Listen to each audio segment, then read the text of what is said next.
God ettermiddag. Velkommen til Norwegian rute 760 til Trondheim. Alle passasjerer med gruppe A kan nå gå ombord i flyet. Alle passasjerer med rad nummer 16 til 32 vil bruke bakerste trapp. Vi ber alle andre passasjerer vente på videre informasjon. Vennligst ha ditt boardingkort klart. På vegne av Norwegian ønsker vi deg god tur. Ladies and gentlemen, good afternoon. Welcome to Norwegian flight 760 to Trondheim. All passengers with Group A are now invited to board the aircraft. All passengers with row number 16 to 32 are asked to board using the rear stairs. We kindly ask all other passengers to wait for further information. Please have your boarding card ready. On behalf of Norwegian, we wish you a pleasant flight. There we go. Hello everyone, welcome back to another day of flying. And yeah, it's a nice intro. But at least today we're going to be flying, and we are going to be flying 2 sectors, round trip to Paris, Charles de Gaulle. So that should be a fun one. I'm currently standing at gate, sorry, stand 36. The aircraft have just arrived, if I'm not mistaken, from Milan. So we're just going to be doing the briefing, getting out, and flying down to Paris.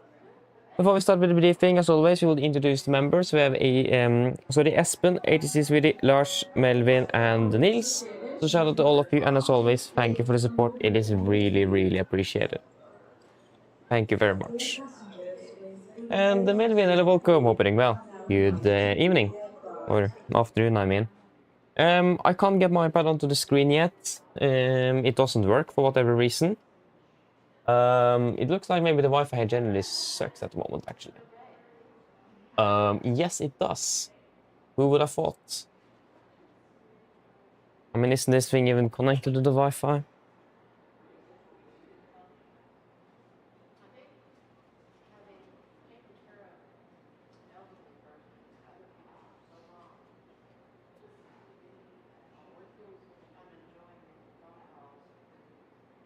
I'm not sure why it isn't working.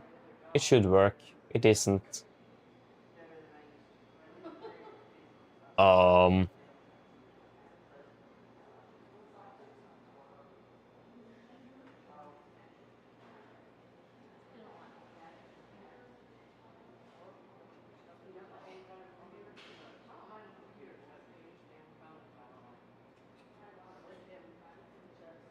See, I do have some Ethernet cables here. Maybe that could help. Not maybe, that will help. Otherwise, we do have a problem.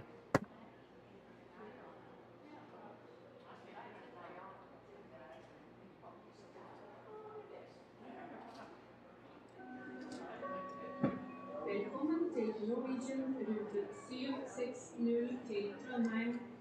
Alle passasjerer med gruppe A til C kan nå gå ombord i flyet. Alle passasjerer med rad nummer 16 til 32 vil bruke bakerste trapp. På vegne av Norwegian ønsker deg god tur. Welcome to Norwegian flight 760 to Trondheim. All passengers with Group A to C are now invited to board the aircraft. All passengers with row number 16 to 32 are asked to board using the rear stairs. On behalf of Norwegian, we wish you a pleasant flight.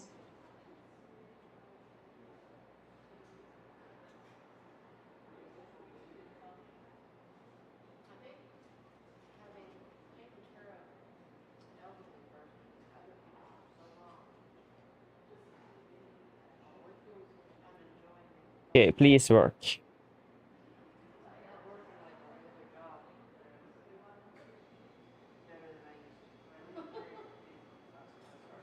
And it rises, and it drops again. Oh my days, it didn't work. Okay, I will be back shortly. Just let us see. Let us see if I can fix it.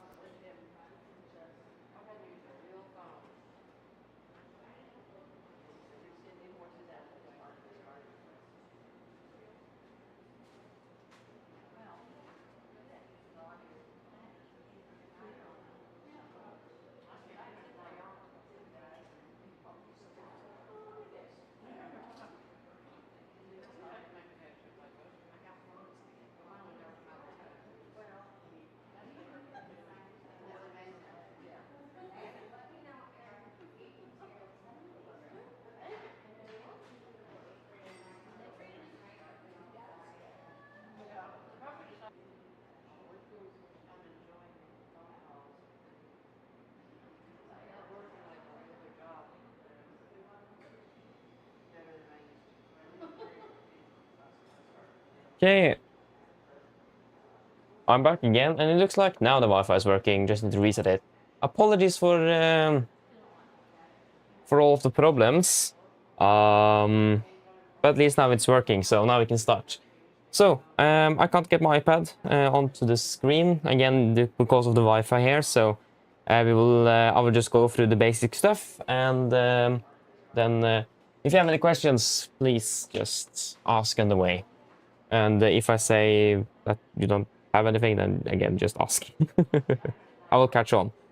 So, flying 1496 and 1497 with November in Bravo on the Norwegian Air Shuttle of today. Departure at 16:15, landing at 15:40. Sorry, 18:40. Can't land back in time. 18:40, and flight time will be approximately 2 hours. It's going to be a block fuel of 7.9 tons, so start thinking about what we should take on with us. But at least 7.8 tons is... sorry, 7.9 is the minimum. And we also do have Lima Tango Oscar X-ray as alternate. I have no clue what airport it is, but I hope it is good. But generally, though, the weather conditions today should be fairly good as well. The weather conditions outside in Oslo is good. We don't expect anything out of the ordinary there. With the latest reported at 17 degrees. Kavke expected and some light variable winds. In Charles de Gaulle, we currently have some nice weather with few clouds and 19 degrees. And we do expect a probability of 30... we are expecting Kavke conditions and variable winds, so good weather. And in Vatry, or whatever that airport is called in France, of alternate, looking good, some sharp rain at the moment, but actually the weather at this airport was horrible, except for, no, it's going to be some good old Kavke conditions, so that is looking good. A significant weather chart today is also looking fairly good. Valid at 18 on the 20th of May. And we do have some moderate icing between flight of 200 and below flight of 100 over Oslo and to southern Denmark before we then enter the Netherlands, where we are out of it. And nothing else special except for a jet stream of flight level 320 passing us over northern Belgium. And it's going to be fairly straightforward with the winds as well, some light crosswind, or actually a bit of crosswind, but generally it's going to be crosswind today. No times, we can start off at the Garden 1. We do have some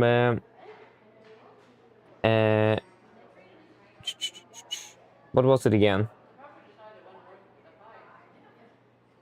Yeah, some construction works. The ILS for one on the right is downgraded to Cat 1, and this ILS on the left is out of service. And that is pretty much the important stuff for Garden 1. For Charles de Gaulle, we do have some runway station lights that is out of service. Status light, I mean, for Romeo taxiway Kilo 8 Quebec 4. DME Sierra Golf November is out of service. And taxiway Bravo Delta 4 is closed. But yeah, other than that, there's nothing else significantly special, but we'll go a bit more in detail on this after departure. And there is nothing on the crew messages, and there is nothing on the maintenance side of the aircraft. Do you guys have any thoughts in regards to the fuel? Again, minimum is 7.9. Any thoughts?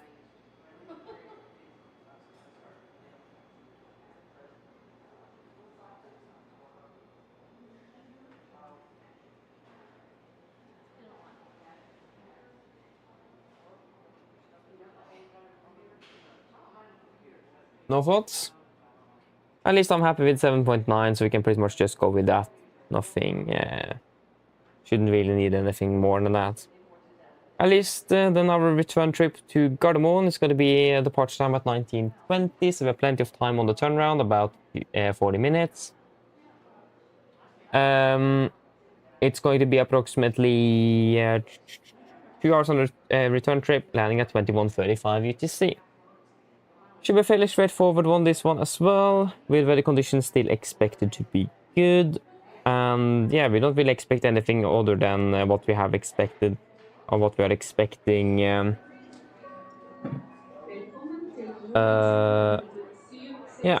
don't expect anything from what we're expecting on the way down, so a fairly straightforward day today. There is no weather impacts today. Operational impacts were slightly delayed due to technical issues, but we still have about 43 minutes until departure, so we do have still a bit of time available, so we don't need to rush to things too much. And also, other operational impact today will be traffic and a very congested airport in Charles de Gaulle. But yeah, other than that, I don't really have anything other special to say, at least for our flying today. So, is there any questions? Fine with you, that's good. But no questions? Wonderful, let us brief the cabin crew and then we are ready to go. So hello, good evening. Sorry, afternoon actually. My name is Fabian, I'll be a captain today and pilot in command. And I will go through this briefing with you. So, we're going to be flying a round trip to Paris, Charles de Gaulle, flying with Lima November India Bravo under the Norwegian Air Shuttle AOC today. We are departing out of Gardermoen at 16:15 UTC, so in about 40-ish minutes. Flight time to Charles de Gaulle will be about 2 hours, and we should be landing at about 18:40 UTC. We have had some slight technical issues a little bit earlier with the briefing material here, so we are a little bit delayed. But we still have plenty of time here to catch up with, so we don't need to worry too much about those or that affecting our departure time here. Yeah, weather conditions are good, and we should be expected to be departing out on time, or just about maximum 5 to 10 minutes delayed. Don't really expect anything significant. And we're departing out of Oslo, climbing out to 34,000 feet initially. Could expect to be climbing a little bit higher through the flight. And weather conditions are expected to be good en route to Charles de Gaulle. Coming in for the weather in Charles de Gaulle is currently looking fairly good. We do have some clouds, but we expect some light variabilities and pretty much okay conditions. So it's going to be good in Charles de Gaulle, and we do not expect any weather delays coming in. One thing to be aware of is that Charles de Gaulle is a fairly large airport, so taxi time could be fairly long.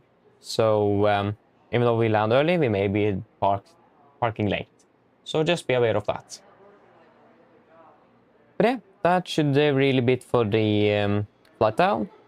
Flying back 40 minutes on the turnaround or approximately. So that should be fairly good. Flight time, so the departure time at 19:20 UTC, landing at 21:35 with a flight time of 2 hours and 2 minutes. Again, expecting a fairly long taxi out to the runway. And we don't expect anything else significant in Charles de Gaulle. Again, it's a fairly heavily congested airport, so be aware of potential slot delays as well. Could be a thing to be aware of here. But yeah, weather conditions still expect to be good, so should be a fairly straightforward departure. And then once we are climbing out, we're going to be cruising initially at 38,000 feet and will probably remain at that flight level through the remainder of the flight.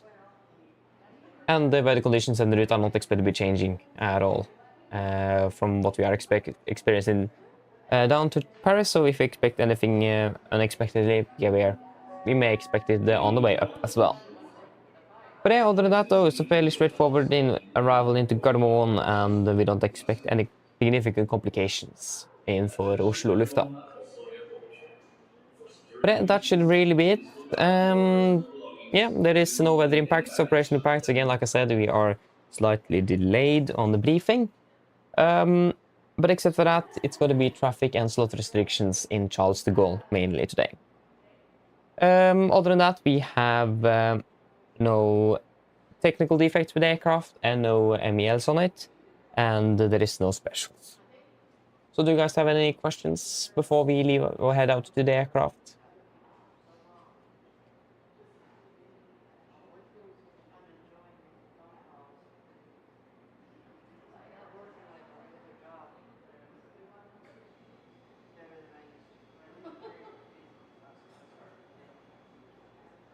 Yes, good. Wonderful, then we can just head out to the aircraft. It should already be standing there waiting for us. Flying with November India Bravo.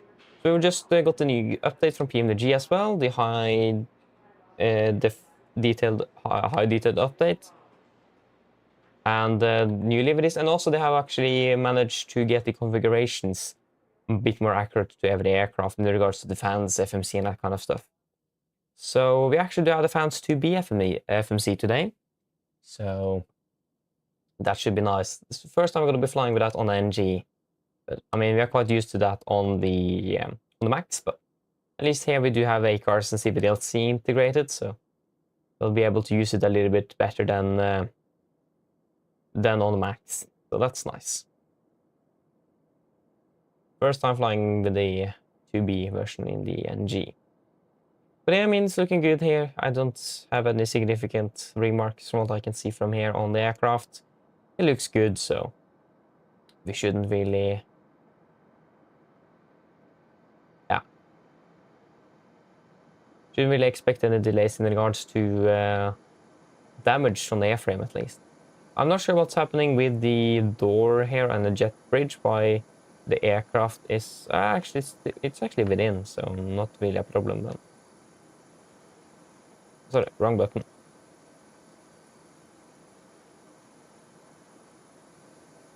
Wait, here we go. Now we are in the flight deck. Oh, very quick. Let us just fix a few things here. Wait, sorry, sound. We want the environment and other aircraft. And where in the world advanced options there? Need to just delete it or get rid of developer mode. Good. Here we are, and that should really be it. Good Friday, level curve opening well. Good evening. I'm sorry, I don't really speak German, so apologies for that. So I don't really know what to say there. Train level curve opening well.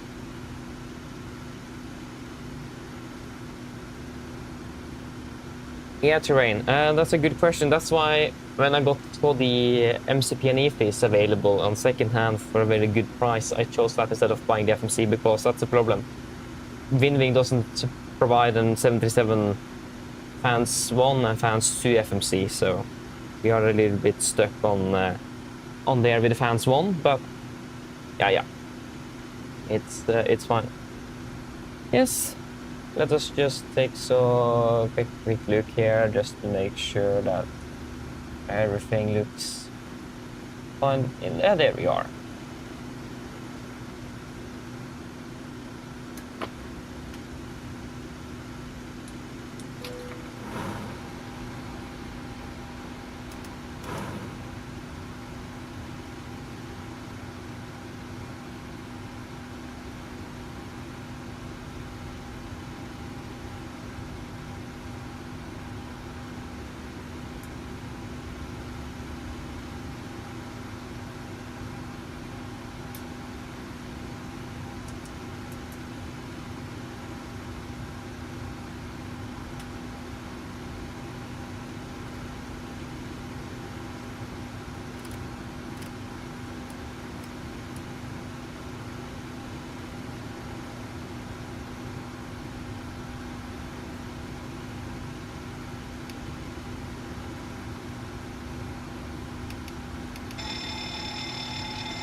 Nice. Everything there should be good. Now we got a new update on GSX as well, if you haven't noticed. I'm not sure if I actually like the new menu. I did really like the old. It was a little bit more, how should I call it?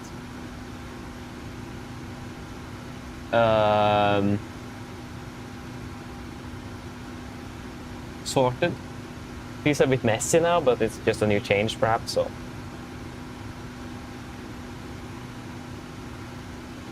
Oh, okay, why not?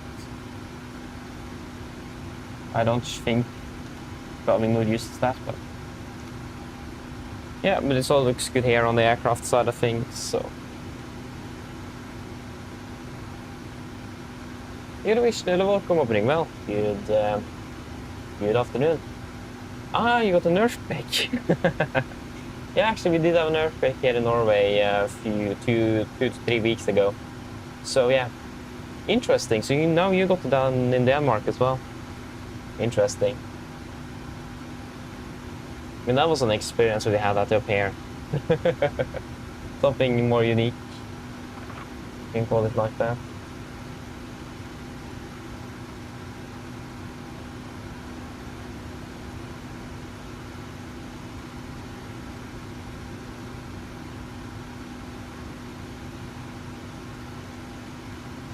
So let me just see here. I need to fix up something.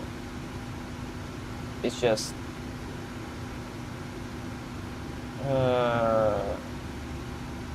PSX bounce.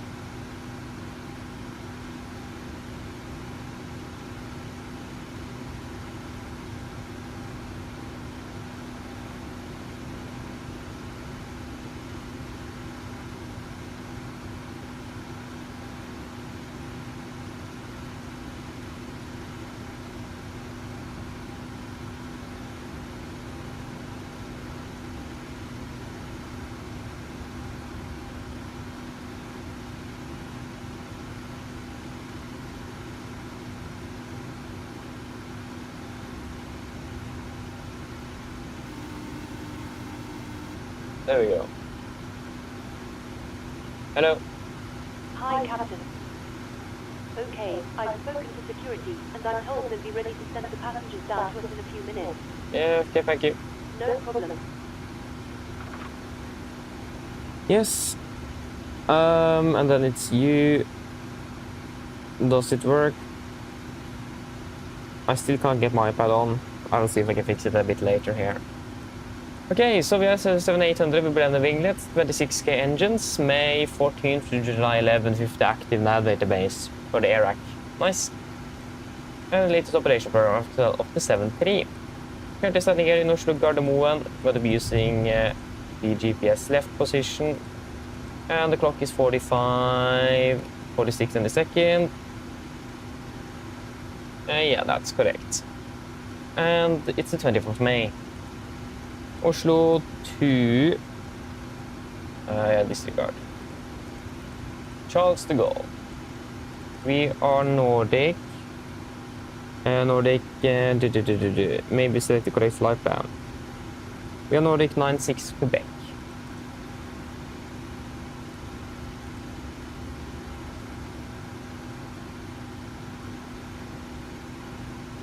Can you please just work?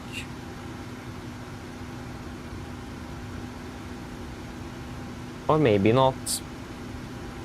Typical.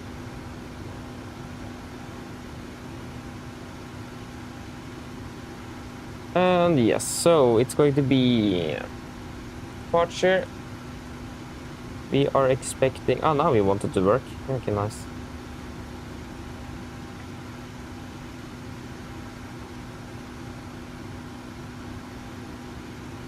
Uh, 1496. Expecting one on the left for departure. So one on the left should be by the Vipa 1 Charlie departure. After Vipa, it's going to be that it's to Elko.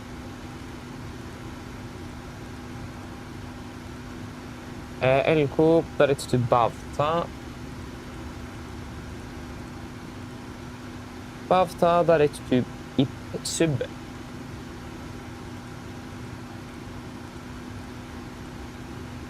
Ipsub, Papa 174. To Mokski. Mokski direct to Vuri. Med 2 O's. Vuri. Oh. Oh. Vuri. There we go.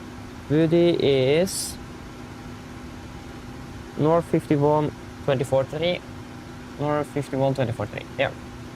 After Vudi, it's November 872. November 872. November 8722 Denox. Denox, direct to Siska.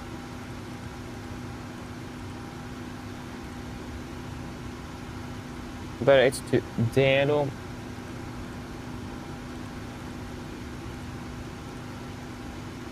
Direct to Mobil. Arrival into Charles de Gaulle, expecting runway 27 right for the Mobil 9 Echo. ILS 27 right. Mobil.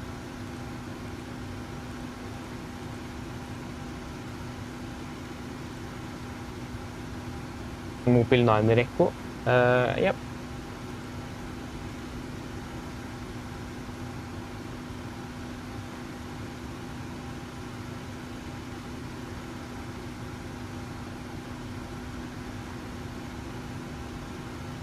I mean, come on. There we go.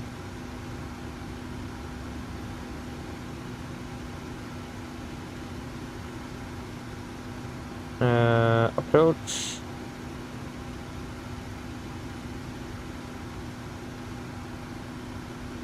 Well, how is this supposed to be so difficult?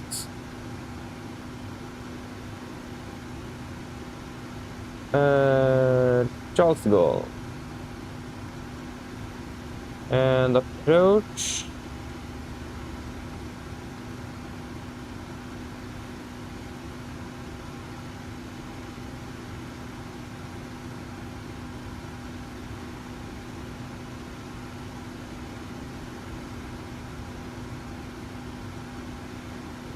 It's like my iPad is actually crashing here. But yeah. And you didn't work. Approach, please. Okay, this still doesn't work. Sign in. Hello. Yep.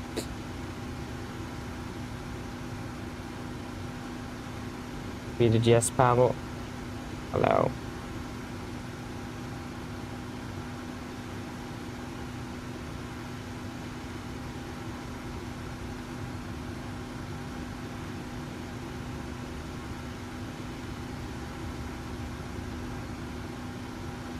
Actually, while I'm doing that, I can check it here. Svalurni.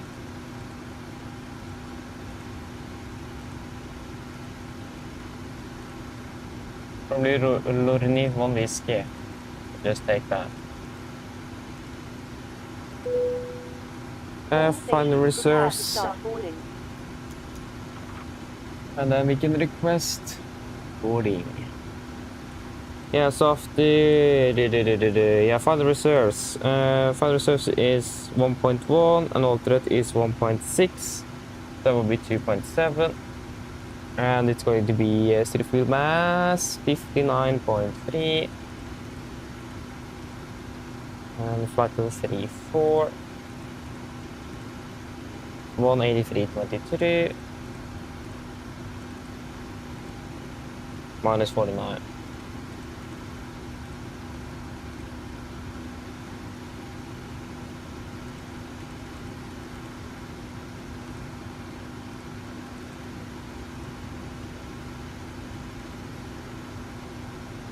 And of course, now the EFP crashed. What a wonderful day it is. It still doesn't want to work.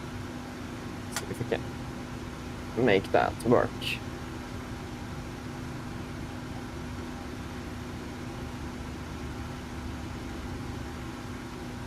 Okay, maybe we need to find another solution for that then.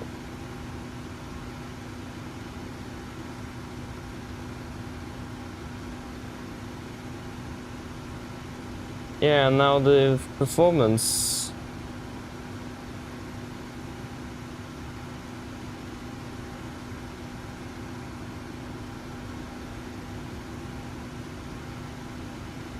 Looks like the performance doesn't work. Let me go ahead and log off and go in again.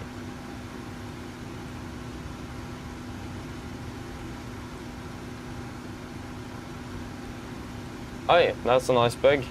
How didn't I see that before now? Oh, now it works. What? Huh?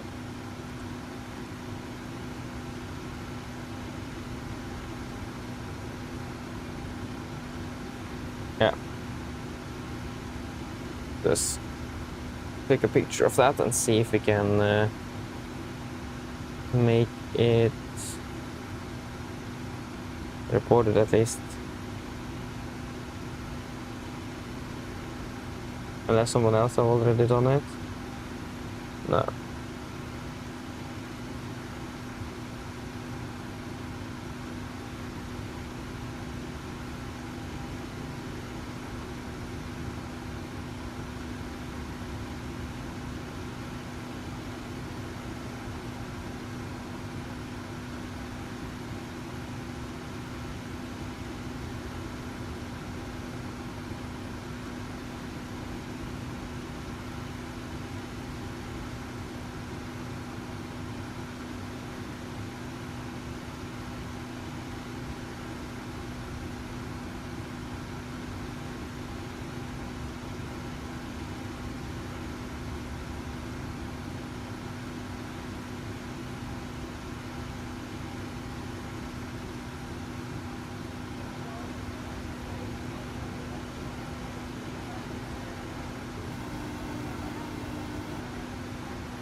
Hi, Captain. Just to let you know that the passengers have started boarding. Yeah, thank you. You it is.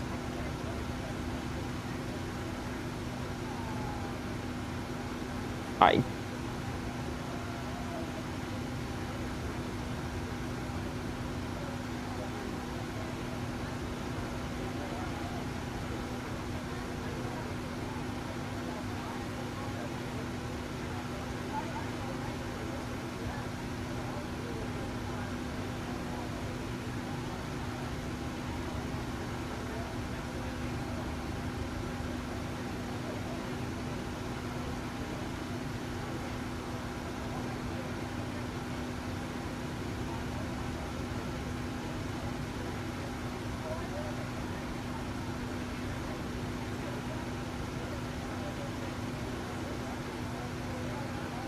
Just see if we get an answer then.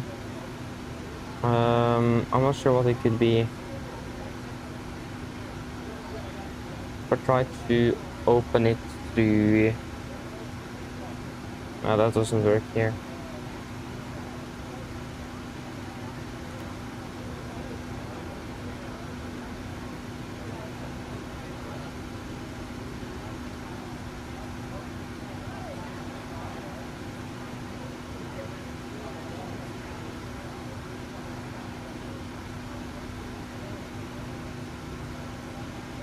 Let's see, if I go through the web now, does it...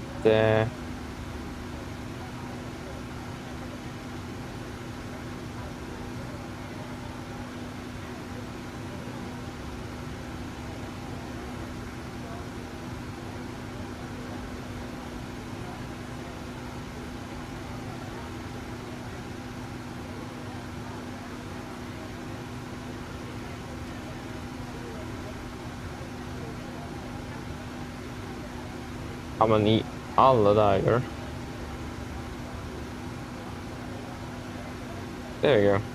Ah, here it works. Maybe it's... Let us see if I can.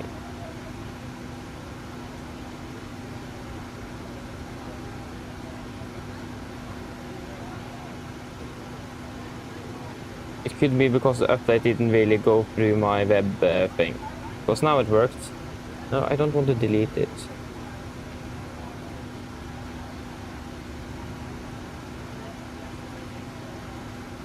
So let us see then. Does it work now? If I go out of view.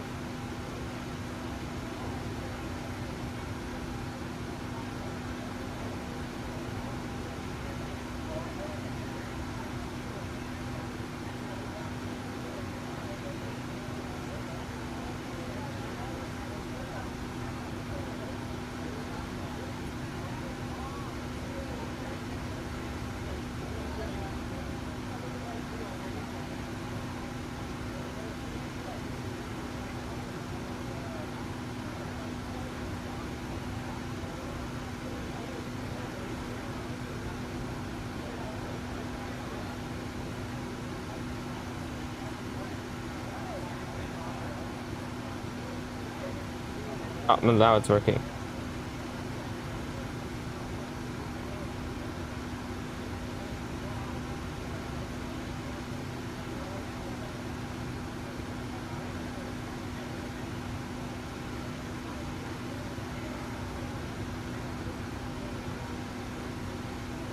Yes, finally now you are working at least. Take off, runway 1 on the left, Bravo 7 hopefully. At least 2002 left turn, into was it, yeah, 311 left turns. Into.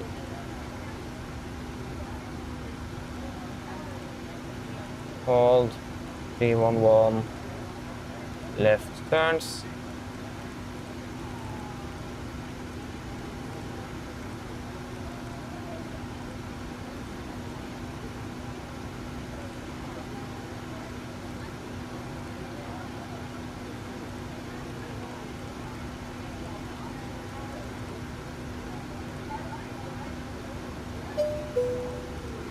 That was very quick.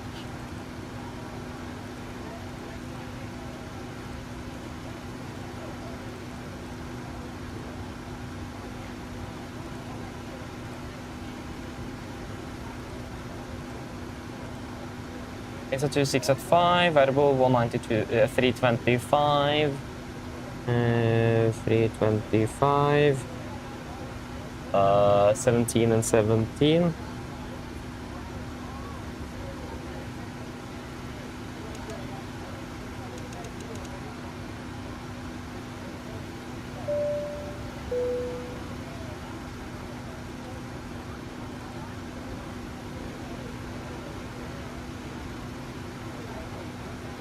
.35 is the highest we are expecting. So 3.5, and it's going to be 400. Not 7,900 kilos. They finish with refueling. Okay.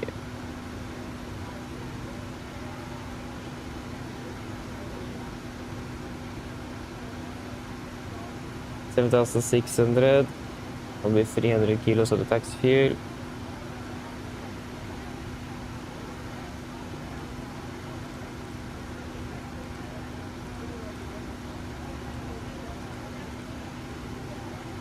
Yeah. Yes, let us just do a quick look then.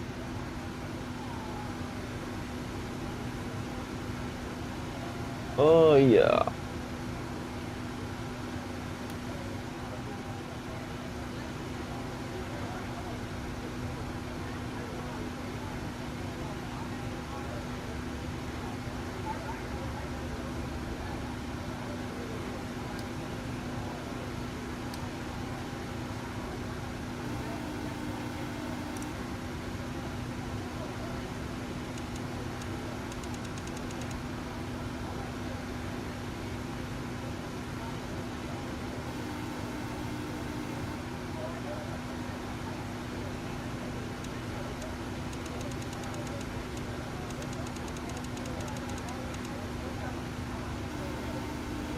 No. Hi, Captain. All passengers are now on board. Thank you very much. No problem. I'll wait for you as they send it up. Thanks.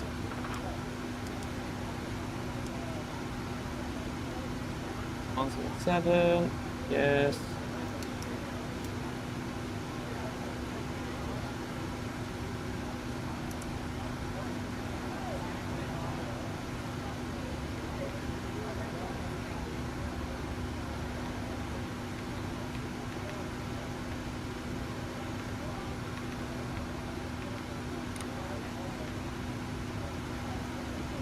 Yep, are we ready for a route check? So route check. So we're flying from Oslo to Charles de Gaulle, Nordic 96 Quebec.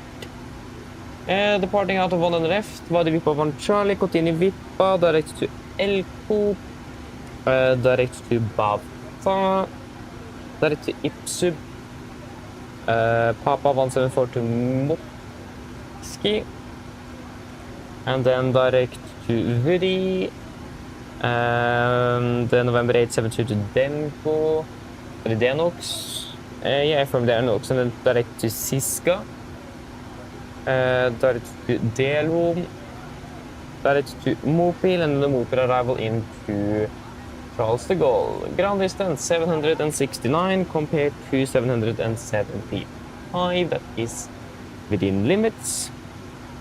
And we are expected to be landing with 2.7 tons compared to 3.1, so looking good on fuel as well.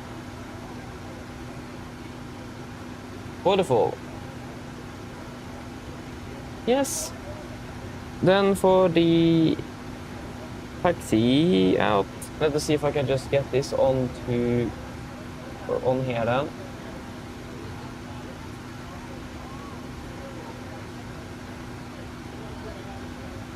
Just launch the app again.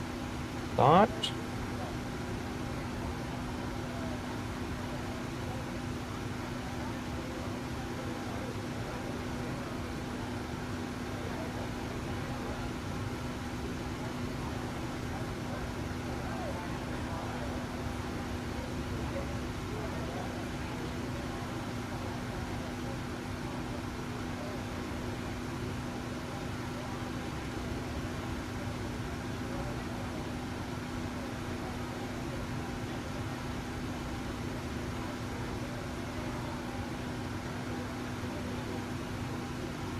It doesn't work. We'll see if we can fix it under the when we're departing then. But at least the Norwegian have changed the chart provider, if you haven't noticed. So we're using Lido charts now. I'm not sure why they've changed it, but I mean, okay, why not? So. Oh yeah, that's why nothing worked. Yes, so if we can take our oh, that was the wrong charts. That was the facility. There we go. So for our airport charts, this will be, let's see, we have a numbered. Yeah, I mean the system here is a little bit different, a little bit unused to that still. But this is the airport ground chart. I think that will be the best way to describe it.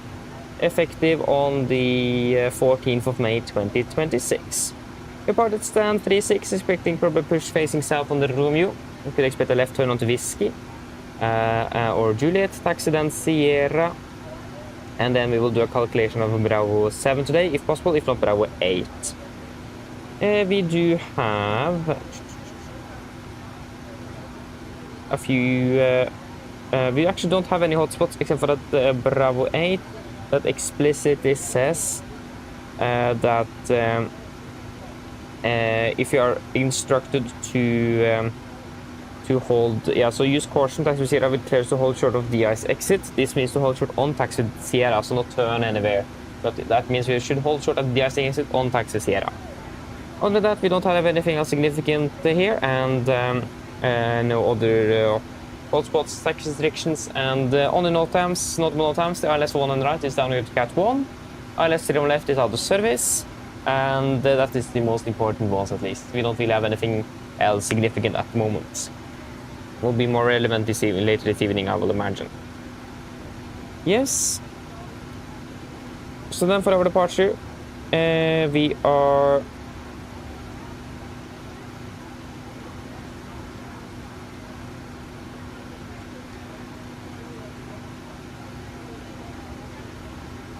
oh yeah. Yes, so we are cleared via the, or we're expecting the VIPA, where is it? The VIPA 1 Charlie departure. And this will be then on this SID chart for 1 on the left, or now SIDs 1 on the left. We're climbing to Golf Mike, actually we should also double check just to be able to say that. So we're climbing to Golf Mike 604, maximum 230 knots, continue to Golf Mike 602. Then towards Kubub, Virre, and VIPA. Before we then continue onto the... or on our flight plan. MSA is going to be 3,900 feet in Oslo with a maximum 250 knots below flight level 100 as usual. We're going to be using noise abatement number 2. It's going to be climbing on the V2 plus 20 all the way up to So at 8 to defeat AGL, we go speed into vent, then back up to 220, then retract the flat schedule, passing 3,750 QNH, then we'll close the speed window by continue accelerating the aircraft. Yes.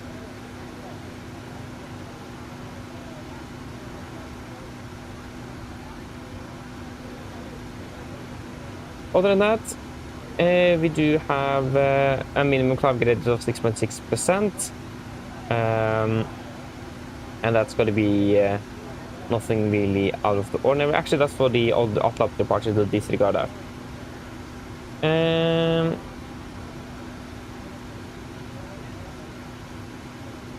They didn't say anything about that here, but again. It's going to be a standard Navigraph departure, and we have the ILS for 111 on active on both nav radios, and the Gardermoen VR on standby on both nav radios.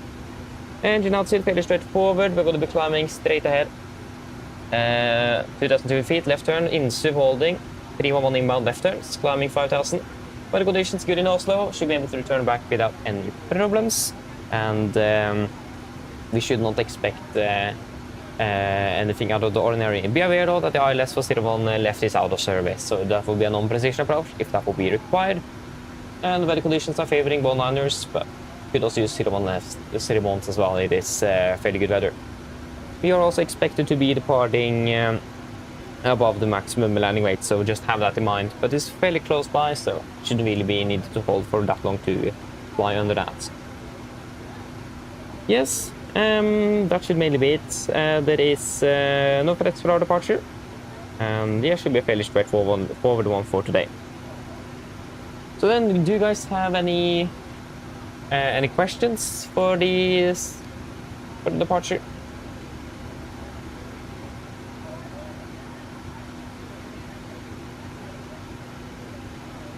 No? Then our briefing is complete. Let's do the emergency briefing. Emergency briefing. Standby, actually. Just a lot of technical problems. I can definitely feel I haven't been flying for a long time since nothing is working as it should. But yeah, we can go through the emergency briefing now. So, emergency briefing. Below 8 knots, we will stop the aircraft for any warnings. Above 8 knots, priority we will stop for fire warning, engine failure, predictive windshield warning, or airplane never safe to fly. If I go stop or stop my controls, I will close first levers, disengage all throttle, apply maximum braking or verify auto brakes, manual reverse speed brake cable, apply max reverse thrust to stop the aircraft. If you can stop, our first is closed, auto throttle disengaged, and the max brake applied. I'll call speed brakes up, speed brakes not up, verify reversers, and call the reverse status. I'll call any incompleted items, 80 knots, 6 knots, already disarm, and inform ATC. Then we'll come to complete stop. I will slow down the reversers, lower speed brakes. Then we will identify the problem, and I will command the necessary memorandums as we need, if we need to accomplish that. I'll assist you to identify the problem accordingly, and I will accomplish any memorandums on your command. Good. Then we will evaluate the situation. If no evacuation is needed, on-PA remains heated, situation under control. If the situation is not clear, on-PA cabin stations. If we then decide to evacuate the aircraft, avoid the flaps 40, we go to the back of the carriage and read and do the evacuation checklist. Happy?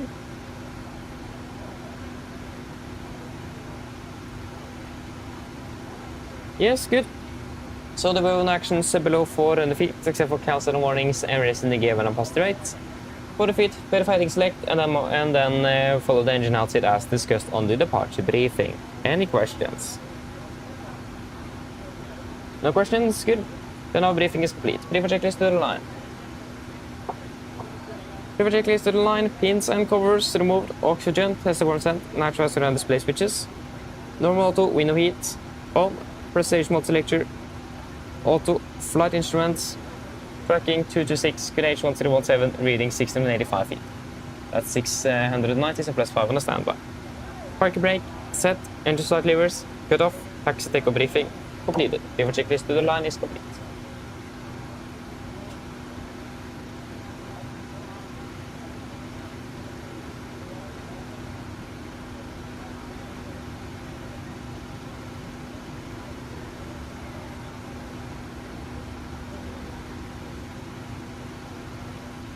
Yes, let us do a quick PA and then we are pretty much good to go. The latest weather we have for Charles de Gaulle is looking fairly good with yeah, some few clouds, yes, partially cloudy, light winds from the west, or a bit of wind from the west and 20 degrees. Really hot there as well. Mine damer og herrer, god kveld. Mitt navn er Fabian, jeg er kaptein i dag. På Oslo Norwegian og resten av besetningen ønsker vi dere på bord denne flyvningen til Paris Charles de Gaulle. Flyttet til Paris i kveld er forventet til å bli rundt ca. 2 timer. Vi blir dere snart å bli klare for avgang fremme. Vi forventer å dytte gate om rundt ca. 5-10 minutter. Sist dere vennligst kan sette dere ned og ta på sikkerhetsbeltet. Vi kan besetningen snart gjennomføre en sikkerhetsbriefing, som vi anbefaler å følge på for den andres sikkerhet ombord. Vi planlegger for øyeblikket en sørlig avgangsrute ut av Oslo for å fortsette sørvest mot Paris. Venter en marsjrute på rundt 34 000 fot med god flyforhold i dag. Men som alltid, vi anbefaler sikkerhetsbeltet på, bare sånn til vi kommer bort til en ufunnet turbulens. Forholdene i Paris på øyeblikket ser rimelig bra ut. Det er noe delvis overskyet med litt svakere vind fra vest og rundt 20 grader for øyeblikket. Ellers, siden jeg slapp av, så ønsker vi behagelig reise med Norwegian. Ladies and gentlemen, good evening. My name is Fabian, I'm a captain today. And on behalf of Norwegian and the rest of the crew, we want to wish you very welcome aboard this flight to Paris Charles de Gaulle. Flight towards Paris this evening is expected to be approximately 2 hours.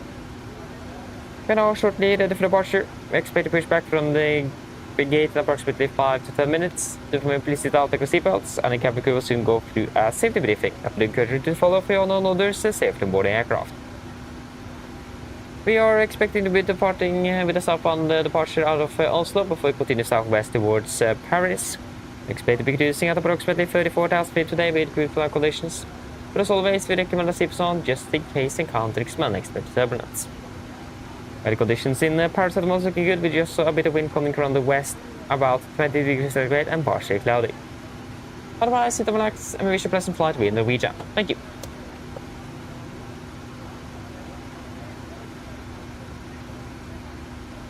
And everyone is on board, so we can actually just start off with our mass and balance.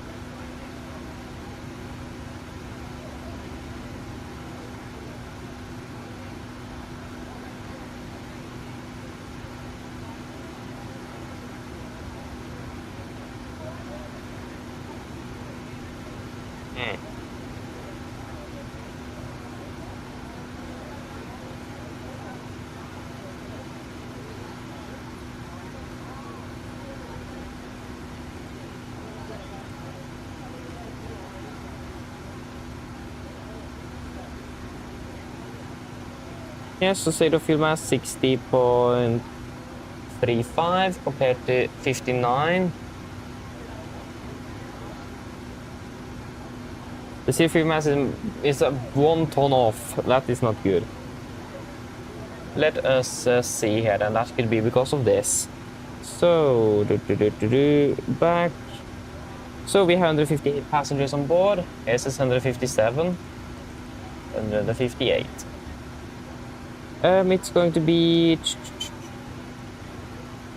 1,199 there and 3,034 back.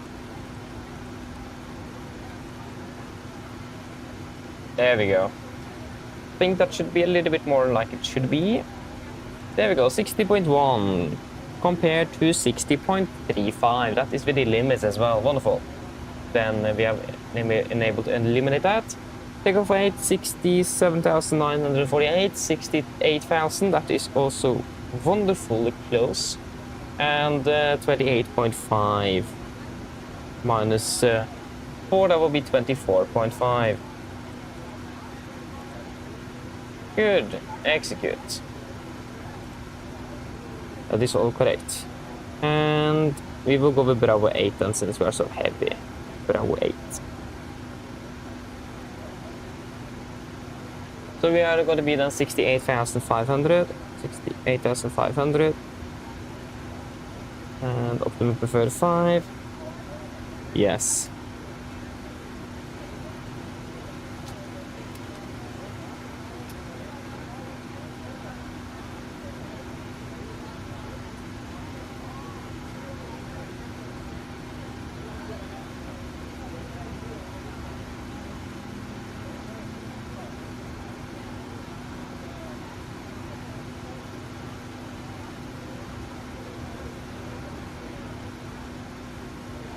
There we go, that will be at 22k, and assume temperature of 34 degrees.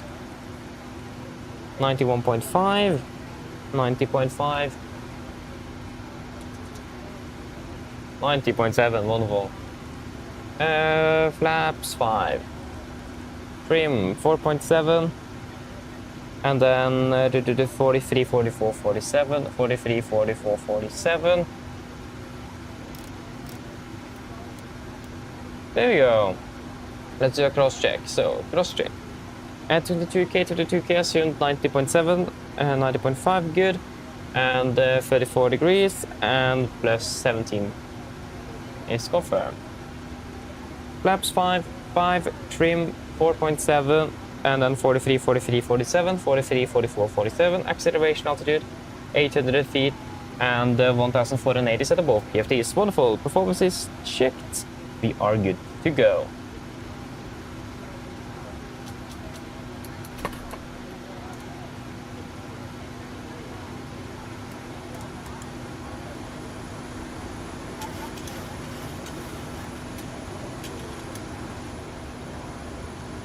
Paper checklist below the line.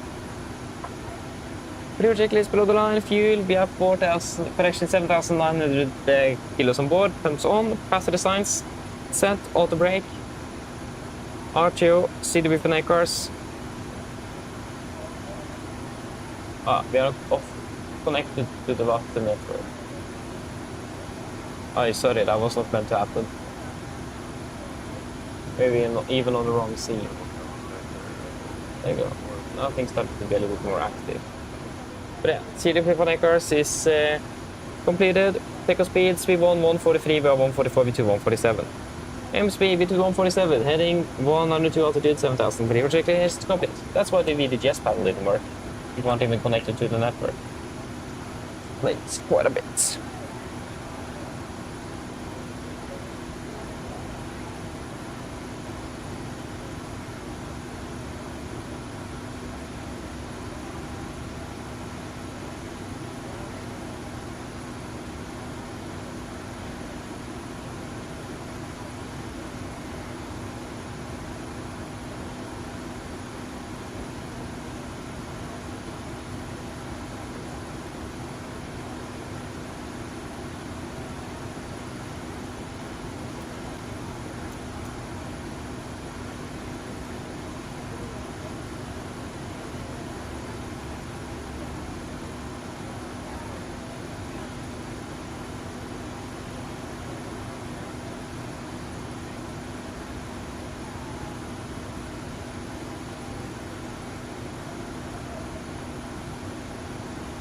Get them on traffic, Kaiser 24 Lima lining up runway 19 right.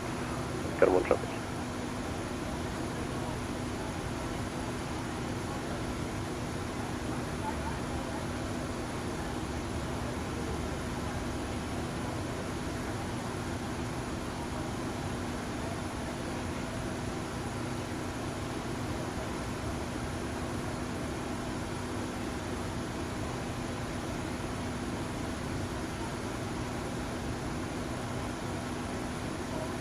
That's why. There we go, now we have sound.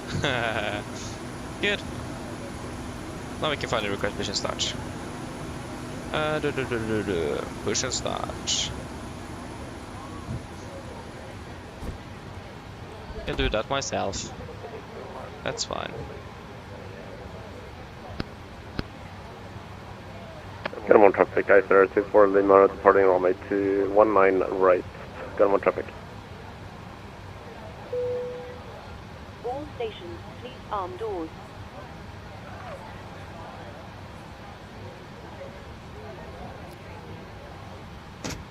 And now, why is the screen? Why is there a screen tearing here? That shouldn't be. How many? I did. That was a problem just before, and I fixed it. I've already fixed it. There's always problems with my computer. What's up with that? Why is everything on that screen? It's not even the main screen. I hope. No, it's not.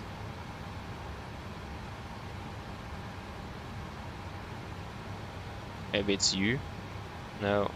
Maybe it's you. Yeah, it was you. There we go.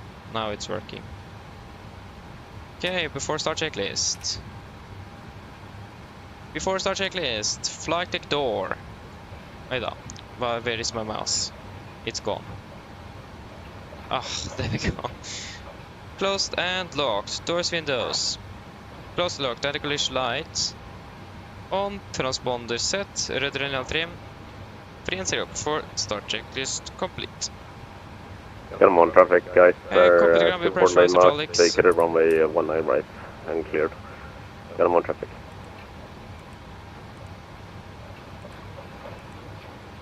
Yes. Is there any traffic behind? I hope not. Oh yes, there is. Just need to wait a little bit then.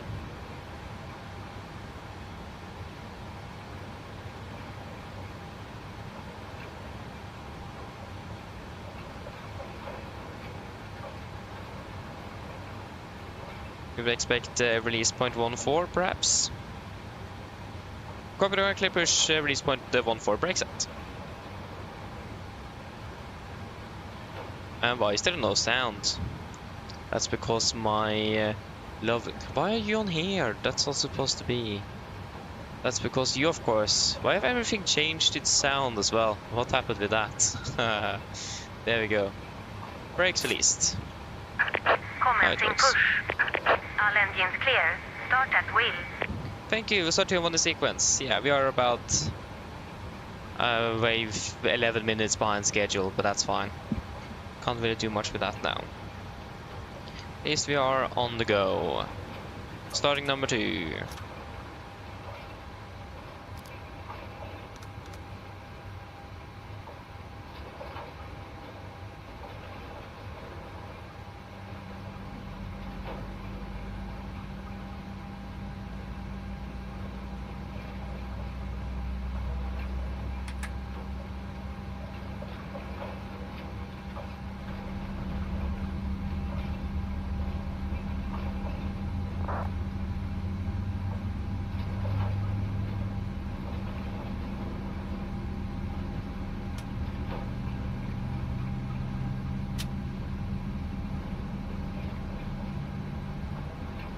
Starting it out, starting number 1.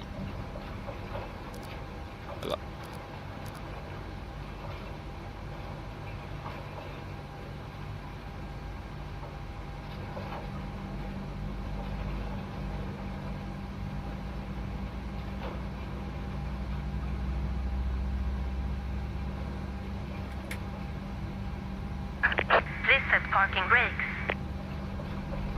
Parking brake set. Waiting your confirmation for a good engine start. Third standby.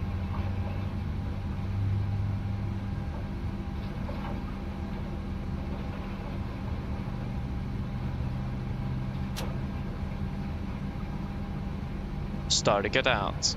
Cockpit ground with 2 good engine starts. You can disconnect. Unlocking gear.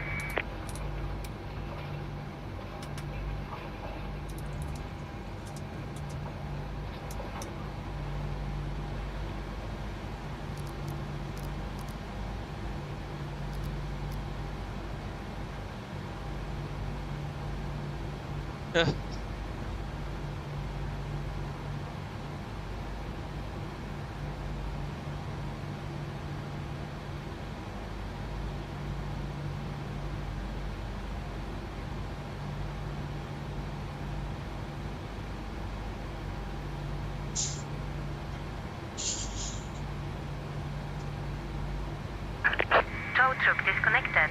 Bypass pin removed. Left is clear. Right is clear. Tack för hjälp, lycka för Have a wonderful day. See you next time. Bye bye.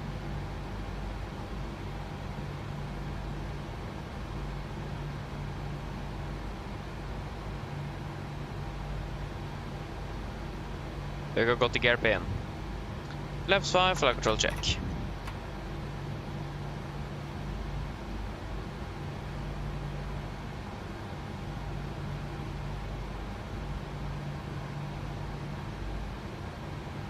Before taxi checklist.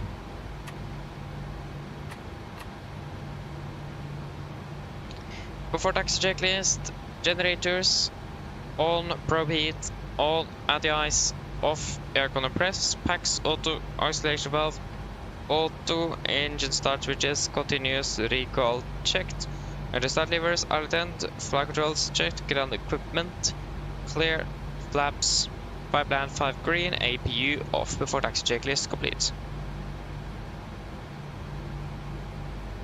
Cardamom traffic, Nordic Nice, Quebec, taxiing via Juliet, and Sierra Total Pepper 8, 19 left, Cardamom. Right clear, left clear. Yes, ready to go then.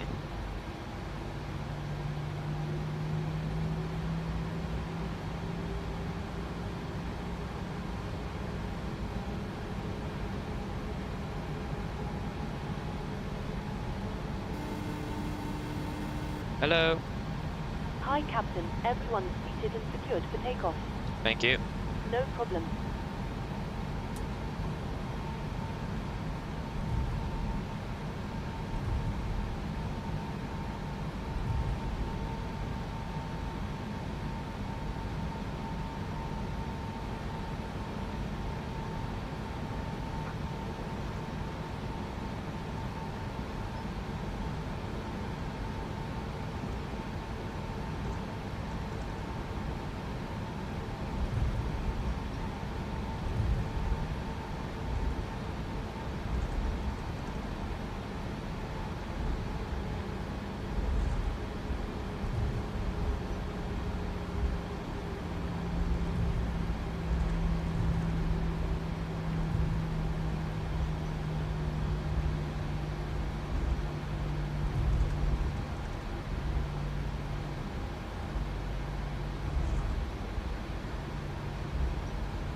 Right is clear, left is clear.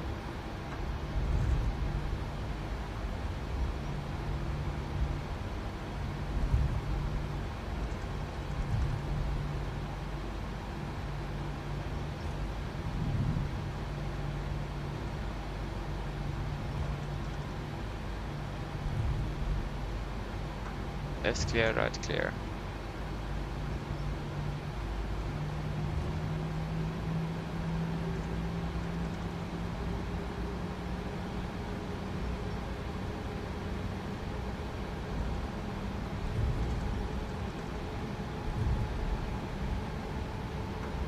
Why are you not working?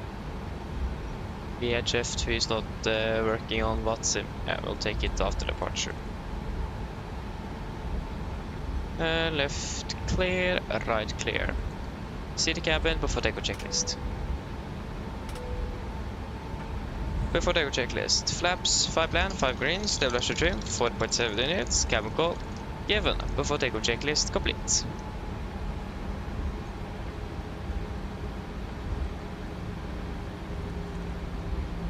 There's no departure arrivals info 1 on the left. No, we are good.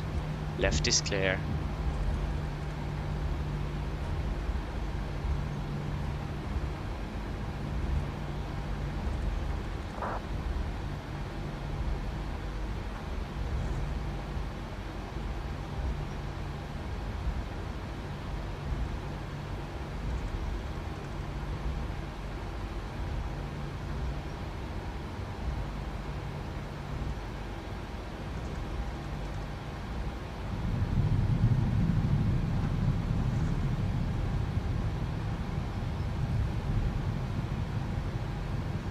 Cardamom traffic, Nordic 96 Quebec, landing up departing 1 and left via Bravo 8, Cardamom.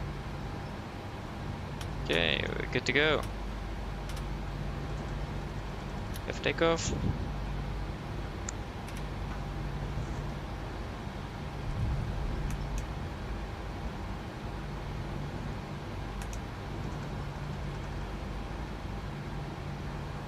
Left is clear.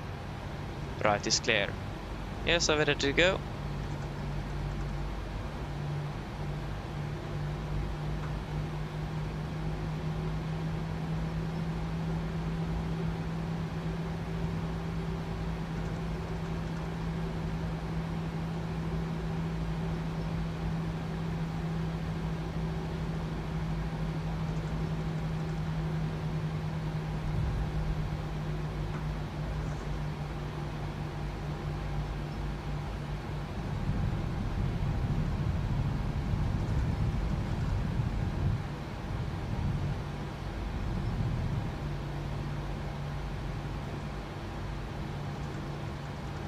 Ready.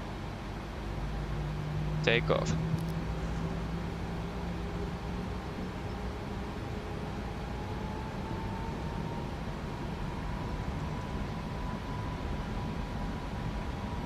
Setting crest.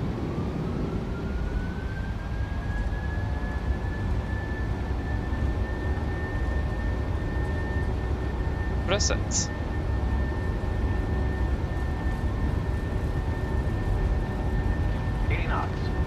Checked.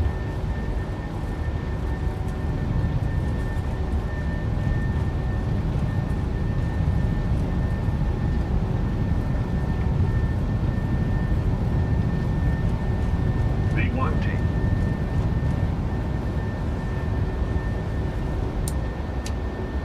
Positive rate of climb. Gear up.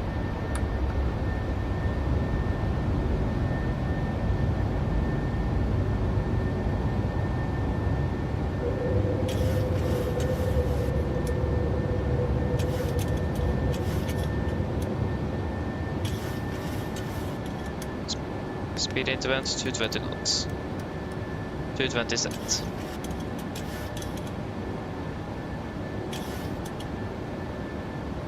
Flaps 1, speed checked.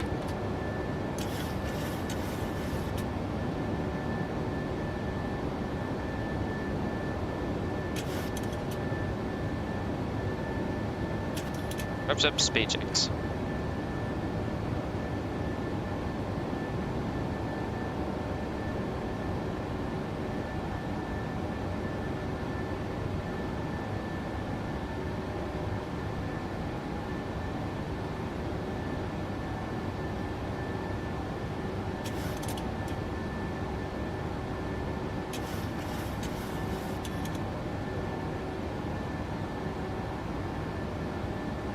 Building edge.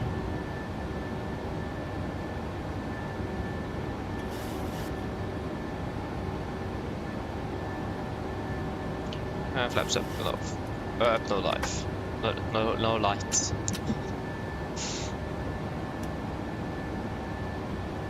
Close window.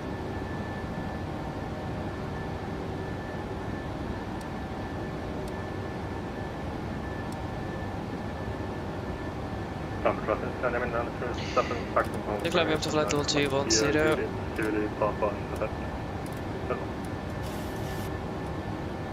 210 set. Set standard after take checklist. Standard set. Cross checked after take checklist. Edge bleeds. Oh.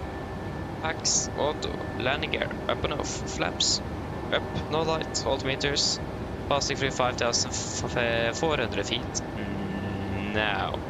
Decimal 0 after take checklist complete. Okay, completed the VIPA, confirm.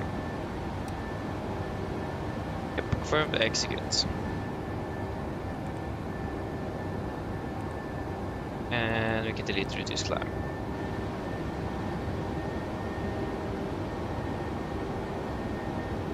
Actually not landing that far behind schedule, it's just that the taxi time is incredibly long in Charles de Gaulle. That will be the main problem. continue up to flight level 340. 340 set.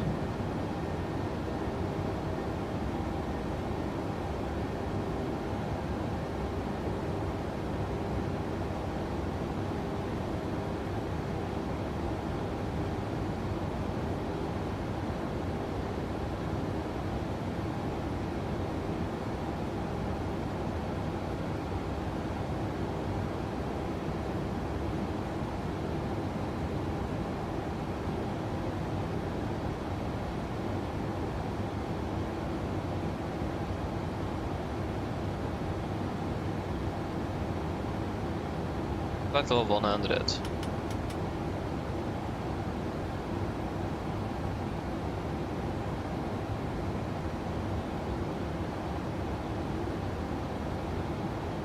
Nice. It's looking good.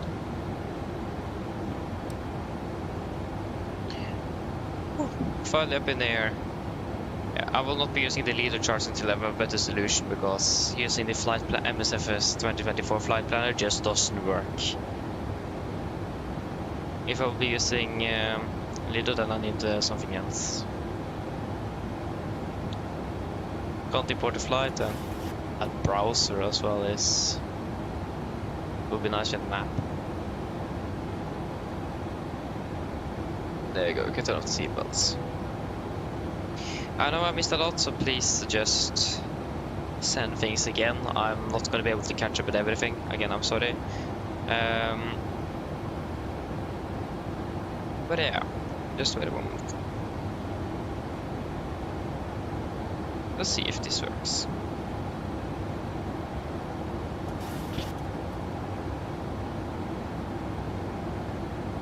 Yeah, what in the world is that again?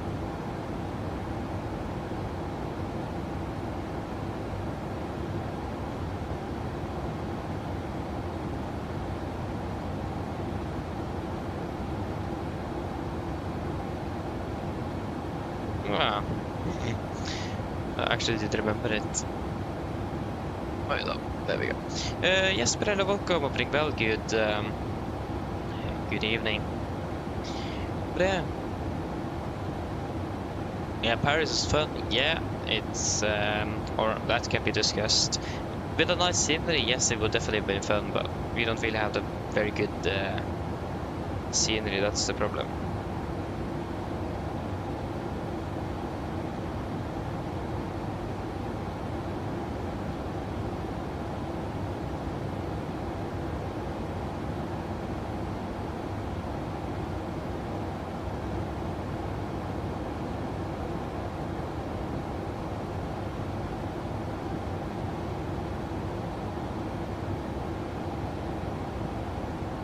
But yeah, and XD, hello, welcome aboard well. I flew with Lufthansa to Frankfurt last for 1 week, 1 week ago. Hey, cool, hope you enjoyed it.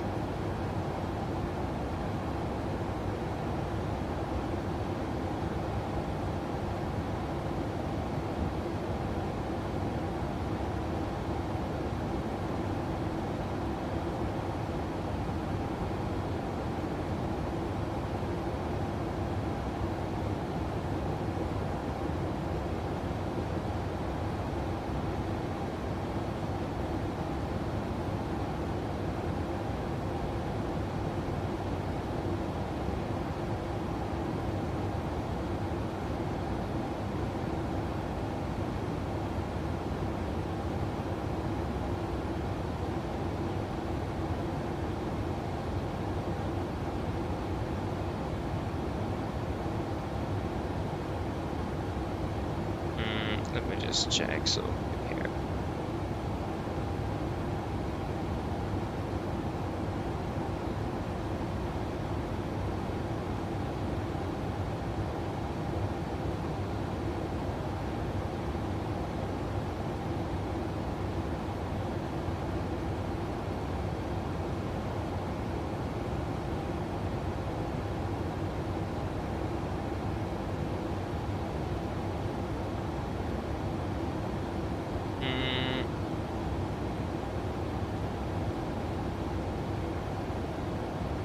Let me just check something here.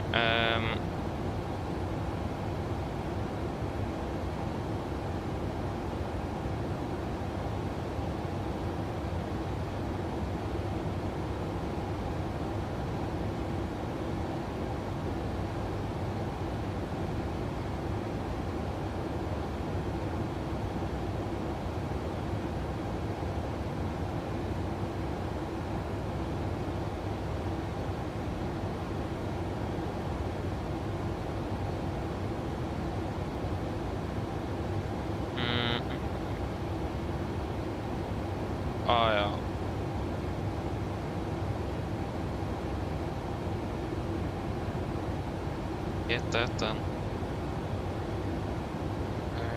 Need to charge.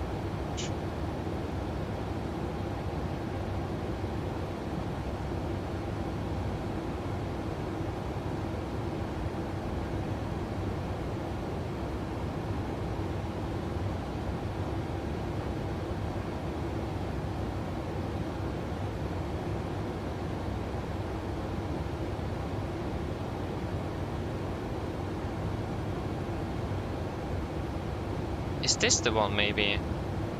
I know there's another provider out there that provides Lido charts. And it's a much cheaper than Navigraph.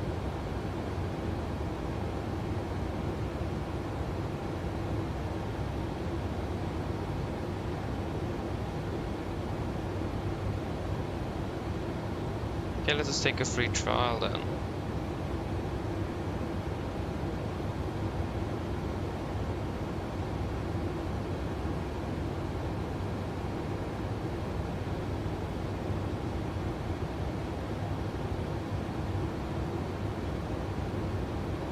Let us just see if this works. Well, that would be very nice if it did. Okay, 3.7. 10 minutes early without direct. Nice though. Where are we flying actually?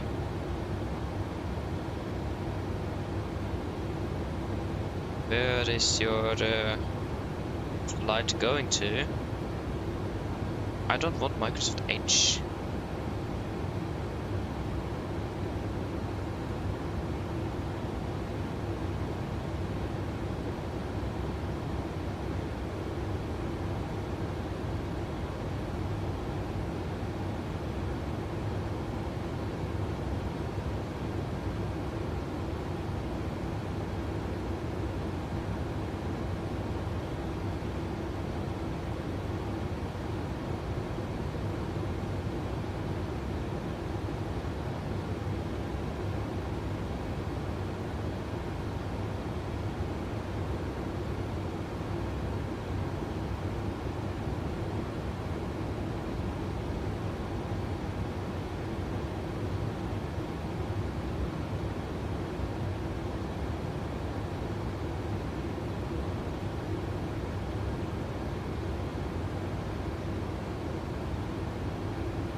Yeah, this took its time, I must say. Scottish, welcome, good afternoon. Opening bell. Ah, congratulations, that's very, very good. 8th grade, if I'm right. That's very good though. Should be proud of yourself about that.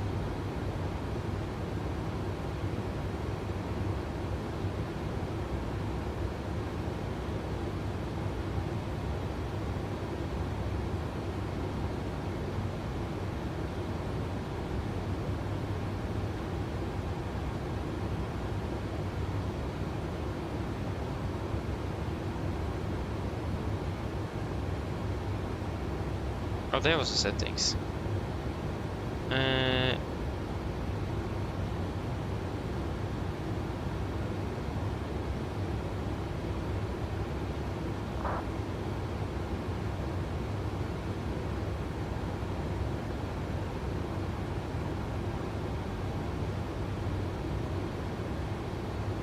take a look at that a bit later. Nice. Passing flight of 300. It's we have some weather ahead. Yeah. Probably go well. We are flying above it, so. But we'll check if it is below or above, because of this not very functional weather radar in the simulator.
Yeah, just so we are aware, I need to eat a little bit, so back fairly soon.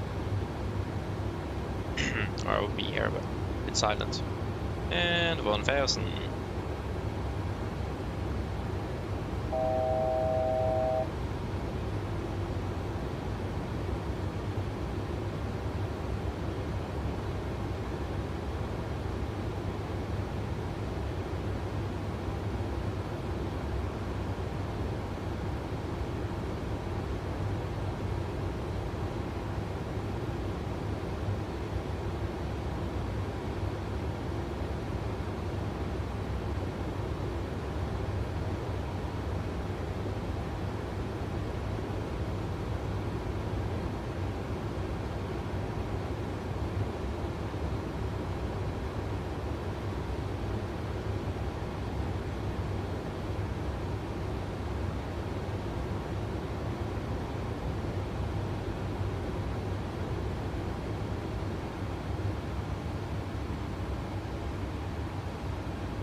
Okay, sorry for that. Just need to get some food. Thought I had more than an hour here before we started once I came home. And then when I come home I realized I had less than 30 minutes, so not very optimal. Or optimal, perhaps. Yeah, sorry for that, but the worst thing I know is to fly when you are angry. That's probably even worse than actually flying when you're tired. It's so hard. Those of you that haven't done it know what I mean.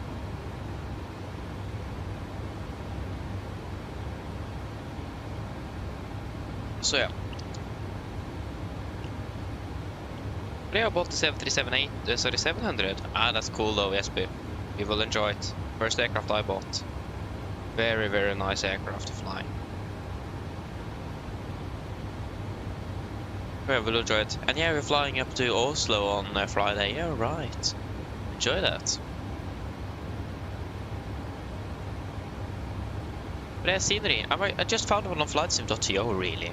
I just googled it yesterday and I found one on flightsim.to. It looks like it is fairly good as well. So, yeah. Not too bad, I must say. And the air show, hello, welcome, opening well. Good evening. Ah, so you were also on the ground in Gardermoen. Hey, cool. Good to see you though. Happy that you jumped in.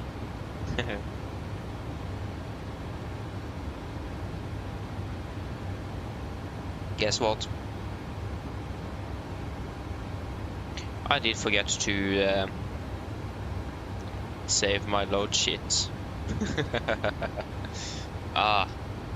Just way too much to do on the ground there. It's just insane.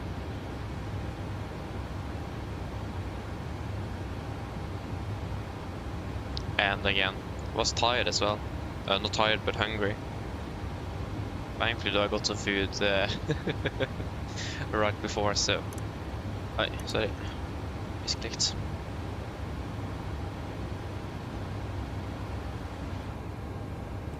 But yeah, so first we can do an RVSM air check. So RVSM, we will do that at flight level 340. Flight level 340.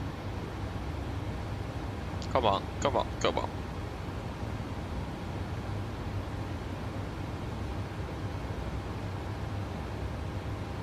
Now, and that's plus minus 0 on all of them.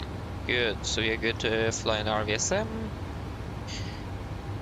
That is good. We're not expecting flight level 35 today. We are expecting flight level 35 after Woody. Or at Woody, after-ish.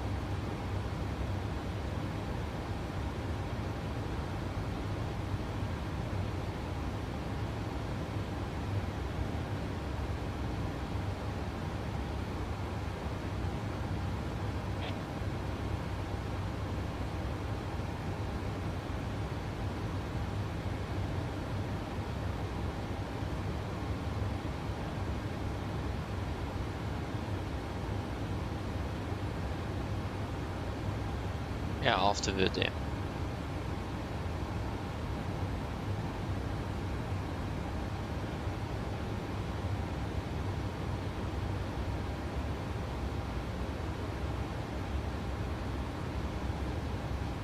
Nice. So again, if there's anything I missed, please let me know. It was a bit too much to do on the ground there, so I'm sorry for that, but I had so many technical issues today, it's just insane. But I mean, that's quite normal for me by now. That's like a standard. But yeah, so Avia Planet. There's no way to import.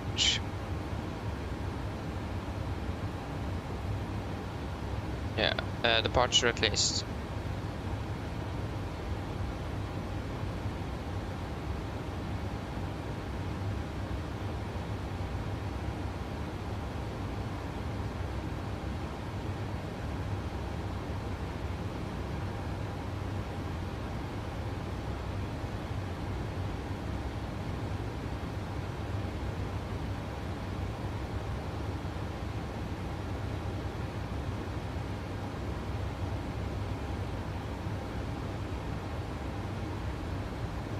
It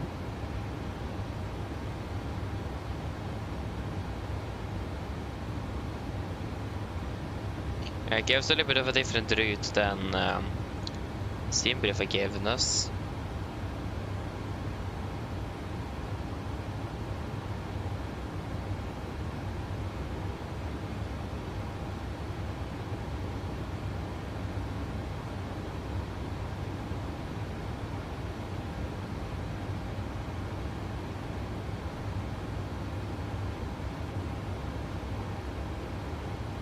But the problem here is that the charts won't even load, so yeah, we'll turn off some center pumps. We do have some fuel in there after all.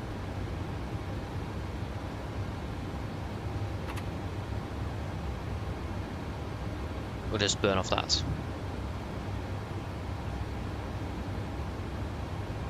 I mean, the charts won't even load on this thing, so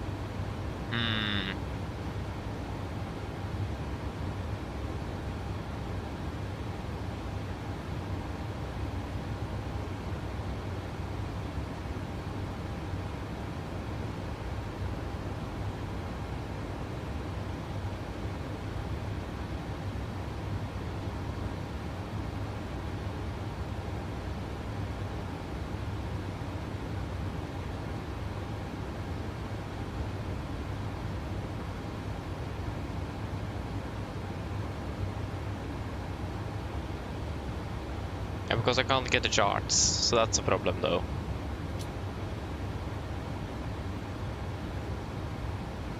Melvin, yes, I definitely would. Navigraph is very, very good. But just be aware, if you're flying with Norwegian, they are just in the process, from what I understood, to switch from Jefferson to Lido. So that means Navigraph will then be obsolete, because Navigraph is using Jefferson as their chart provider. But now, since Norwegian is phasing Jefferson out and for some reason replacing it with Lido, that means, yeah, we need to change chart provider on this side as well. That's nice. I'm not sure why Norwegian chose to change, and from what I've understood, they have been using some other Lufthansa systems before. Slash now, I'm not sure, but that could probably be the reason, or perhaps it's cheaper to use Lido. I mean, I must say I do really like the Lido charts, but we just don't really have a good provider of it to the flight sim at the moment. That's the problem. We do have one or two, but on this one that I have now, we can't even get the charts up and running for whatever reason. And the MSFS flight planner is not really that good. But I would really, really, really like an application on my iPad instead of using Safari on it instead. It would be so nice.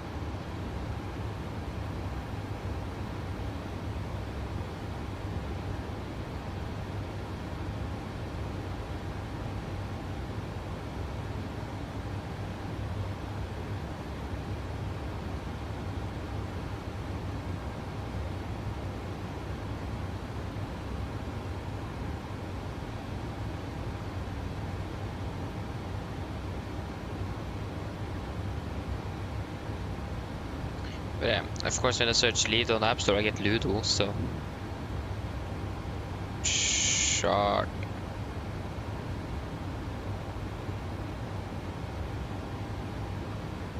ChatGPT. What? Why? Doesn't have anything to do. I'm not sure if any one of you have any good suggestions in regards to a chart provider for Lido, since it's a bit hard to find, not gonna lie.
So that's good. Navigraph is very, very good.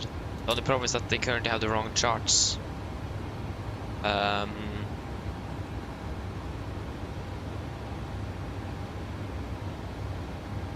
would be so nice if they could have the option that we can choose between Jefferson and Lido, but I do understand as well why that is probably not that easy to implement.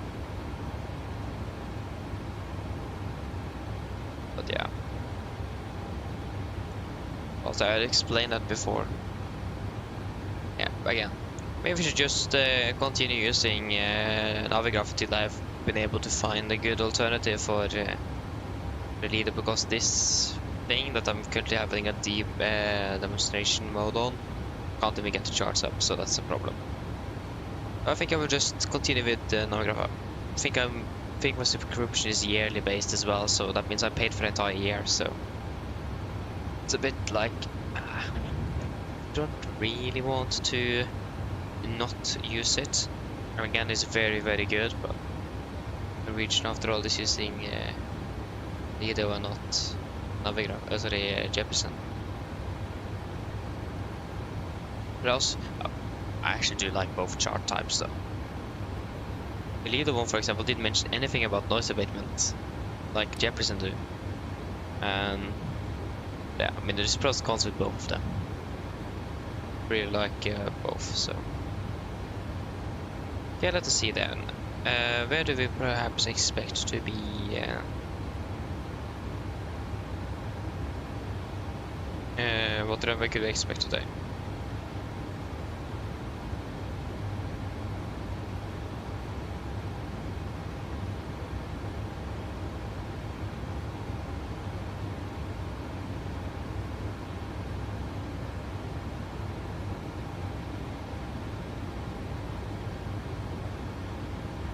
Do you have an ATC down in Charles de Gaulle?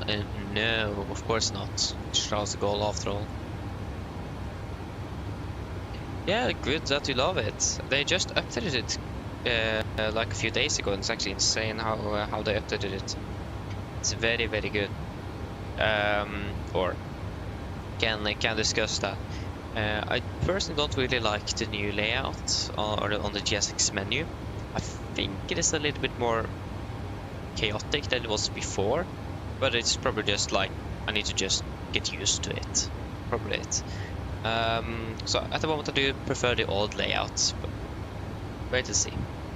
I'll expect 1 whiskey ILS 27 right and 1 whiskey ILS 26 left.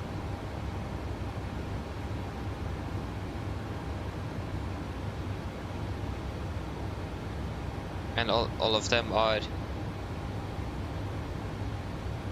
right.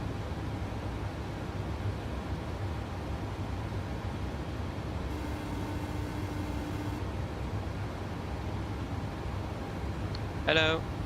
Hello, I was just wondering if you were hungry. I'll get you something to eat if you like. Do you guys want anything to eat?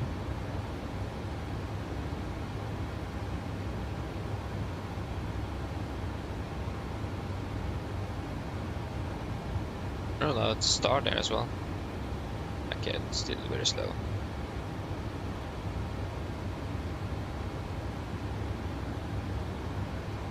Terminal 2D. Fair enough. Normal expect, yes, that Delta 02 to Delta 24 is what we could expect in Charles de Gaulle. Just need to find out what runway we could expect then as well. Terminal 2, there we go, D. So that means we could perhaps expect 26 right then. At least they're on 26 runways.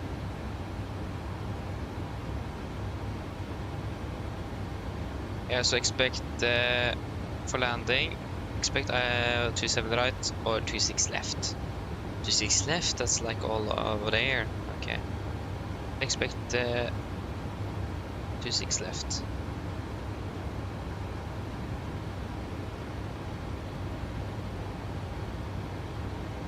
Six left. The whiskey one. Yeah, nothing. No, thank you. No problem. me a call if you change your mind, though. Of course. Friday 73 Max 8 welcome, opening well. Good evening. Yeah, I've been a little while indeed. It's nice to be back, it is. Just a bit hectic with all the technical problems we had earlier, but yeah. It's good to be back. But yeah, I just need to go for a few moments, so I'll be back shortly.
Okay, I'm back again. There's no controllers that have actively tried to contact us, that's good.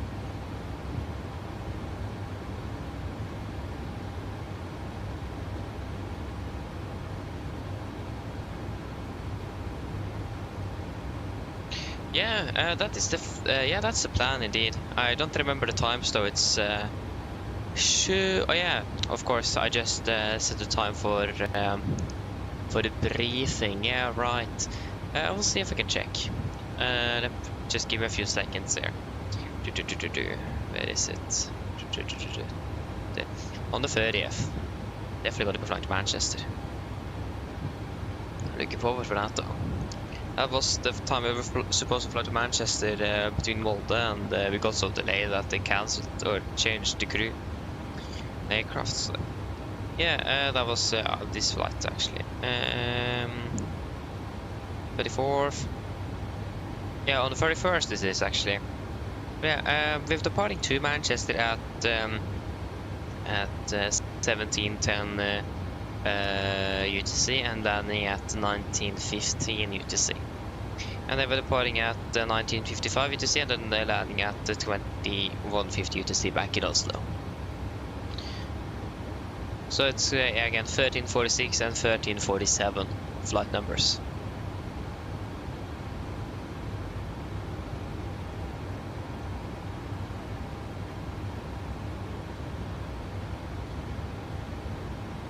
Yes, yeah, I just random seen it on flightsim.to.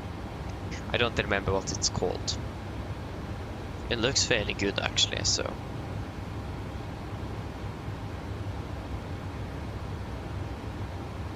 I just took what I found.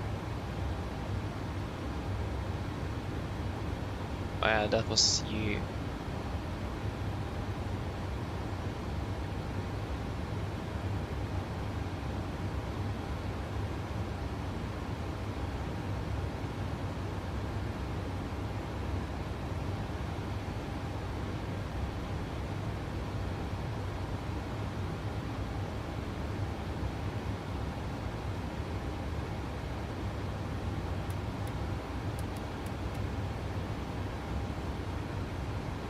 Oh, this aircraft was very non-standard for Norwegian though. It's it's not even a track up and navigation display as we used to. It's a heading up. Okay, that's nice. Also, not still on takeoff roll. We did when the aircraft went straight into heading select. So this also is a heading select aircraft that not the wings level aircraft to 400 feet. Very interesting.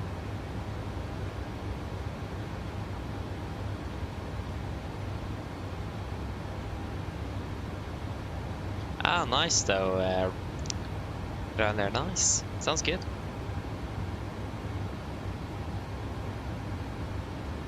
Is it the Wi-Fi that's bad or something? Because I can't get charts on Navigraph as well. Ah, now it works.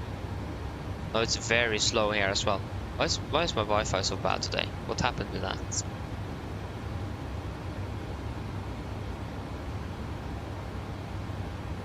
Ugh.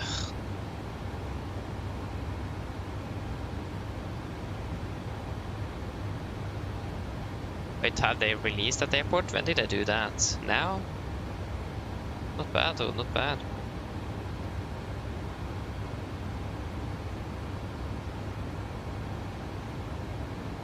Yeah, I mean, yeah, I think Norwegian flies there mainly charter though, perhaps. But yeah, that's very cool though. You fly there one day as well. 26 left. 1 whiskey.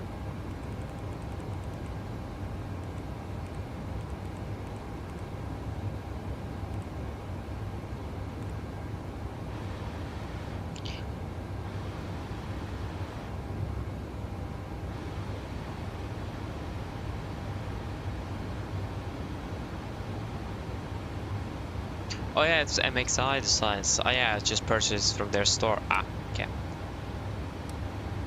But I must say though, indie build sceneries are very good. They are.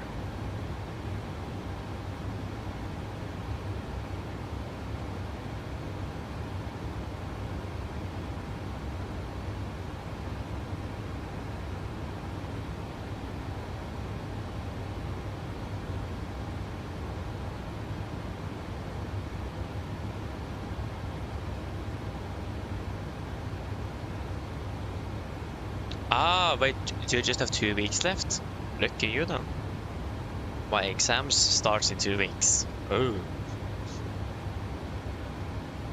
Or actually, yeah, tomorrow it's 2 weeks till the first exam. It's going quick, this one. Oh, yeah. So I have 4 weeks left before I'm finished.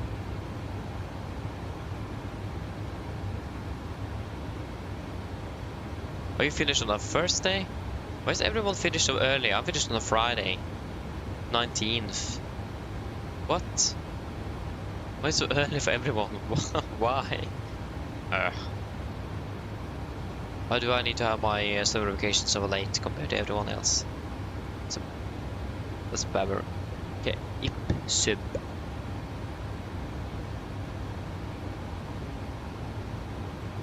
Do a fuel check at IP sub.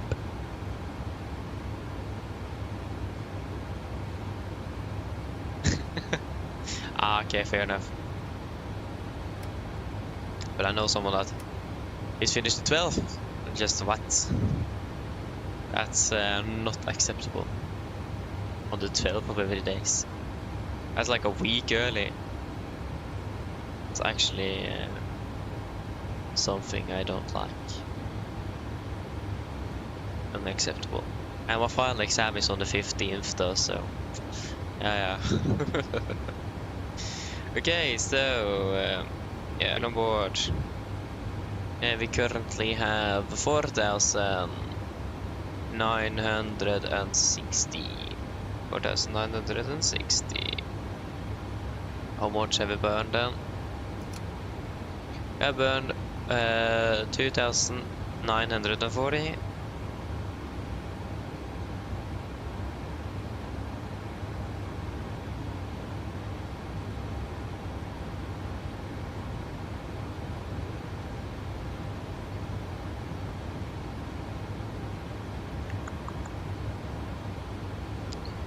I don't know. Yeah, we are heavy. That's probably why. Yeah. Should. Yeah, right. We are there. Up to the flight over 380. We could actually climb up the flight over 380, but our flight plan gave us 34, so we have crosswind, so it doesn't really matter too much. And there's traffic here as well, as always. Oh yeah, so English exam is on Friday.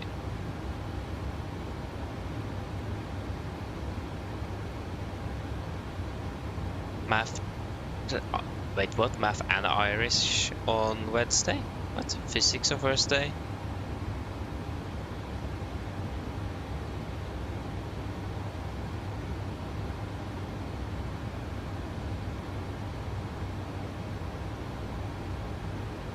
Yeah, I understand what you mean. That's even worse than me. Because I have, in my case, on the 4th of June, I have materials and components on aircraft. And then 4 days after, on the 8th, I have physics. And then a week after, I have digital techniques. So yes. I know it's one of the other, we have 5 schools in Norway that offers this type of education. One of them is up in Bodø, and one of the viewers there actually goes on the first year there, and he said that they have just had their math exam so far, and they have the 6 rest of the exams now in June, because there's 7 in total the first year, and I feel so bad for them. At least we have been finished with 4 exams before June, so we just have the 3 left, but they have 6 in June. That's actually insane. I'm not sure what they thought about up there in northern Norway, but I feel very bad for them. But thankfully though, especially with digital techniques, we had 2 other electronics exams earlier this year. You can link them quite up to each other, especially the 2 first ones. They will overlap a little bit, so that's not too bad. And math and physics as well, fairly overlapping, so that's also not too bad. But I mean, aerodynamics is fairly easy, so that's also not really a problem. But material and components, can't believe it. Actually, math, they were finished with math, forget about it. Yeah, physics. Actually, looks like physics is probably the one thing I'm actually currently worst at. Surprisingly enough, I thought I was going to do doing fairly well, but I'm struggling so much with physics, it's just insane. So I need to lock in. But I mean, we need to learn everything by heart really. We don't have any sort of tools during the exam. Just pen, piece of paper, and our head. That's the only thing we have. So all of the formulas of physics, we need to know them. That's probably why I'm struggling so much, because I need to know everything.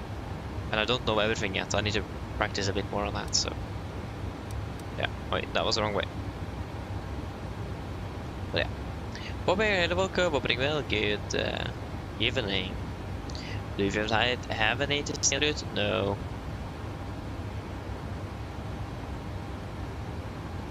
So yeah, but I'm so looking forward to be finished.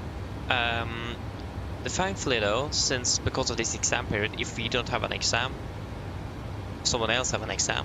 So that means at least from the 3rd of June, to the 16th of June, we are basically off. We don't need to meet up at school at all, because we just have reading days.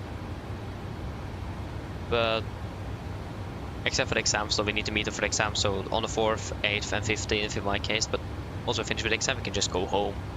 That's fairly nice. So that means the entire week I can actually fly, and that's very, very nice. Have some time to fly on a normal weekdays and not only in weekends. Really makes a difference. It does. So I'm so happy, so looking forward for that. And thankfully though, that flying is going to be happening for the exam. Looks like I'm going to be best prepared of for now. The ones I'm struggling with the most is going to be first. That's fairly nice, because then I can just focus 100% focus on those two, and then I can just do some easy repetition before the last one that is about everything, quite a bit of electrical stuff. But for example, model screens in the flight deck and A-cars, T-CAS, and I mean 1/3 of the exam is pretty much about all of that kind of stuff, and I know that already. That's very nice. So looks like I'm able to make that one quite well. The two other ones need to practice a bit more, but as long as I pass the 75% requirement that the EASA has set up, I'm happy. I don't need a 6 or a 5. 75% will give me a 4 on the grade, and I'm happy with that, as long as I just pass, because having these 3 exams so close up to each other that is completely different from each other is quite hard by itself. Especially for those of you that don't have that, and we don't even have any sort of tools to help us, especially within physics. Makes it quite a bit tricky.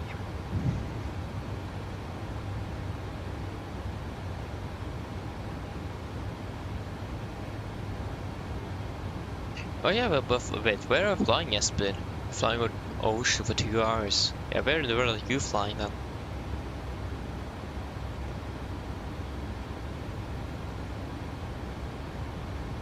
Yeah, if you have about thermodynamics, lights, some basic how lights and lenses work, some basic sound,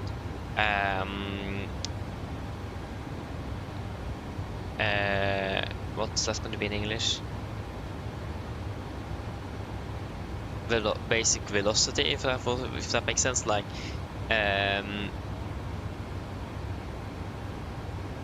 yeah, basically a bit of velocity and energy and mechanical energy, and it is going to be some about pressure and that kind of stuff. So it's fairly easy, it is. But the fact that we can't have any formula books or something with us on the exam makes everything so much harder. And it's how many questions? 52 questions on that exam. It's a fairly large exam as well. It's 12 questions more than the math exam.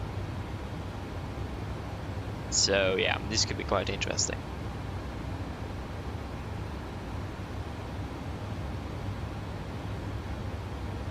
Yeah, especially, yeah, so you need to learn symbols, but no formulas. I need to learn everything.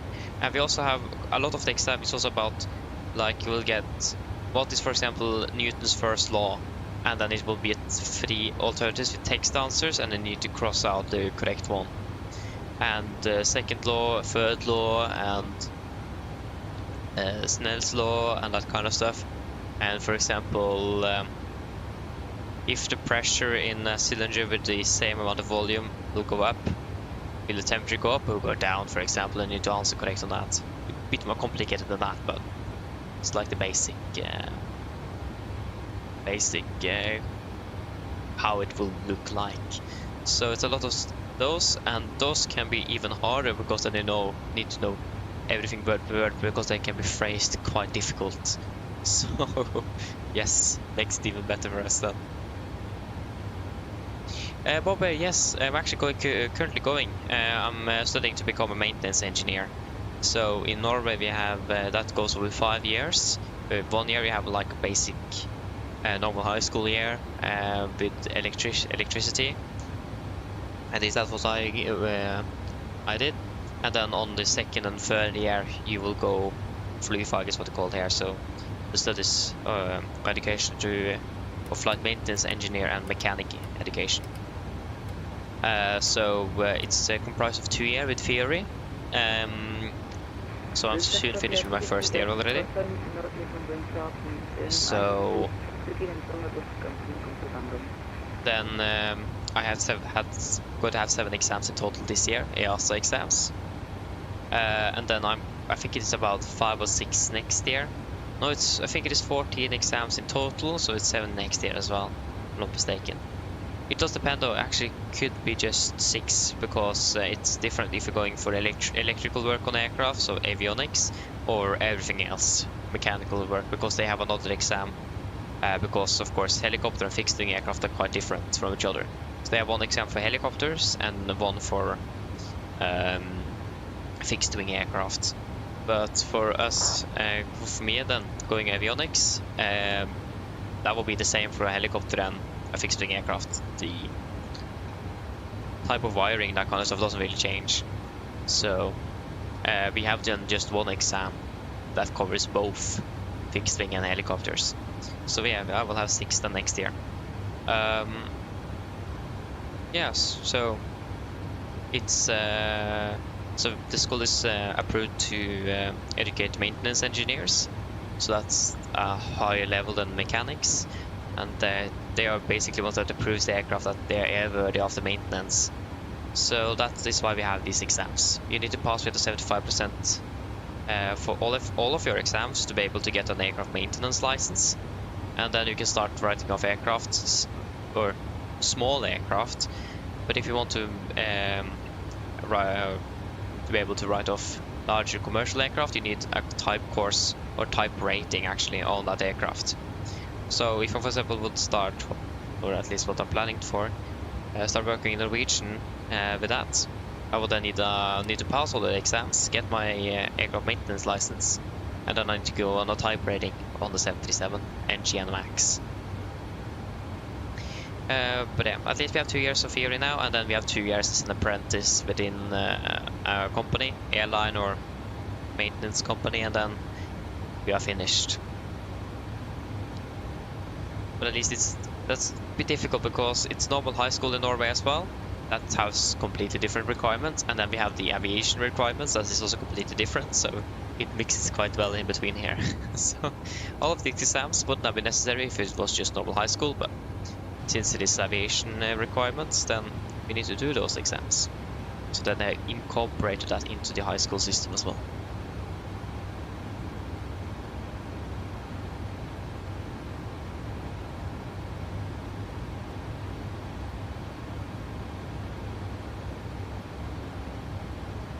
Ah, yeah, you need to write. Oh, yeah, so it's quite similar with at least the laws and that kind of stuff. Yeah, like the basic principles. Yeah, because yeah, of course you don't probably don't have a multiple choice, but written.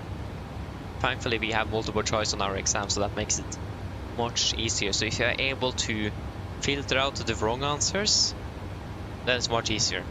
I remember the math exam, especially with equations and that kind of stuff. Like you need to find a known variable or factor, whatever you can call it. You can just test the answer with the different options available and then find the correct number and then swoop, instead of doing the entire calculation. So that was quite easy. Physics is a little bit different. So I need to see if I can find a method to eliminate different alternatives, so I can quickly get to the correct answer, because we have 75 seconds for each question, so you don't really have a lot of time to do things either. So going full on calculating is not really an option because you don't have time to do that. So, but then thankfully with the written answers, with the different laws that we need to get correctly, you can probably save up some time if you manage to get that fairly easily. If you make that within 10 seconds, then you have 65 seconds you can distribute on the calculations on other questions, for example. So it can be a bit difficult.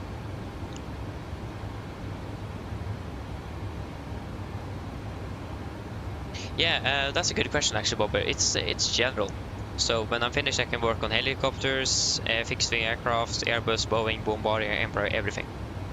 It's for, yeah, even small Cessnas and each aircraft and that kind of stuff. But if I want to make work as on the aircraft structure or engines and that kind of stuff, I need the older maintenance license because it's divided to, like I said, with avionics and all of the mechanical parts of the aircraft and the aircraft structure. So that's divided in B1 is the structure and B2 is then the mechanic. Sorry. B1 is the structure and mechanic and B2 is the avionics, so I'm currently going B2, so I will get a B2 license if I then pass all of my exams. But if I want to then be able to certify or ride of aircraft to be airworthy again after maintenance for mechanical work, then I need a B1 license. And with the current education going, I don't really get that. So if I want that in the future, I need to then study at home and go up for the exams privately. So I think I need to take up 2 exams and do 1 exam if I want to work on fixed wing and another one if I want helicopter, but I will go for fixed wing. So that's a disadvantage as well, since for example with material and components that I will have now on the 4th is a bit shorter for B2 than is for V1 because they are working with this a bit more. So they have even about wood, how aircraft is built and working around with wood. We don't have that. It's not that relevant for us. And the corrosion is something they go very deeply in, since that's pretty much the biggest threat in aviation is corrosion. So, and we have pretty much we are level 2, it's maximum 3 levels, and B1 have level 3, so we also need to know fairly a bit about corrosion as well. So yeah. Hello. Sorry for the intrusion. I was just wondering if you'd like a drink. You guys want anything to drink? So yeah, at least that means I need to take at least that exam up at a later point if I want to be B1 license as well. So yeah.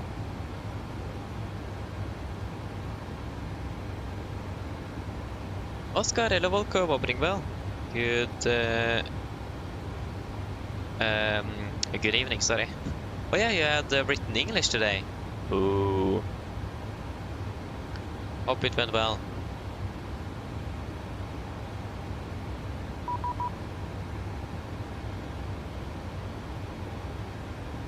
Ah, I see, yeah, Ryanair. Makes sense. But I mean, that's better than nothing though, not gonna lie. 134375.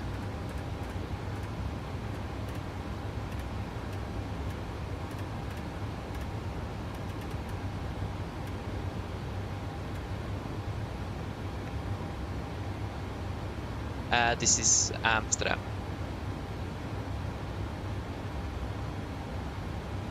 Amsterdam, good evening, Nordic 96 Quebec, flight level 340. Nordic 96 Quebec, good evening, set squawk 2751. 2751, Nordic 96 Quebec. 2751. Yeah, we still don't have VHF2 working on the aircraft. There we go, now it's working.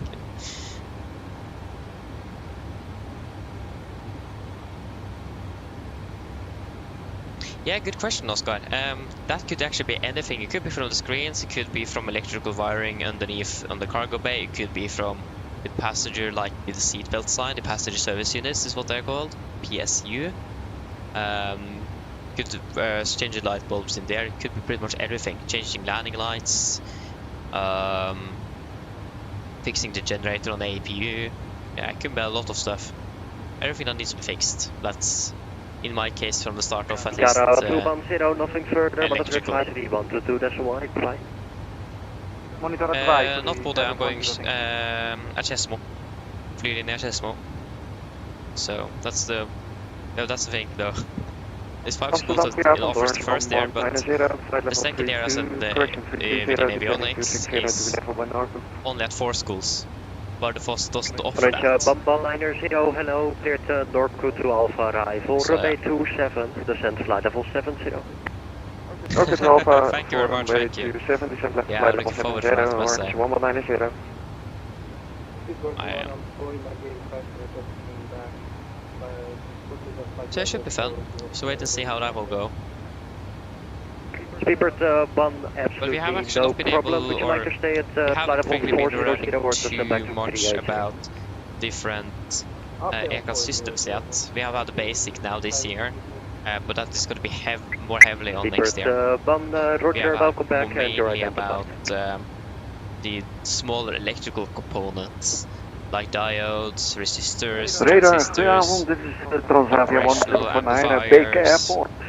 and Radio check. different circuits with them, Transavia generator, 1049, goedenavond, battery, 325. all that kind of stuff. That's Good evening, basic sir. We are on the gate foundation. Alpha 1, information echo on board. Request clearance, IFLY flight to Gdansk, smile. So yeah, next year we'll have more in detail about flight Transavia directors, autopilot 1049, system, to Gdansk. hydraulics, Netex 2 Bravo Departure, runway all of that 21. kind of electrical Mr. system on Flight level aircraft. 60, squawk We have 01. already had about ice and rain protection. We actually had a Dit test is about flight that to today. Gdansk, flight Netex 2 Bravo We Departure, had runway about flag 21, initial controls, climb flight level 60, squawking landing 0142. gear, Transavia 1049. Transavia 1049, read back core and report. hydraulics, basic Look hydraulics. on. This will go in further detail next year. No thank you, No forgot the problem. flight attendant there. Give me a call if you change your mind. Of course. So, yeah. So more to the different systems on aircraft will be a little bit more in detail next year. We'll have about 19 school hours of that every week. So it's a fairly heavy subject. It's 186 questions, I think, on the exam next year then. It's the largest one we will have. And it covers pretty much everything, like I said, from ice and rain protection to the seatbelt sign in the cabin. Speedbird 884, report back number.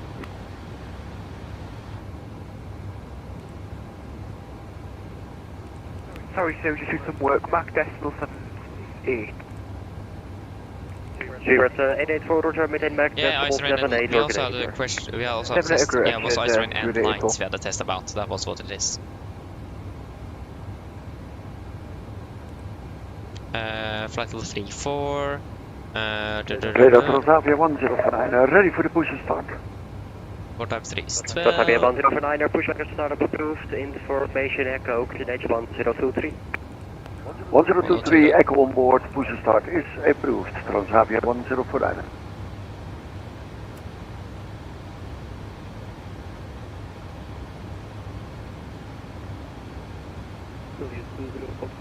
Yeah, it's the 7th of June. Yes, it is. That's correct. Sylvius 20, Foxtrot, runway 23, clear to land, wind 250 degrees, 1 knots, vacate left. Runway 23, clear to land, vacate left, Sylvius 20. Mopil to 300B, 260B, yep. And then Xera, yep. And then to Edori, Devim, Orange, Bam 90, proceed direct. 160 below, Expected for Orange 1190. Devim, yeah, there we go. And then Lurni, we have turbo fans between 11 and 15. Maximum 230. But why did it maximum 250? Huh? This is the Mopil 9 Echo.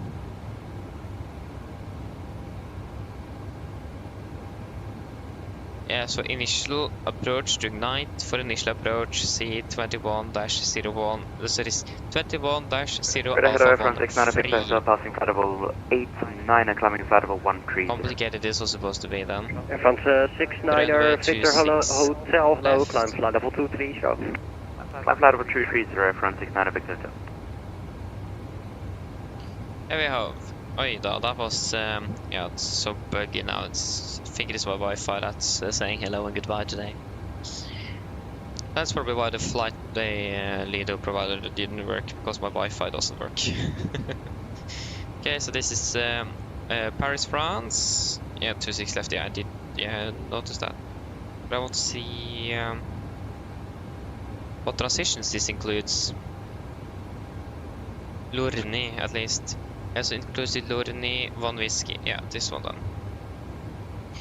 So at Lorny, ahead is shed, so.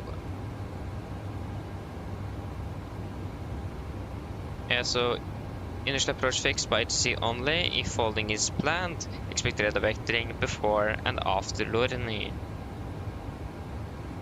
That's maximum 130 and below 75, so 0, maximum 250. Yeah, and then Papa Golf 520.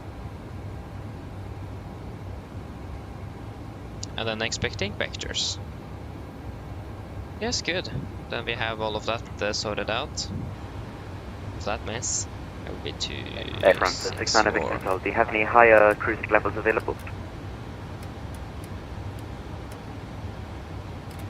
Air France 69er Victor Hotel, I can get you up to 29ers. Roger, request 290 Air France 69er Victor Hotel. Air France 69er Victor Hotel, Roger, do cruise altitude 290 for now, climb flight level 260. New cruising level 290 and now climb flight level 260 Air France 69er Victor Hotel. Wrong. 10835. 835.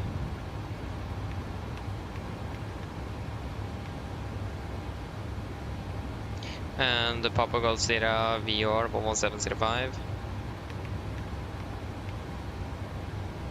Yes, we need to mist straight ahead, 4000. Okay, we don't need the VR then. Yeah, we'll take 11705 then. Beeline 4 Delta Quebec, hello, climb flight level 250. What's the flight level 250, Beeline 4 Delta Quebec?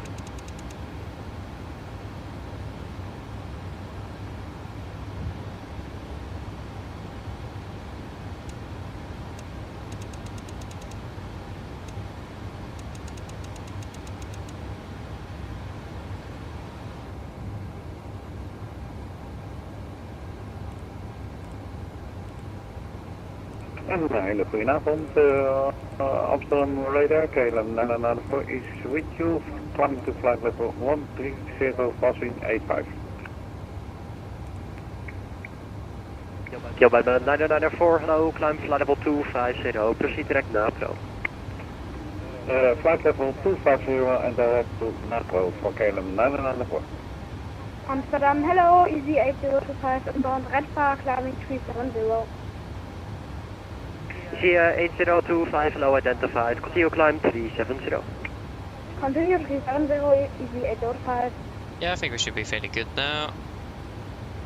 Transavia 109 ready for taxi.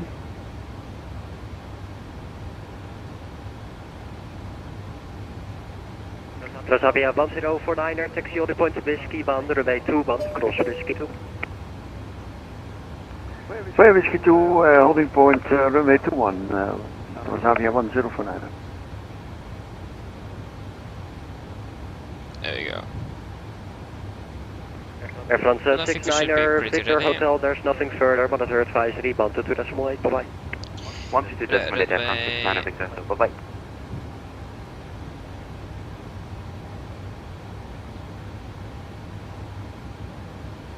Room Kilo 8 Quebec 4.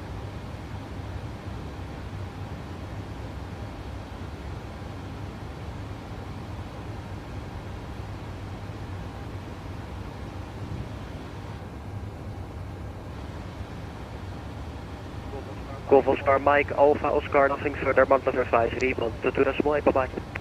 Nice, British Airways. Not bad. Actually managed to catch that one. That's a new one. Never been able to do that. Just do something really quick.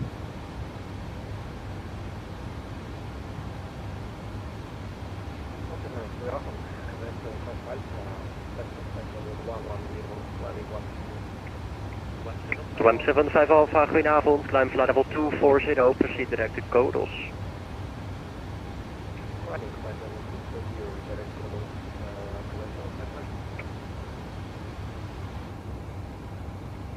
Beeline 4 Delta, Quebec, climb flight level 350. Flight level 350, Beeline 4 Delta Quebec. Soviet 20 Foxtrot, vacate runway 23 at Sierra. And landing runway 26. Soviet 20 Foxtrot, roger, where would you like to park? Winds are 26 at 11, variable. We can take the hotel apron, Soviet 20 Foxtrot. Soviet 20 Foxtrot, roger, taxi to the hotel apron, bye-bye. 20, QNH 25. Speedbird 884, nothing further, monitor advisory, 122, that's wide, bye-bye. 128, That's 900 kilos, so that will be 63 tons.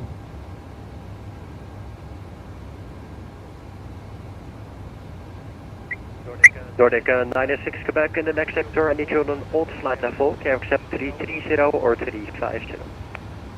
Okay, that flight level 350, Nordic 96 Quebec. Nordic 96 Quebec, roger, climb flight level 350. Climb 350, Nordic 96 Quebec. Gilbert 994, nothing further, monitor advisory, Altitude events. bye-bye. 350, set. 1, 2, 3. Transavia 1049, Whiskey 1, holding point runway 21, we are fully ready. Transavia 1049, runway 21, clear for takeoff, the winds 240 degrees, 13 knots. Runway 21, clear for takeoff, Transavia 1049.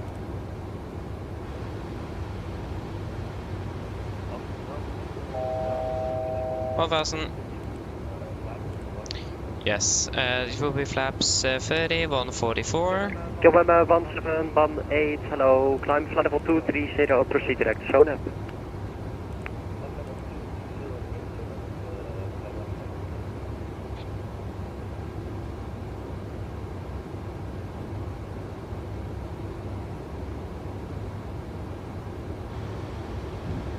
What landing distance do we have available?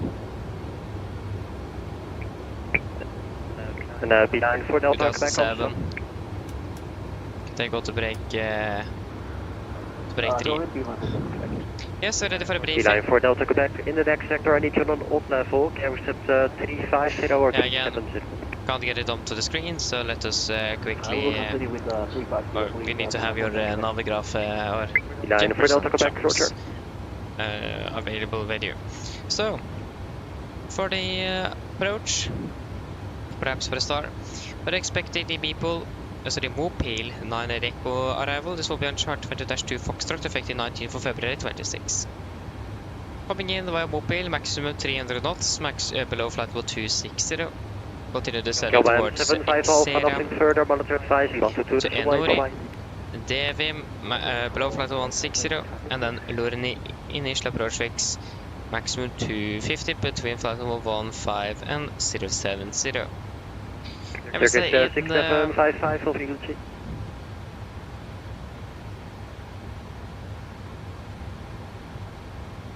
Yeah, MSA is 2,700 feet, maximum 250 knots below flight level 100 as usual, and we do not have anything special to be aware of on the start. We are currently expected to be landing with fairly a bit of fuel aboard the aircraft. About 200 kilos extra fuel, so not that much, but at least we should have enough for one attempt in Charles de Gaulle, and if we do need to go around, we will need to discuss our options available. The weather conditions at our alternates looks to be good with cloudy conditions as well, so, and the weather conditions are good in Charles de Gaulle, except for a little bit of windy conditions, but that's fine. But just be aware of that with regards to the weather conditions. For the approach itself, perhaps for the initial approach, this will be on... approach 121.205, bye-bye. Approach we need to adjust for it to load. There we go. So, initial approach, 26 left, chart 21-0 Alpha 13, effective 10th of July 25. Again, we're coming in at the initial approach fix, maximum 250 below flight level, maximum on flight level 130, minimum 70. Continue to Papa Golf 520, and I'm expecting vectors in for 26 left. Yeah, so basically at the initial approach fix, initial approach fix by exiting only. Quebec, nothing further, monitor advisory, 122, that's wide, bye-bye. Advisory, Nordic 96 Quebec, bye-bye.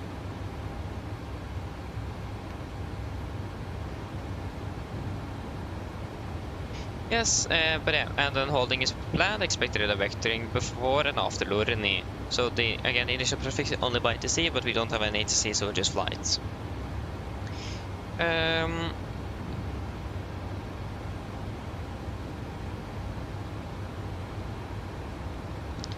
Yes, other than that though, it's nothing really else specific in. Except for be aware of this if you do have Charles de Gaulle approach online. So on first contact with Charles de Gaulle, or sorry, de Gaulle traffic, pilot message must include only and compulsorily cleared waypoint and cleared level, indicated airspeed cleared by Paris ACC, or without free speed adopted, and ATC information letter taken to account. So be aware of that, remember that, that's important. Other than that then, for the final approach, this will be on chart 21-5, effective 12 for correction 10 for July 25. So coming in, expected vectors, the intermediate fix will be India Golf to 6th left. And then descending down on the glide, and you should also then be approximately 14 miles out. So you will probably expect a direct to intermediate fix about 40 miles out before turning final. The wedding is 2640 degrees, ILS means 108 decimal 35 Delta Sierra uniform. So 264 is set triple, and 108 35 Delta Sierra uniform is set triple. Also set the Papa Golf Sierra VR on standby, 117.05 on both nav radios. It's gonna be a normal 3-degree glide, minimums at 517 feet. Transition level, the flight level 60, missed, straight ahead to 4000, to Papa Golf 442, then continue to Papa Golf 433 at 4000, then as directed. Again, just straight ahead Papa Golf 442 and then the right turn Papa Golf 433. And then 4,000 feet. Yes, nothing really special. It's we're going to be catching the line at 4,000 feet. Be aware of that. We do have an yeah. So any known chance of incapacity to perform standard missed approach, in other words, due to wind shear, for example. Must be reported to ATC as soon as possible. So again, if you have encountering a wind shear and we are not able to follow the missed approach as standard, you need to inform. And this is due to the simultaneous approaches and departures out of and in and out of Charles de Gaulle.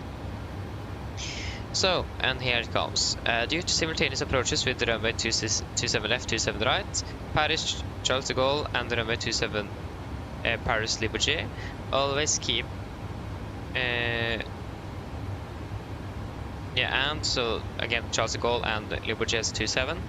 So then always keep India intermediate fix India Golf 26 left in the navigation system in case of use by ATC, and strictly comply with ATC instructions for axis interception with heading or direct to India Golf 26 left. Report as soon as possible any incapacity to intercept with direct instructions to India Golf 26 left. Other than that though, it's a fairly straightforward one. Should be able to do this without any problems. We're landing with flaps. For today, 144 and VDF in correction 5 fun is going to be 149 it is. With auto brake 3 today and second detent reversers. For the taxi,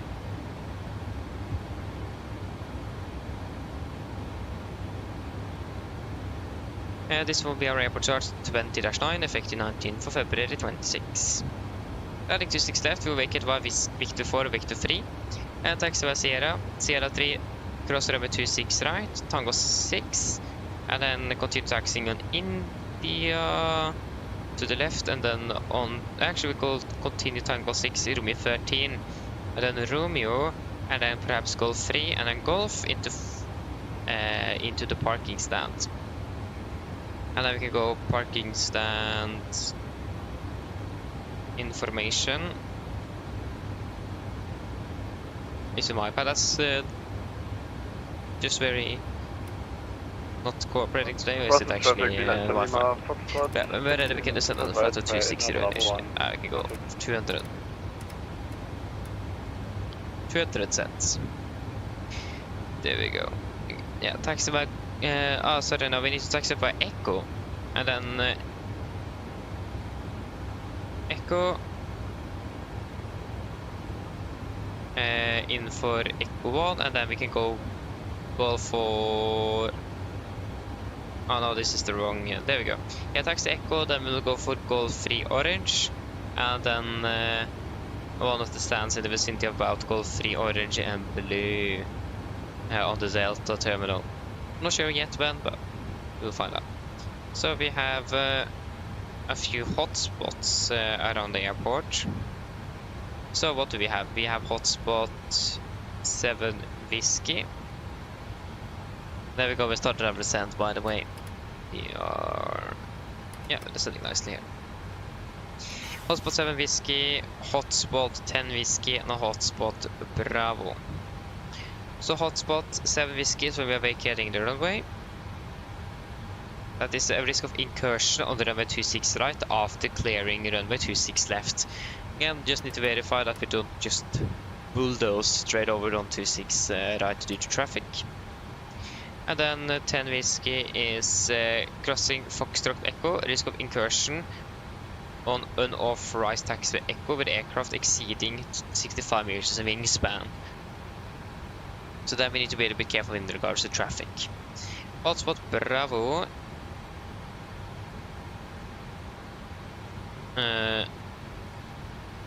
is crossing with a service road with multiple vehicles, risk of failure to yield. So then we have the threat of service vehicles that could come too close to the aircraft itself.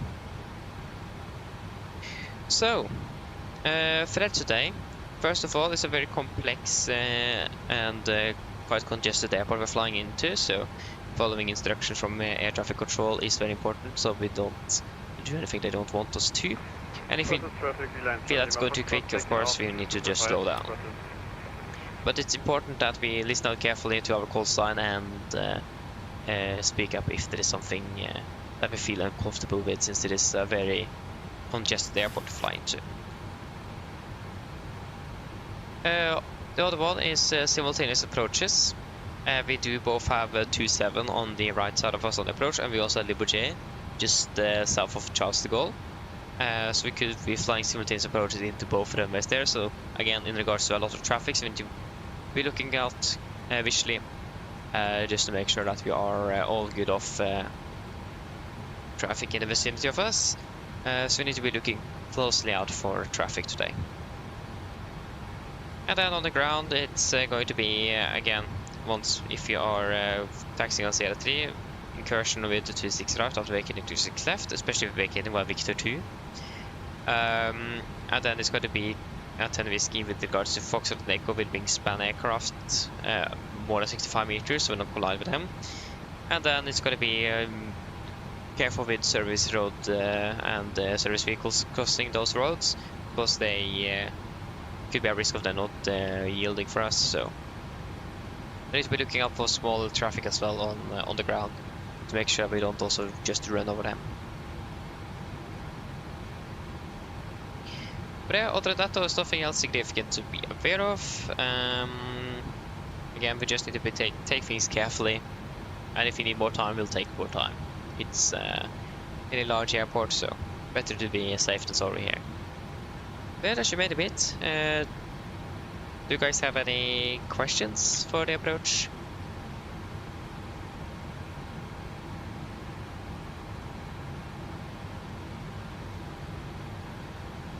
No?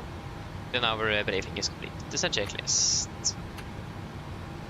Descent checklist, presentation, landing altitude 40 feet, recall checked, auto brake free, landing data, VRF 144, minimums 517. Approach briefing completed, descent checklist complete. I expect to be landing in Charles de Gaulle at 34, the clock is now, yeah, so it's now 26 minutes.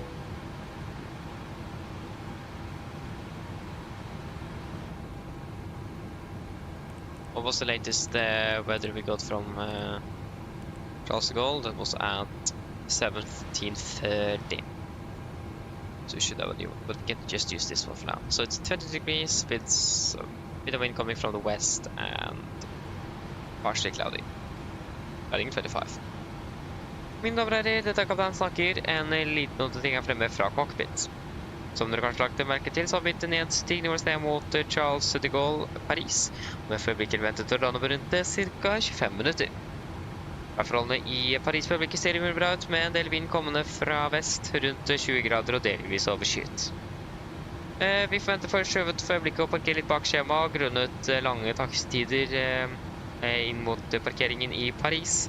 Så venter en del forsinkelser innover, men vi forventer for øyeblikket at det ikke skal være alt for mye trafikk på bakken i Paris for øyeblikket. Ellers, vi håper at det er en veldig fin flytur med Norwegian, og vi takker for at du flyr med oss i dag. Vi håper vi ser deg igjen for neste flytur, og så ønsker vi en fin kveld videre. Ladies and gentlemen, this is your captain speaking. It's a quick update from the flight deck. As we noticed, we now start our descent down towards Paris Charles de Gaulle, and we are expected to be landing in approximately 25 minutes. The weather conditions down in Paris at the moment looking good, with just some light, a bit of wind coming from the west at the moment. About 20 degrees centigrade, with partially cloudy as well. We are here though, at the moment we are expected to be parking a little bit behind schedule. It's fairly long taxi times in Paris. It will take us a bit of time to get from the runway to the parking. And there could be a bit of traffic as well, but at the moment we are expecting actually to be fairly light on traffic, so hopefully it should be fairly straightforward and quick going into to the gate. Other than that, well, to enjoy this flight with Norwegian today, we do thank you for choosing us. We hope to see you again on the next flight, and we do have a pleasant evening. Thank you. Right there, welcome back again, welcome back. Yes, Oslo. 300. So unusual to not have a track up display, but a heading up display. It's very unusual.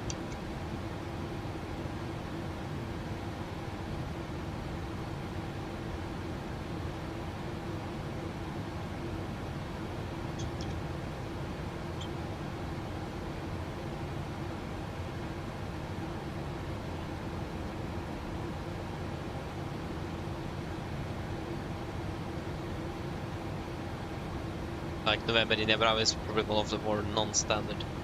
Even Infinity actually do have IAN, integrated approach navigation. Like you can fly an ILS version or nav as an ILS. I think actually this aircraft is equipped with it in real life. Even though all PMDG aircraft have it, but at least this aircraft does have it in real life.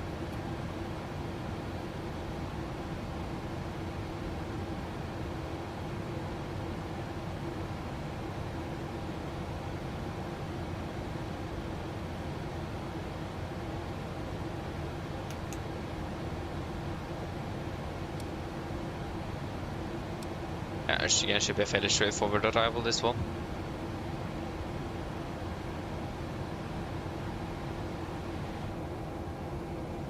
Disregard, disregard. At least we can go ahead and request the latest weather for Charles de Gaulle.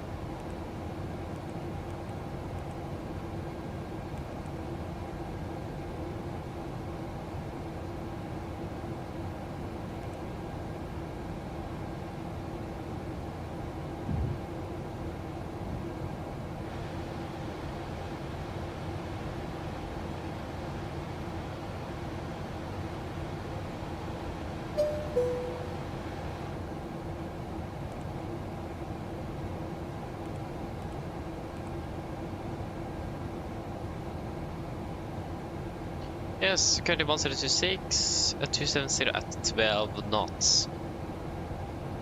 We need to change some parameters there, so now it's not that variable. So basically have a straight headwind, that's wonderful. And 2026, 2026, there we go.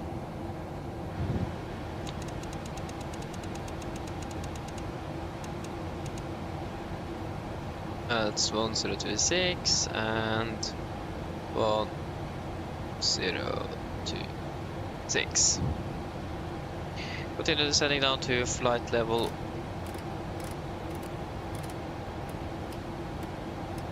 100. 100 sets. Wait, why in the world are we turning off course? Well, for no reason, but okay.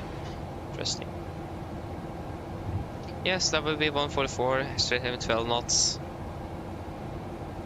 So what we will do, we will take a wind correction of 6, since the winds have increased, and that will be 150 on the final. The blank number as well, so that's nice. And we're landing again. 34, yeah. About 30 minutes to landing, we can just give them the seatbelt sign.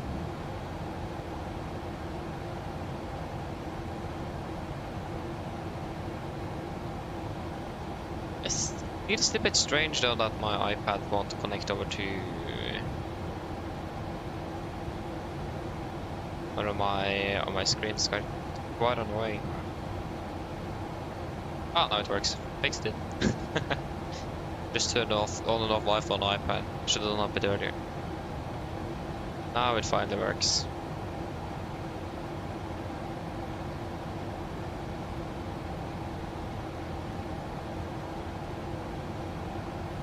Actually, I need to do that here. I can't scale it on other screens since it's so different from this one. Just get that correct here. Maybe a little bit big. Maybe. Just maybe.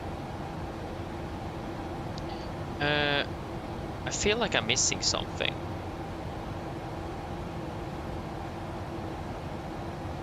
I have you.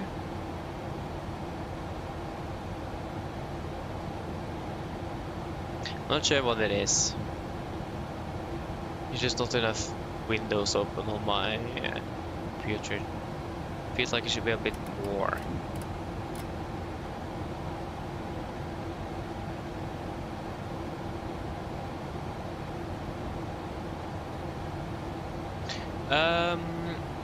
Turnaround will be fairly about 40 minutes, I think it is.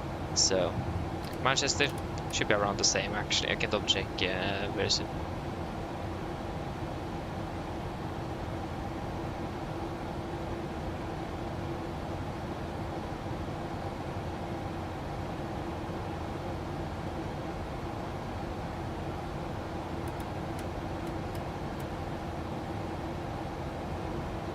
Yes, let us see here then. I think Manchester is about 40 to maybe between 40 and 50 minutes actually. A fairly long turnaround in Manchester. But I mean, those London or English airports are very congested, so it makes sense.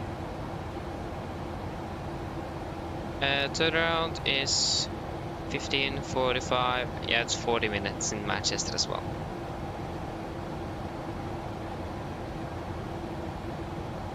Yeah, we're flying to Bodo tomorrow. Always starting so late, that's so nice, 2020. And we are flying to Charles de Gaulle as well on Sunday. It's a lot of Charles de Gaulle for us. But that's actually nice because like we're starting at 17:15 local.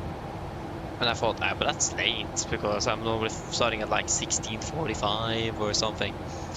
And I just, but then I don't need to stress when I come home and can start to see if I can find a better solution for the leader charts. Is there time for that and so on. And I came home and just suddenly realized, wait, the clock is now 16:47. We are starting at 17:15. That's less than 30 minutes. And I just, oh no, completely misjudged the time there. That was not good. Oh yeah, but I mean that happens.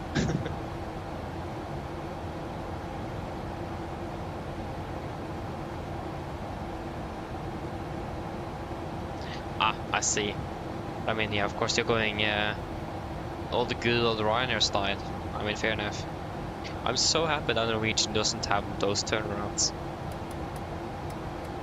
I mean, that pretty much just says that you can still be a low-cost carrier without those turnaround times. But I mean, Norwegian is a bit more expensive than Ryanair as well, though. But they also don't really operate in the same volume as Ryanair does. I really, really, really like that. We rarely have 25-minute turnarounds at all. Sometimes it's Stavanger is the only thing I can remember from now, and that have been a pain. So So happy that we don't have that. Yeah, so we're flying one flight to Bodø tomorrow, and then we're flying from Bodø, and then I think it's going to be an aircraft change up to Edinburgh. Actually down.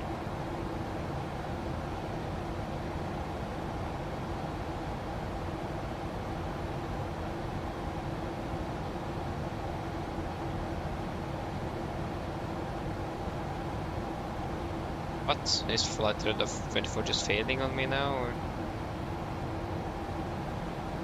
Wait, have they landed already?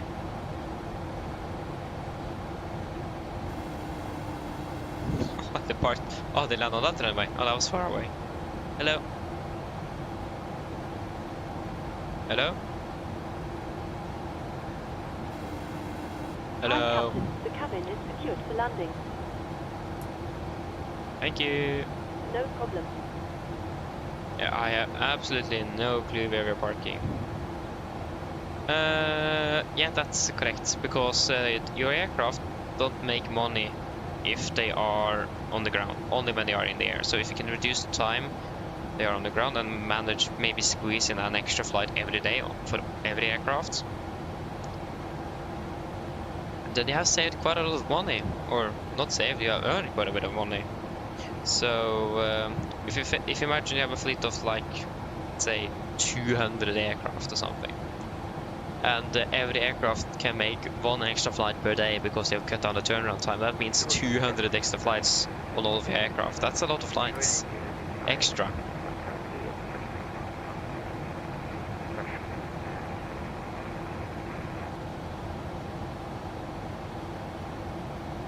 So yeah,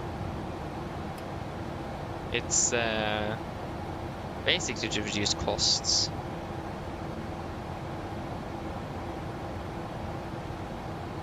Yeah, exactly, the long before start checklist.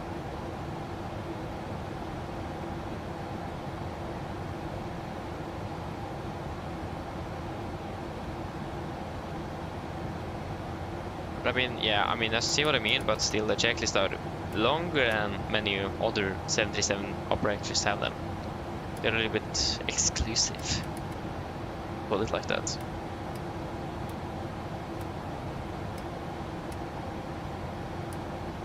Yeah, I mean, yeah, that's also a thing. Yeah. For handling and that kind of stuff. It's expensive. It's actually incredible how expensive one flight is. It's very interesting. If you go India Golf 26 left, direct, confirm. Excuse me, you'll be a little bit high on profile. No, actually not, forget it. Continue descending down to 4,000 feet, QNH 1026, 4,000 set, set QNH 1026 approach checklist. 1026, set cross checked, approach checklist, altimeters, passing flight level 109, now +/-0, approach checklist complete. I still can't find out where in the world we are parking though.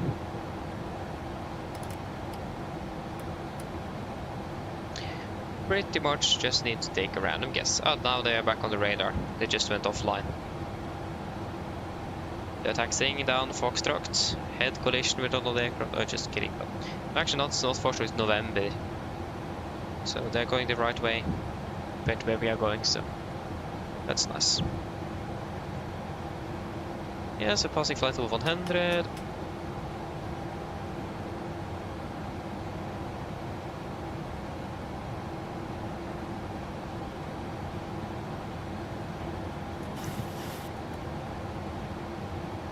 FMC speed. Yeah, it's looking good.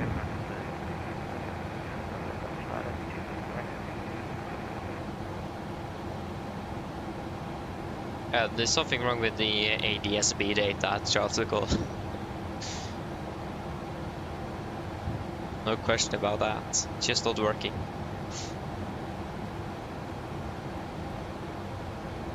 Why in the world are they so early? Probably departed early as well. It took 5 minutes early. Exactly, we departed 11 minutes behind. No wonder.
Speed event reduced down to 230 for now. Is there any speed restrictions on... The Gulf traffic, FedEx 5081 Heavy is climbing through 3,500 for flight level 210. The Gulf. You can go 230 then. How does the computer say? 150? Oh, no. Maintain 250 knots. 250 cents.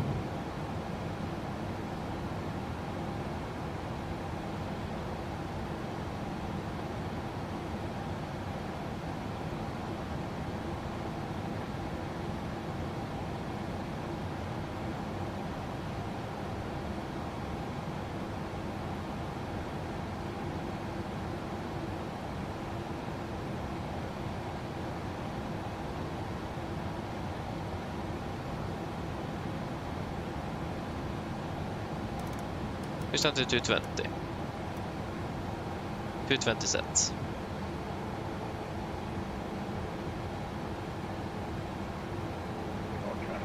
The Gulf traffic, FedEx 5081 Heavy is clear of runway 27 left. Final call to Gulf.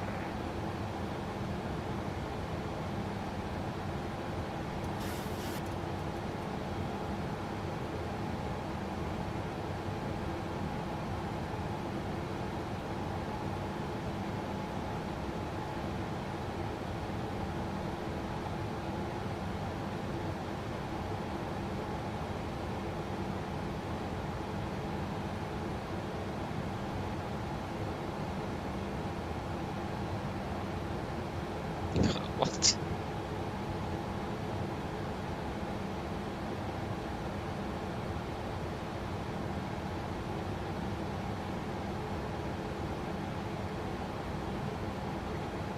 Through traffic at front 69 and Victor Hotel, short 522, right.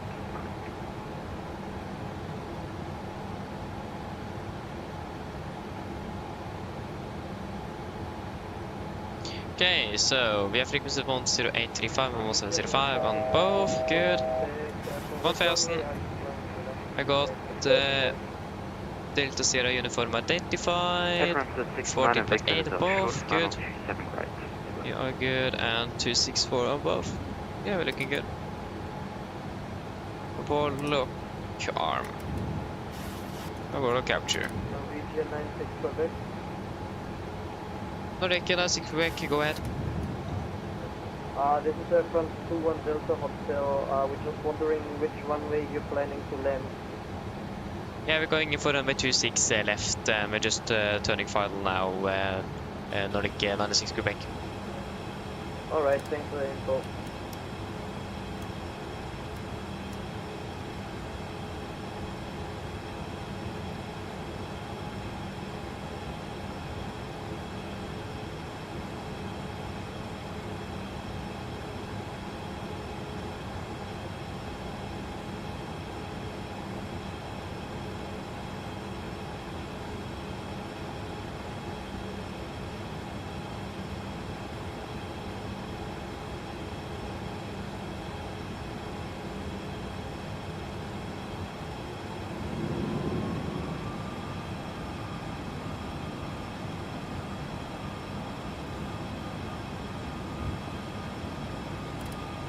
Continue sending down to 3000. Lever chain select. Approach arm. Laps 5, speed checked. Speed 180. 80 set. Actually go vertical speed. Minus 1200 feet, sending at 2000 sets.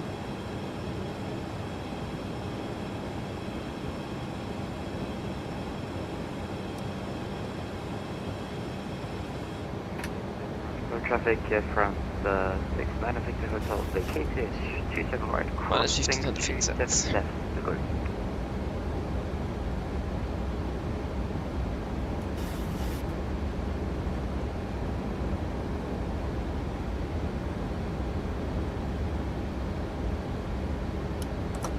Get down, flaps 15, speed checked. 160.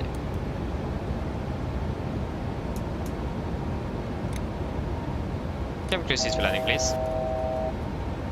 Unfasten.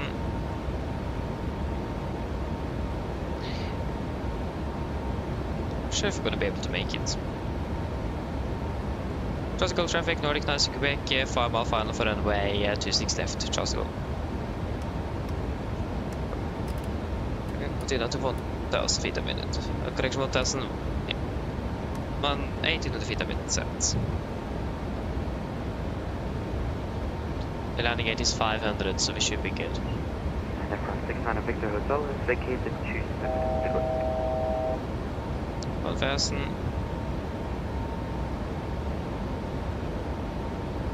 Close to capture. Missed approach altitude 4,000 sets. Flaps 30, speed checked. Landing checklist 150 set. Landing checklist. Correction, chemical given. Any surface chest continuous. Speed brakes. Arm, landing ground, flaps 30 plan, 30 green. Landing checks complete. 1,000, we are stable. Clear to land. The base clear. Yep, A4. We have, that was not an aircraft, that was a taxi sign. Distinguishing autothrottle and autopilot.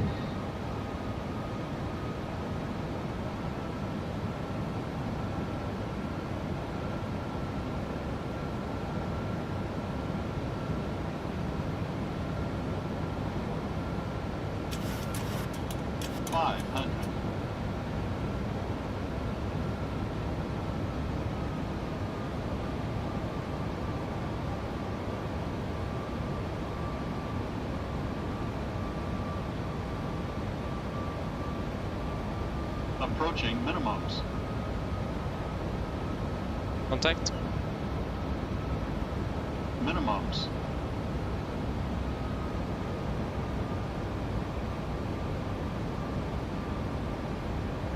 $50, $40, $30, $20, $10.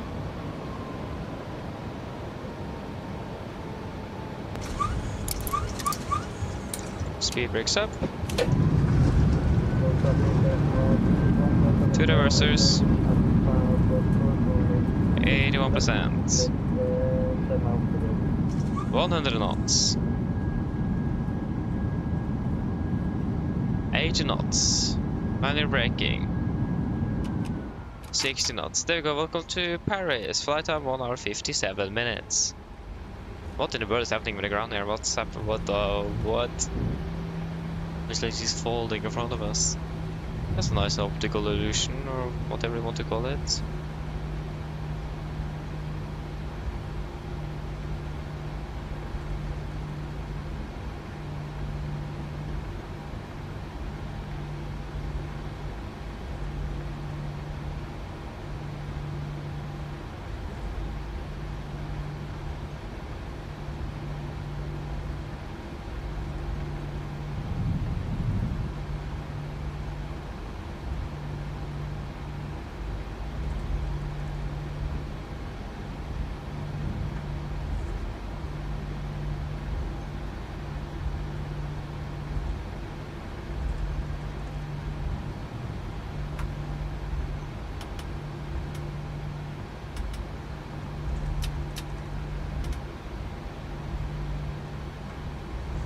Transport traffic, Nordic 96 Quebec, runway 26 left vacated traffic.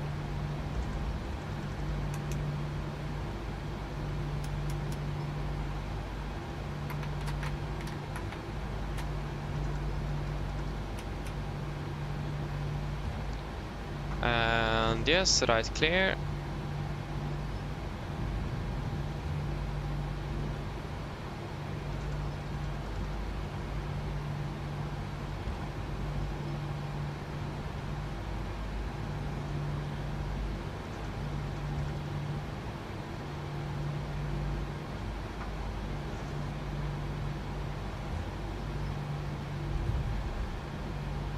Left clear, right clear.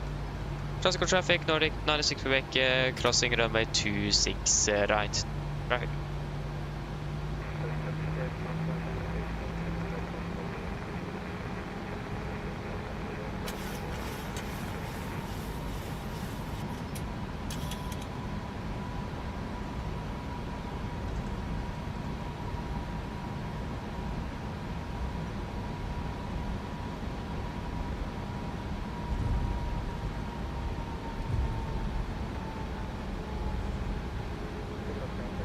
Regular traffic, aircraft 202, push back up from Terminal 2, Foxtrot, headed to runway 26 left.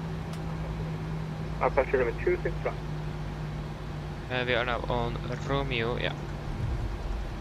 Critical traffic, Nordic 96 Quebec, runway 26 right, vacated traffic. We are the Tango 6. Yes, exactly where we are supposed to be, and then we'll taxi up by next taxiway then. Right clear, left clear, that will be Romeo.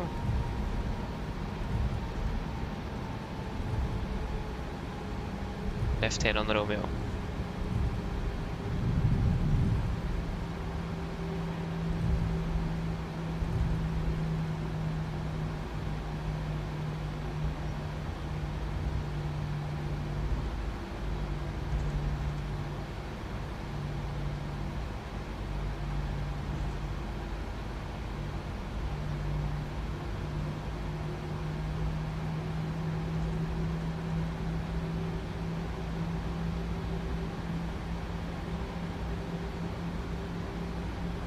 I have no clue where we are parking, so we'll just take something. It's gonna be a remote stand.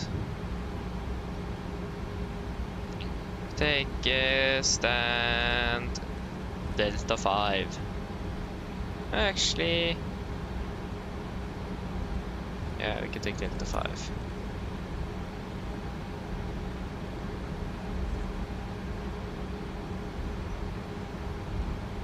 Delta 5. Ha. No.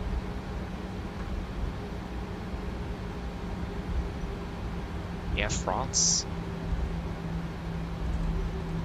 Right, yeah, okay, we didn't really have a choice though, so.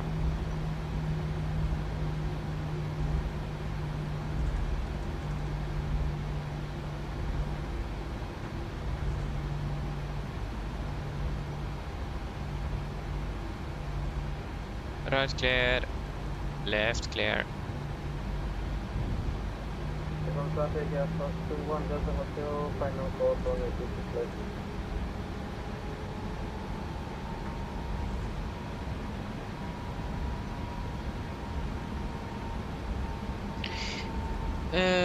We are using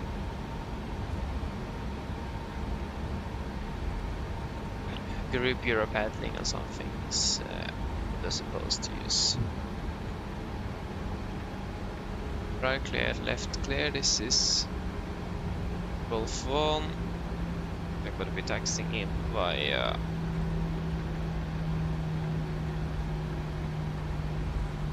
Echo, Golf 3.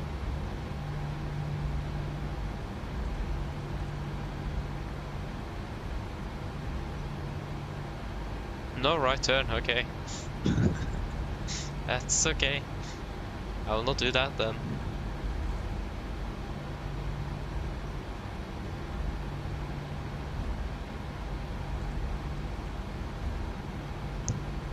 Yes, Echo is going to be right here then. Right clear, left clear. No left turn. Fair enough, we'll take a right turn.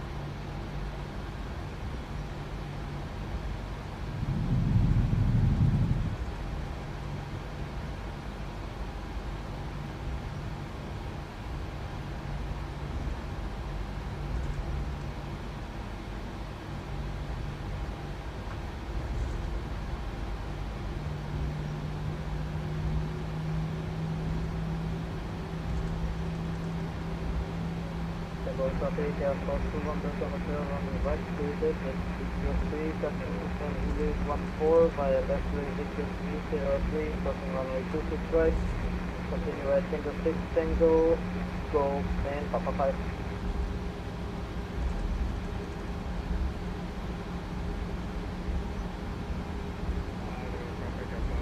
Regular traffic, aircraft 202, taxi via Papa Romeo, Tango 12 holding point runway 26 right, regular traffic.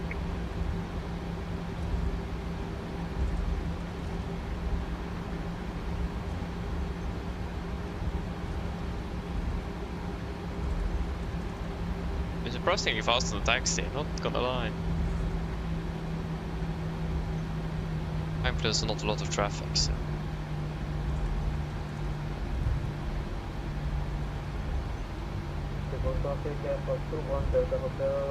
Yeah, the deformated bridge here is not fixed. That's a very clear line. We can go with Tango Bravo to center.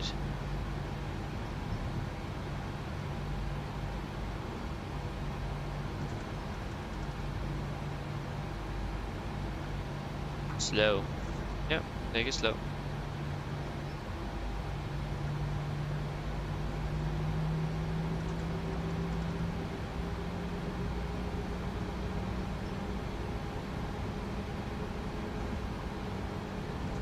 Right is cleared. Left is clear. Maybe Delta 05. I will take it to a Golf 3 orange. You said you're gonna enter taxiway Tango. Yeah, no, negative. We will taxi the Romeo Air France 202. Alright, thank you.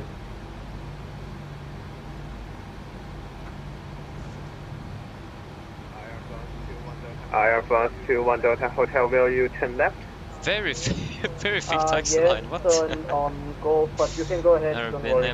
Never seen this before. Okay, maybe. Probably twice the width of our nose gear, that says something. Normally the taxi line should be perfectly fit in between. Yeah, you can fire up the APU. That is Delta 09.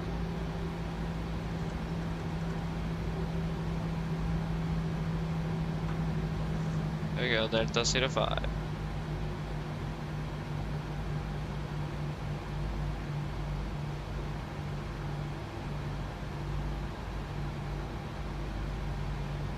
There's a VDGS.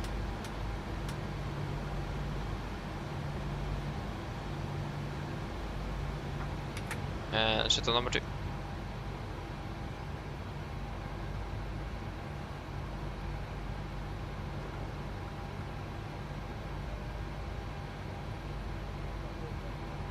Traffic Air France 21 Delta Hotel, holding short with Romeo Tango 10.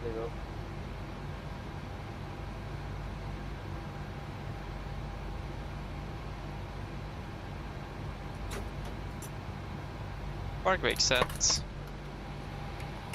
Shuttle number 1.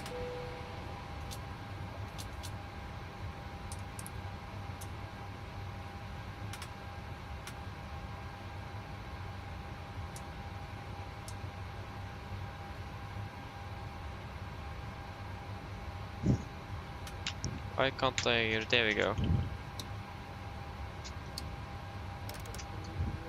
From 202, it looks like, I think it's gonna be better if I go ahead as you're like a bit far away. So we're crossing Romeo Tango 10, continue on Golf and Papa 5. And you can continue, it doesn't matter. And you can continue, it doesn't matter. Still far away from you. Yeah, I just noticed. I thought you were on Romeo already, but then I saw shuttle you on Papa checklist to the line. Okay, thank you so much anyway. Just missed some problems. No worries, man. Have a good flight to Beijing. Merci.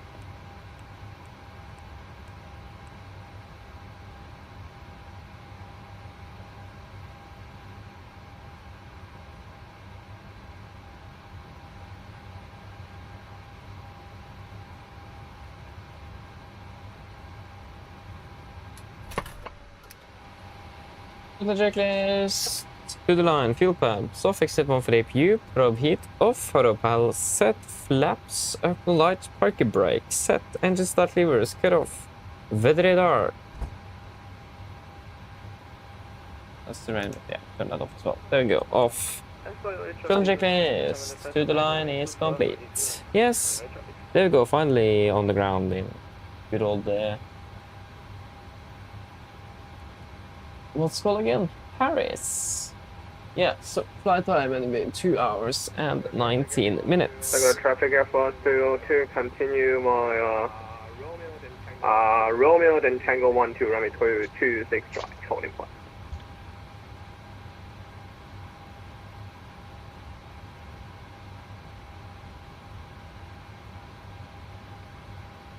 2 hour 19 minutes. Also, it looks like it's going to be raining soon. So, quite heavily dark clouds just south of Gardermoen. So, be prepared for that.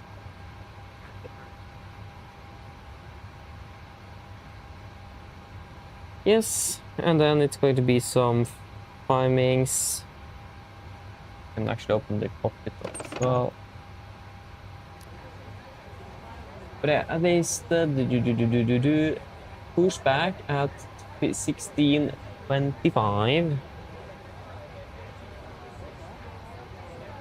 Take off at 16:35.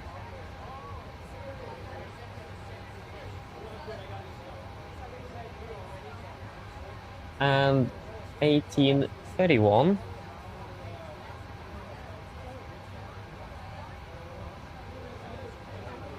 And we parked up at 18:42.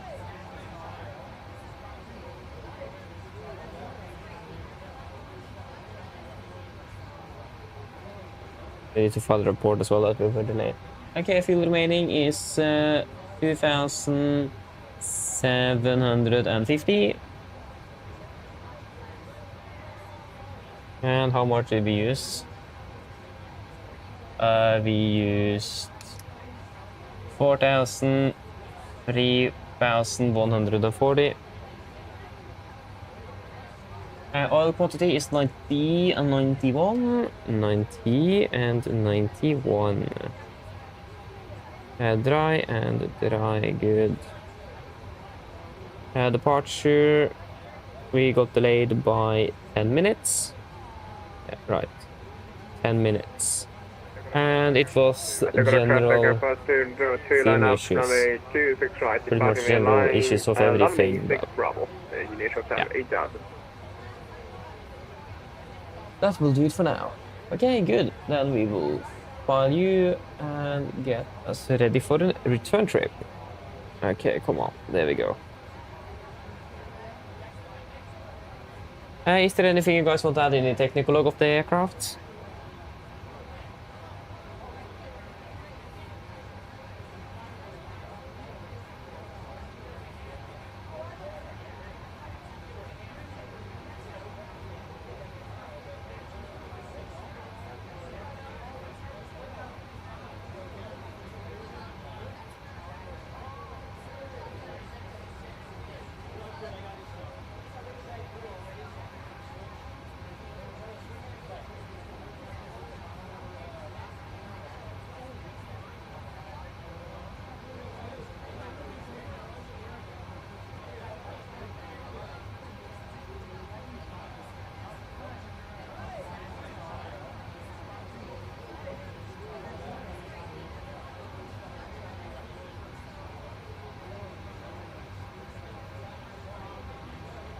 Try to be a little bit quick here on the ground since we are delayed.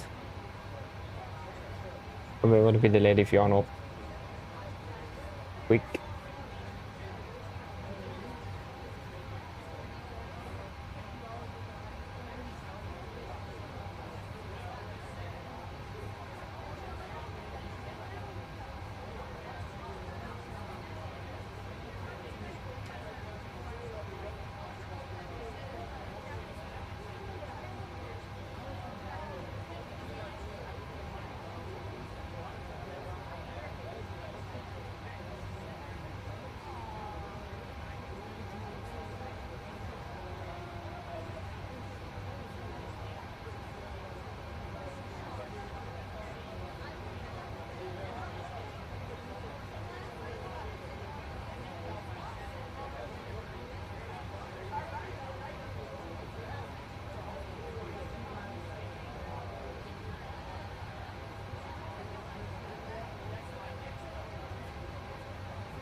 Yes. But yeah, there was something you guys want to add in the tech log. Can't even speak correctly today, properly. But yeah, then we'll go. Oi, then the TV went offline. Did we go? course, it's available like 2 seconds left of the timer.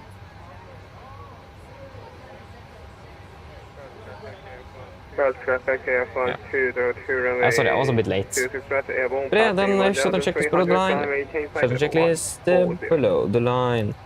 Technical completed, AFB is completed, shuttle checklist complete. There we go, we are now ready to prepare for the return trip. I think, where in the world is self-playing cargo? It just disappeared down. Oh, there it is. Ground crew, I don't care about you. Yes. Okay, so minimum fuel back to Gardermoen is going to be 7.4 tons. Any thoughts on that? Then let me know now.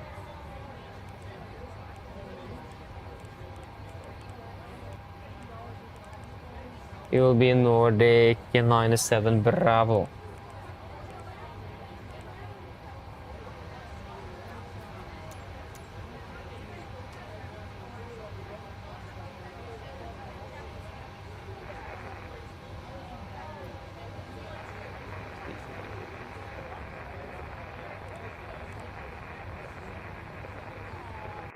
Why should I choose this? We can take Shell, and why not?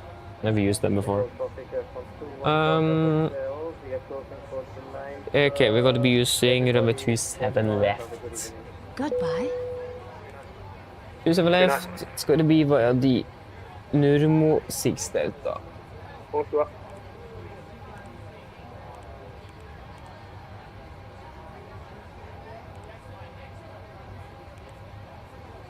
Yes, and then after Nurmo, it's direct to Charlie Mike Bravo. That will definitely be above the northern atmosphere. Direct to Vekin. Vekin direct to Aduto. Aduto, November 873. November 873 to Vikot.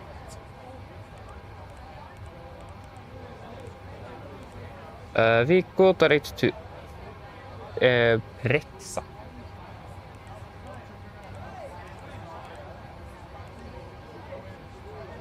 Direct to Grefi.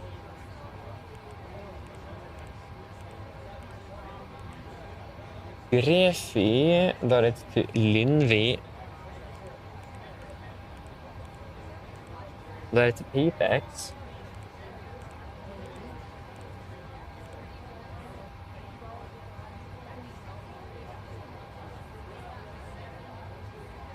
And then Mike 609 to Ripa.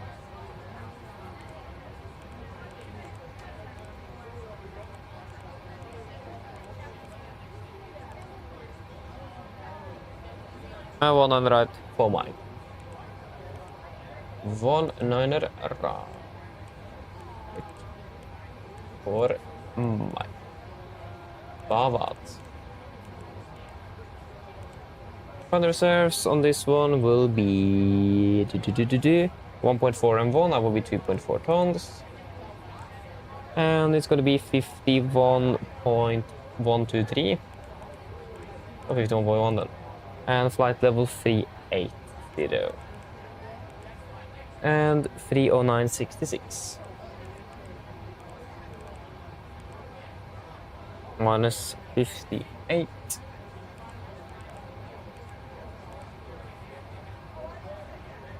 Disregard.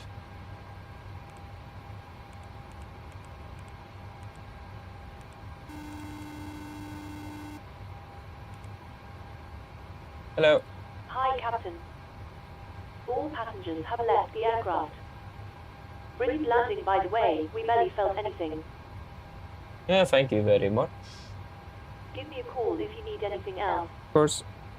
Runway 27 left. It will be a quantified right turn to Mopar Holding. 094 inbound left turns. Mopar. And it's, what did I say? 094 left turns. 094 left turns.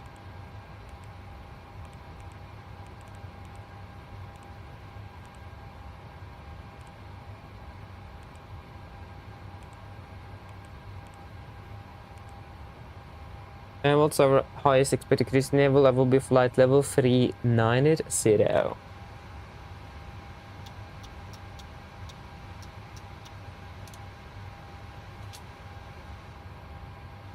Oh, the fuel truck is on its way. We need fuel. It's not even on. It's on its way. Okay. Why is it go? Why? Okay. Disregard. We're waiting for the fuel, so it will be arriving soon. Yes, good. So if you then have 7,400 kilos of fuel, that will give us a taxi fuel of 350. Yep.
What are they using in real life? Are they using 27 left? I think they may be using rights and then lefts. No, they're using 27 left for departures. No worries with that.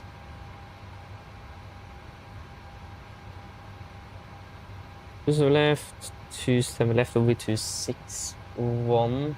I'm in red way heading, but the course will be 261.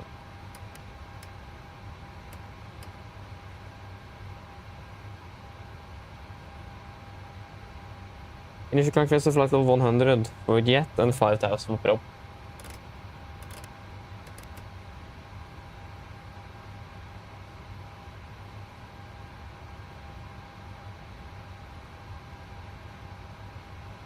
-4 for noise abatement.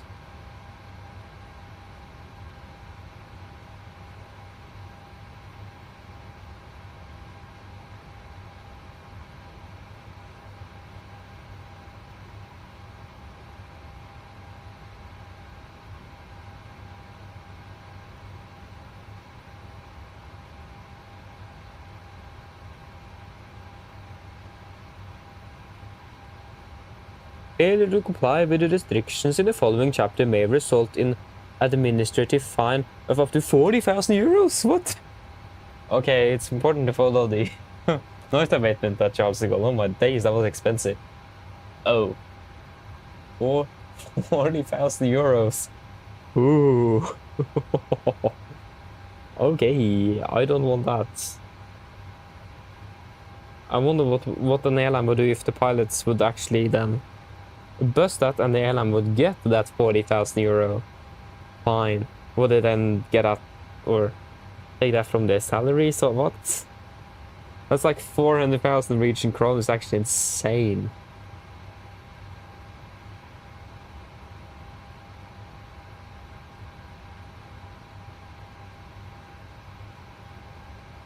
And the TV1 is going to be used here. Okay, but that's nice to know.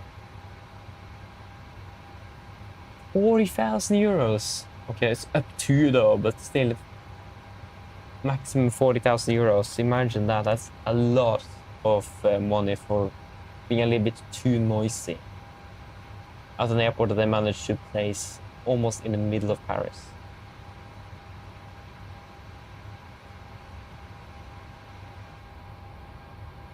"20 minutes in departure. I got the fuel. We've not been able to start boarding yet. But at least we got 7.4 tons. Yes, I think we should start setting up here. it's no ATC online, so it will be on advisory for us.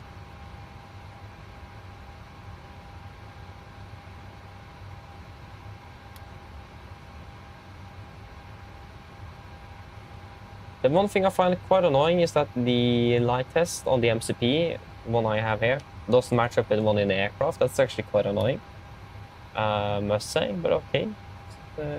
Maybe an option I can fix that, but I don't know.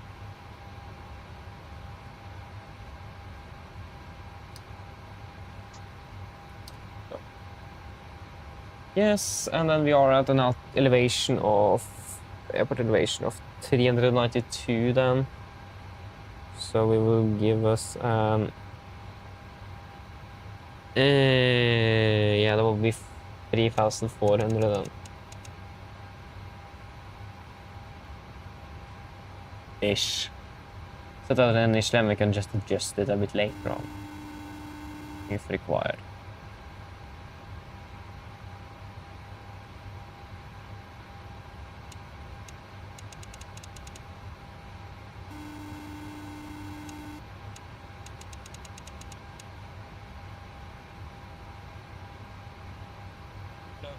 Hello, Captain.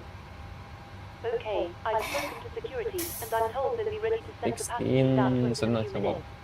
Yeah, okay, thank you. No problem.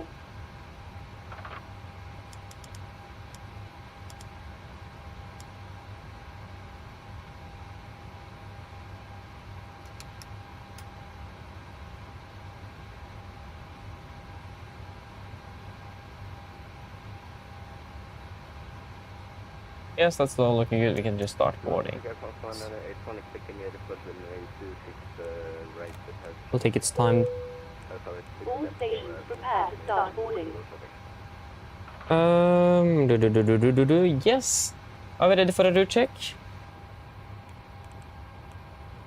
So route check. We're flying today or now Charles de Gaulle, Gardermoen, and Nordic 97 Bravo. Yep.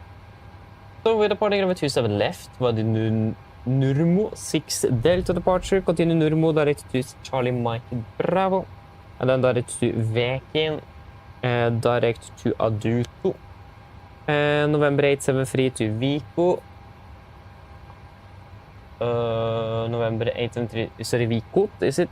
Yes, Vikot, direct to Pexa,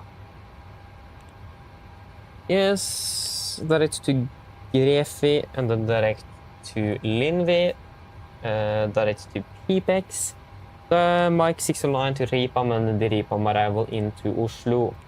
Ground distance 809 compared to 813, that's close enough, landing with 2.9 tons compared to the 2.5 here. Good. Yes. Now you can jump straight over on the taxi. Just want to make sure that that is acceleration out to be fast. Okay, so for the taxi out, this is our there it is. Airport charts. 30-9 effective 19th of February 26. So for the stand Delta 5, that's going to be about here. Good morning. One way should taxi. Yeah, so we will actually go with the parking stands, a bit easier to see. So for the parking stands, this will be... Where is the number? There it is. 20-9 Golf, effective 19th of February 26.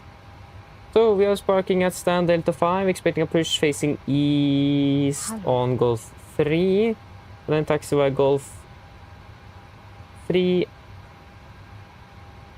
And probably continue to Golf 4, and then taxi out on Tango Foxtrot 3 to Echo. And then on to the 20-9 chart again.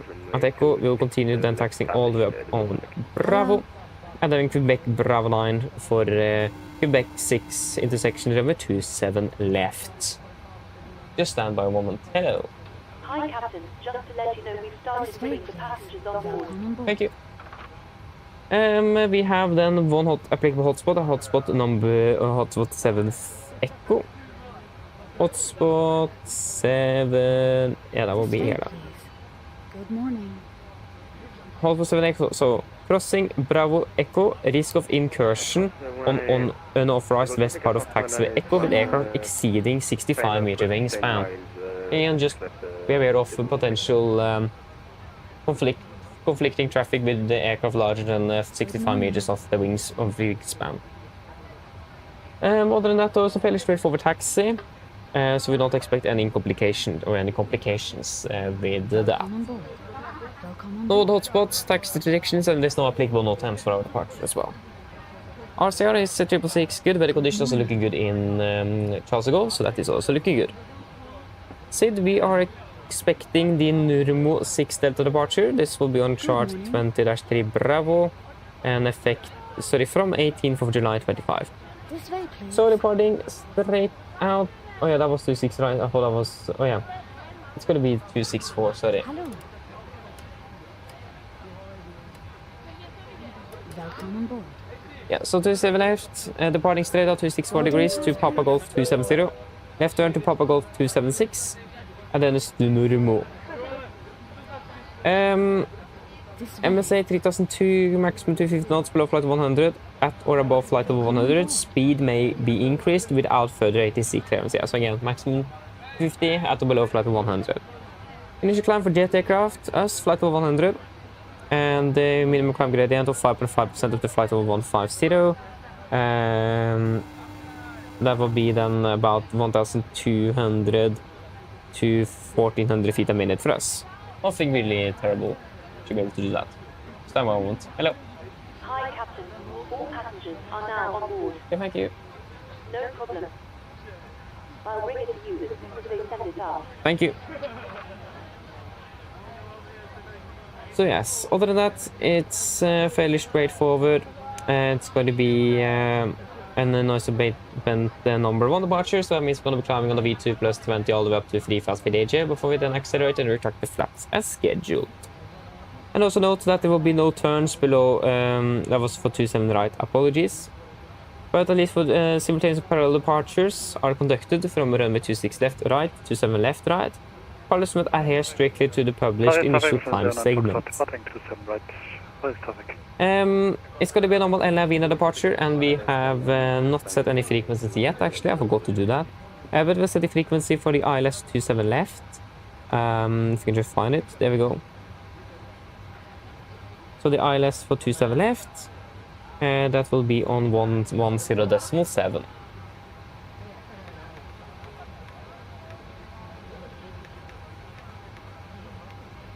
And then it's going to be the yes, Golf Sierra Charlie Golf November is currently out of service, but so we'll at least have so we have 110.7, so the ILS for 27 left on active on both, and then 108.35, the ILS for the 26 left on standby on both. Yes, other than that though, it's nothing else special for this one. Engine outside, we are going to be climbing, what was it again? Yeah, so at 19, yes, straight out at 1900 feet, right turn to Mopar holding. Mopar inbound 094 left turns, and we're going to be climbing to 4,000 feet. Weather conditions are looking good. We are looking good on weather, and we have 4 potential runways with 2 different directions, 8 potential runway directions, if you can call it like that, to land on. So we are fairly covered by that. And we also expect to be departing below the maximum landing weight. So return back to Charles de Gaulle is not going to be a problem at all. And again, we have the ILS 127 left on active and 26 left on standby. Yes, threats for today, it's going to be pretty much taxi routing here. It's quite a congested airport, can be a bit complex to navigate around, so you need to be a little bit careful with that. Make sure that we follow in ATC instructions, and if you're unsure, verify with ATC immediately. Other than that, it's nothing really else special. Again, it's mainly traffic. Look out, it's Labourchier, fairly close by as well. But also do have some traffic into it, and there's a lot of traffic in and out of Charles de Gaulle all the time. So have that in mind, and other than that, it's no other threats for our departure. Any questions? No? So now briefing is complete then. Pre-flight checklist to the line. Pre-flight checklist to the line. Pins and covers removed. Oxygen to 1%. Nitro surround display switches. No run auto. Window heat. On. Presentation mode selector. Auto. Flight instruments. Tracking. 353 degrees QNH 1026. And we're reading 300 and yeah, it should be actually a little bit higher perhaps. But at least we're currently reading 355. 360 that's plus 5 on standby. Park brake. Set. Engine start levers. Cut off. Taxi takeoff briefing. Completed. Brief checklist to the line is complete. Let's just request the latest weather and then we can do a PA.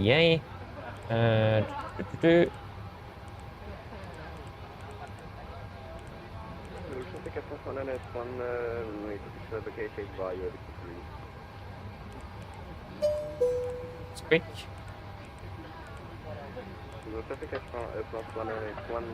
But that was for Gardermoen, we want Charles de Gaulle.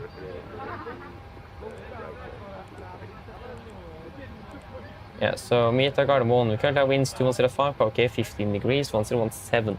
Yeah, so there will be some light winds from the southwest, 15 degrees, and not really clear skies. Partially. Mine damer og herrer, god kveld.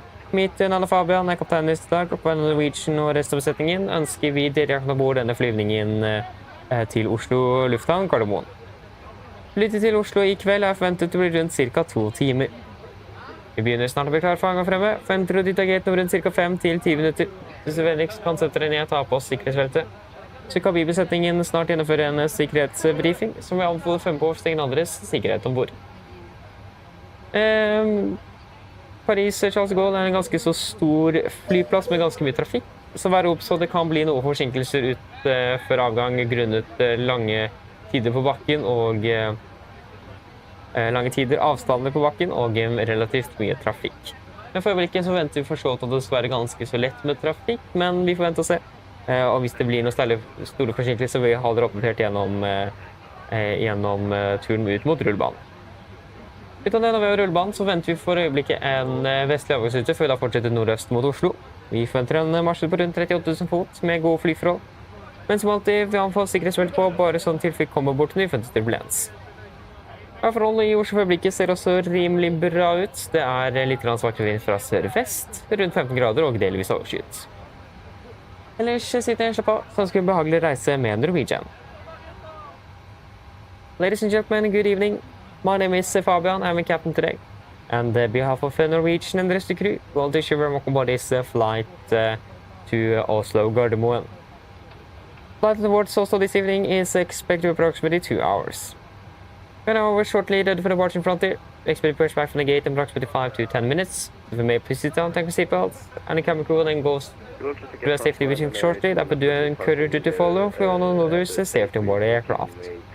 Be aware though that Paris Charles de Gaulle is a fairly large airport with long distances and timings in between there, and also a lot of traffic. So be aware that it may be some delays before departure out of Paris. But we are at the moment expecting quite light traffic, so we should be good. And if there will be any significant delays, we will have you updated accordingly. Once we're ready though for departure, we will be departing initially westbound before then continue northeast to Oslo. Expect to be cruising at approximately 38,000 feet today with good flying conditions. But as always, we do recommend having seatbelts on just in case you encounter some unexpected turbulence. The conditions down in Oslo is looking fairly good at the moment, with just some light winds from the southwest, approximately 15 degrees centigrade and partially cloudy. Otherwise, sit and relax, and we wish you a pleasant flight with Norwegian. Thank you. Wonderful, so then we have got the latest weather for Paris, and I imagine QNH is probably something else on it. Yes. QNH is 1026, and that's what we have. Okay, this is just this part of the airport that's a little bit under elevated, if you can call it like that. 260 at 7. Temperature is 18 and QNH 26. 26. 1026, thank you. Yes, and then we can do the mass balance. So, wait up. Maybe we should import. Come on, there we go. Import the data. Yes, so we are in total We have 90 passengers on board the aircraft. Wait, what?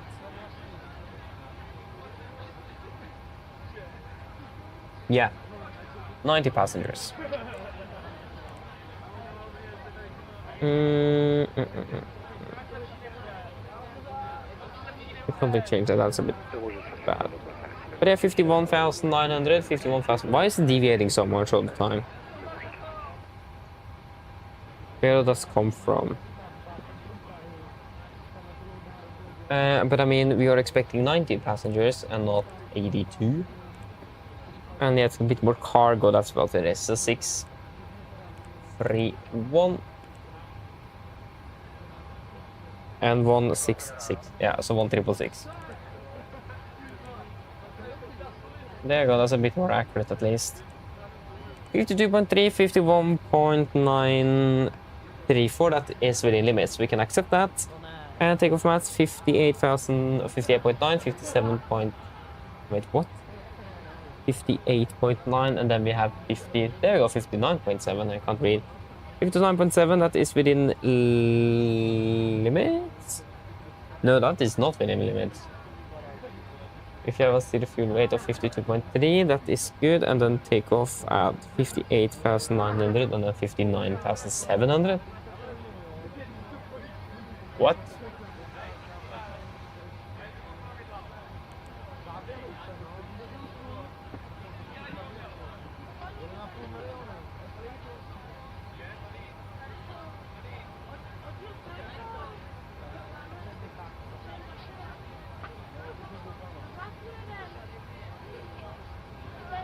The 2 point, yes, because that's 700 above. We do currently have a steady fuel mass that is about 300 kilos above, so that's within the 500 kilos limit. We don't really have a necessary limit on there, but if we do then subtract 3, that will give us 59.4, and that will then suddenly be just 500 kilos. So yeah, it will be good. So, but that's interesting though. Where in the world is... I imagine it's because of... I mean, those adults and children are not that largely apart in regards to weight though.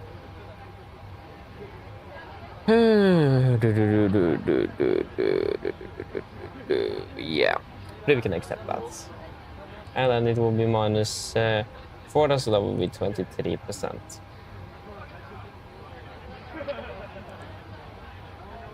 Yes. Then we can save and submit.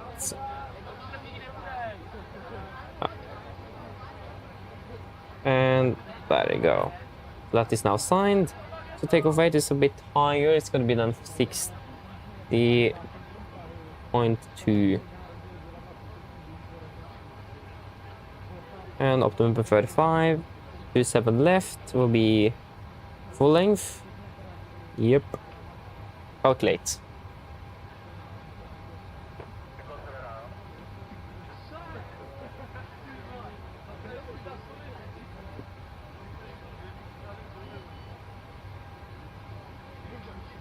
Yes, there we go. So that will be a takeoff to assumed 50 degrees with 86.6, 86.7. That is good.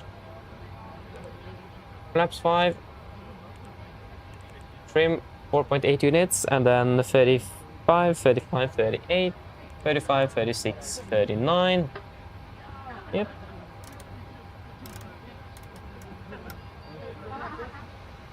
For update view, and we can do a cross check. Cross check, so that will be at 22k, 22k assumed, 50, 50, and 18 degrees is confirmed. And 86, correction, 87, 85.7 compared to 86.6. That is not within limits at all.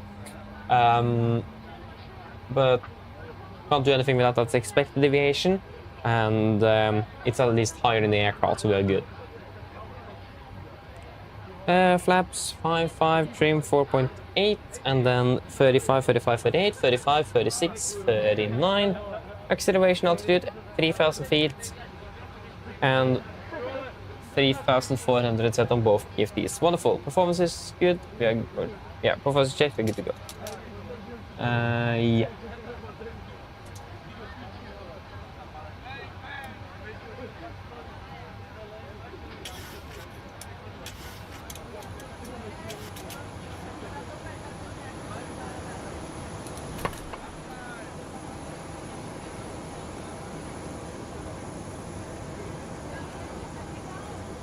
Yes, shut up. Production pre-war checklist below the line.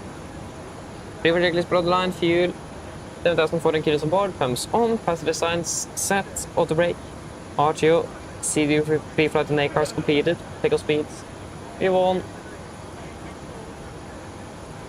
135, VR 136, V2 139. MSP V2 139 heading to 64, altitude flight level 100. Pre-war checklist complete. Good. Yes. Shall we go then?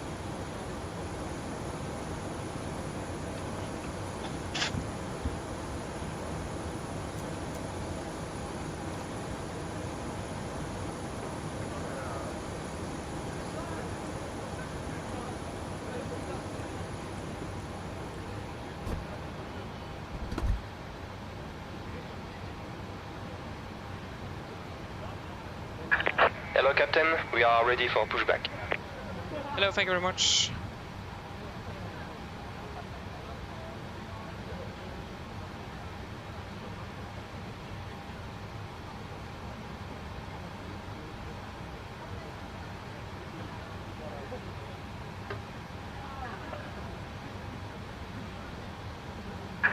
Departure check completed. Bypass pin inserted.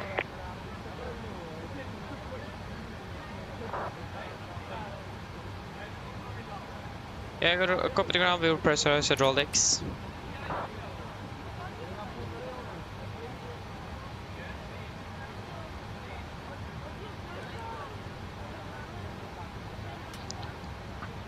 Before start checklist.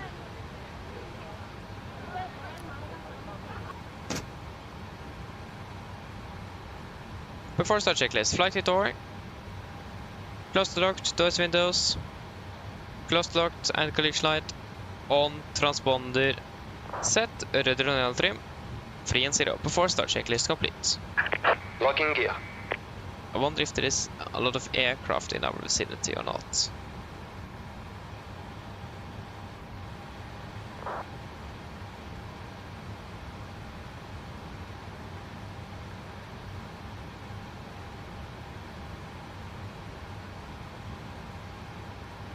Gold traffic, Nordic 97 Bravo, push and start out of stand Delta 05, the gold traffic.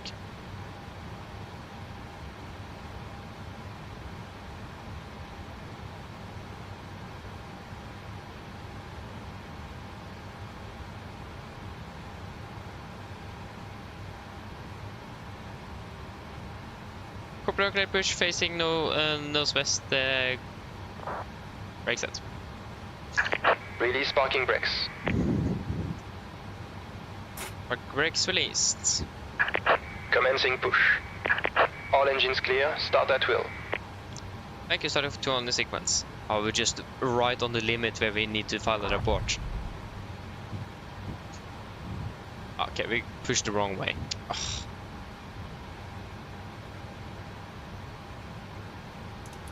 Okay, starting number 2.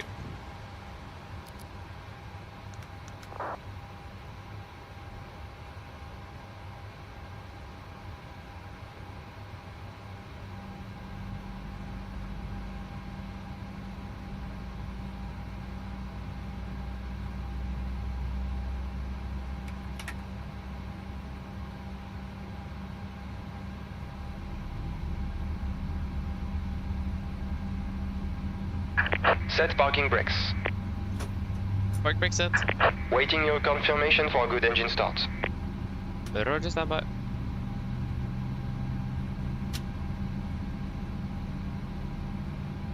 Start kit out. Starting number 1.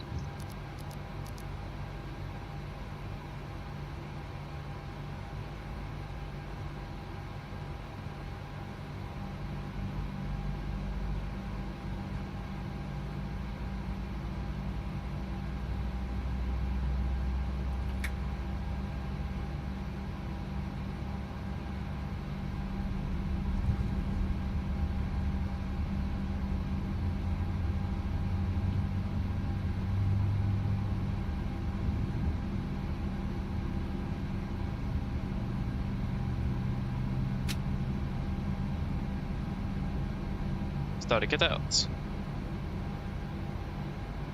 Cockpit radar too good and start, so you can disconnect.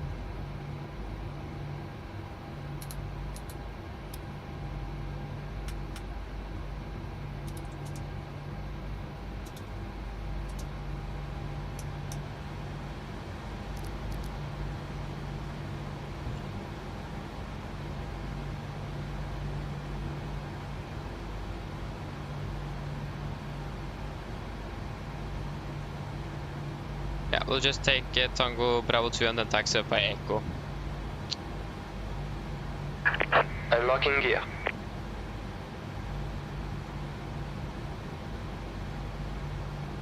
Is that the area of the airport that we are planning for the taxi should be a little bit less trafficated.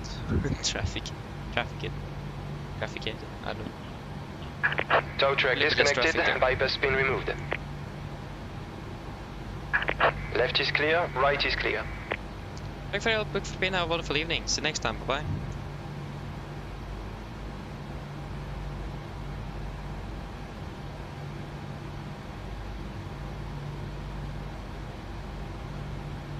There you go, got the gear pin. Flaps 5, flight control check.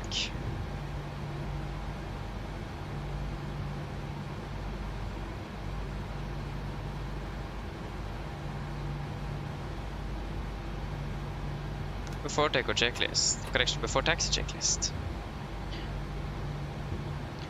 Before taxi checklist, generators on, probeat on, anti-ice off, aircon press, max auto, ice valve, auto, engine start switches, continuous, recall checked, engine start levers, all detent, flight controls checked, ground equipment, clear, flaps 5 down, 5 green, APU off, before taxi checklist complete.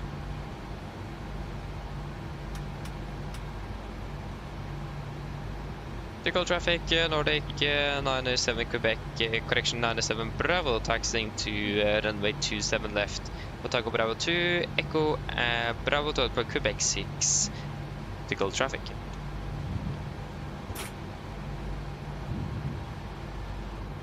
Yes, left clear, right clear. Here we go.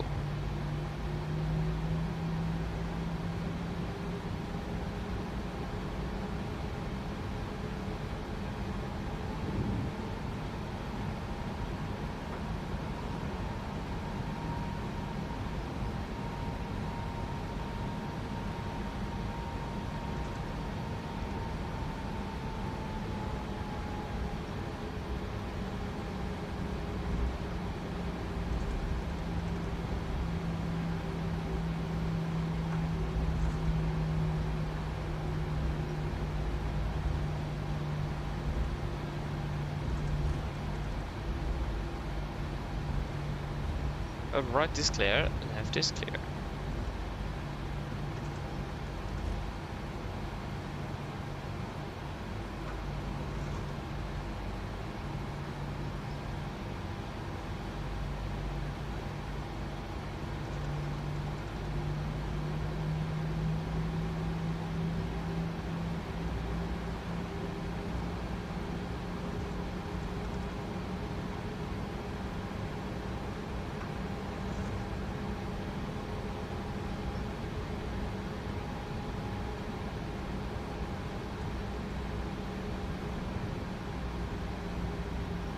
Left clear, right clear.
Right clear.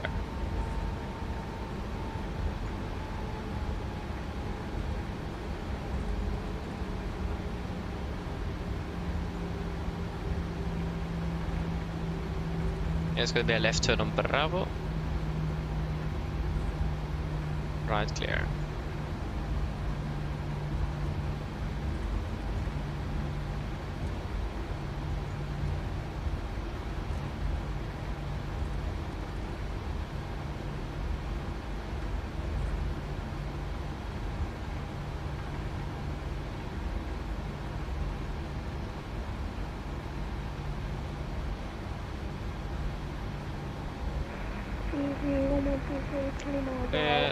Left clear. That is a left turn onto Bravo here.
Left clear, right clear.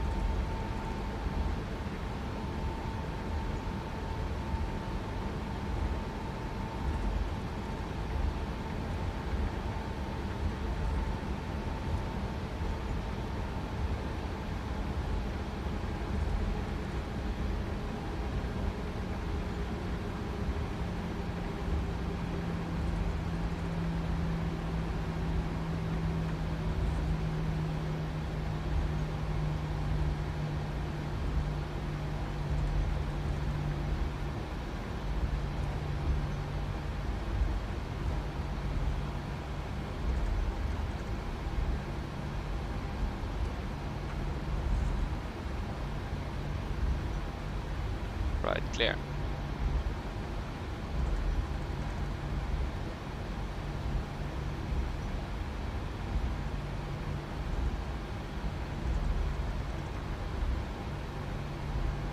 Right clear.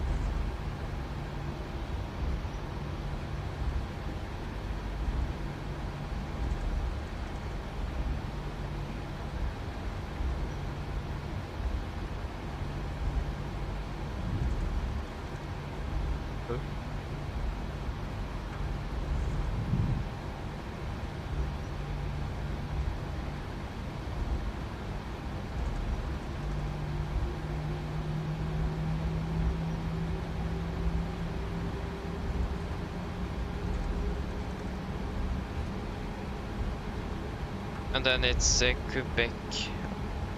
Nah, correction, Quebec 6.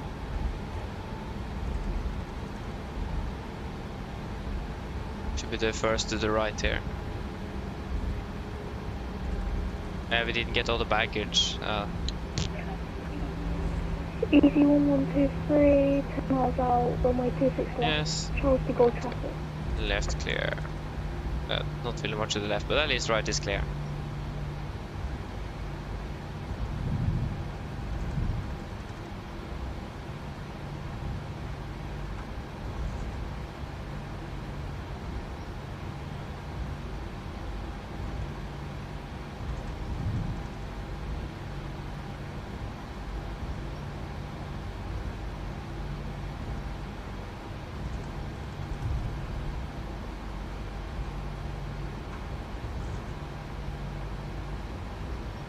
Wait, what? Oh. don't talk about that. That is just...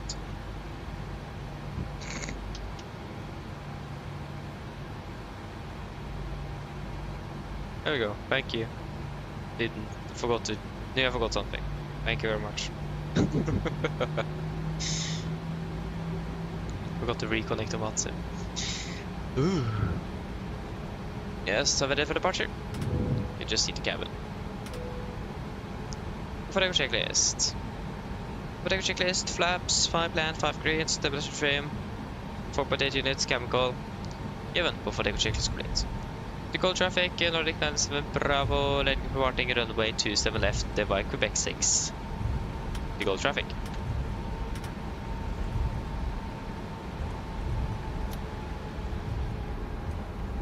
And right clear, left clear.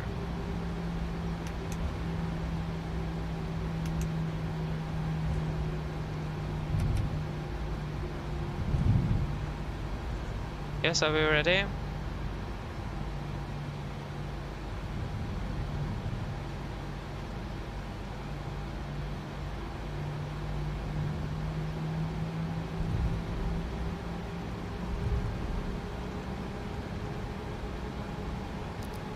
Ready, take off. Setting thrust.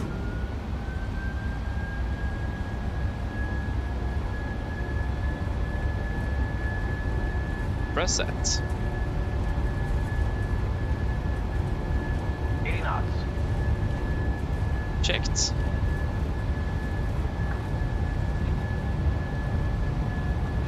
Traffic. V1 rotate. Right.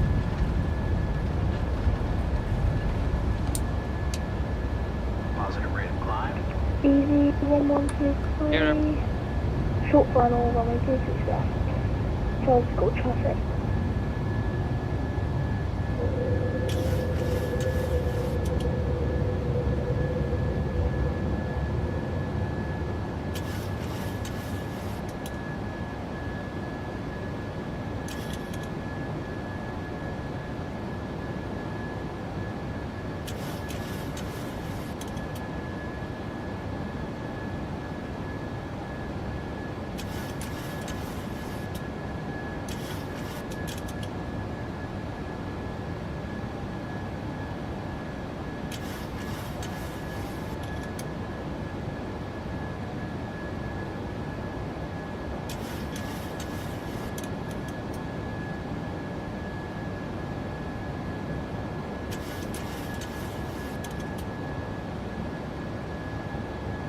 Good traffic, Nordic 97 Bravo airborne passing 3,300, climbing flight level 1 on the final call, the goal traffic.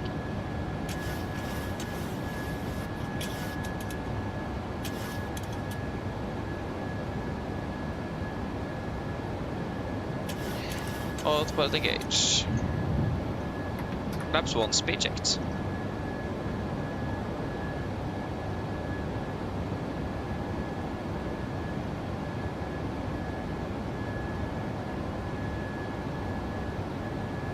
Flaps up, speed checked.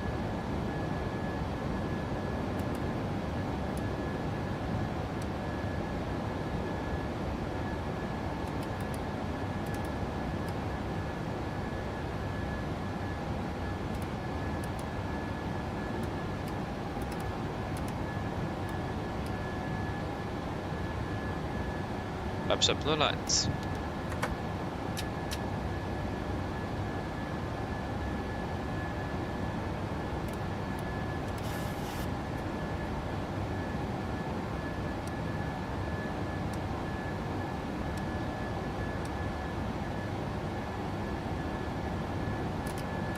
Then climbing up to flight level 380.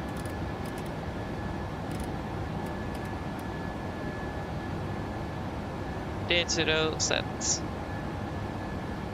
Set standard after deco checklist. Standard set cross check. After deco checklist. Engine bleeds on. Flags, auto, landing gear. Up and off. Flaps. Up and light altimeters. Passing through flight level 64 now. Plus -0 after takeoff checklist complete.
Flight level 100.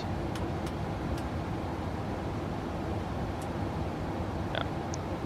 Need to just disregard self-flying cargo. It just doesn't work sometimes. Easy 1123, pushing runway 27 left. Yes, you can go. Tropical traffic.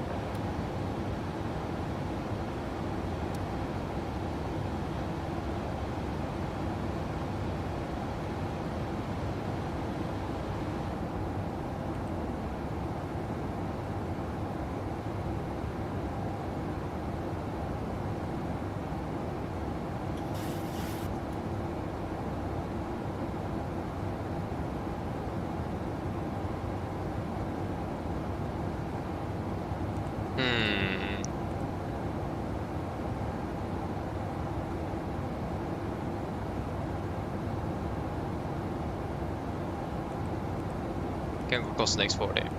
Body confirm, execute. We save up some time, so it looks like we.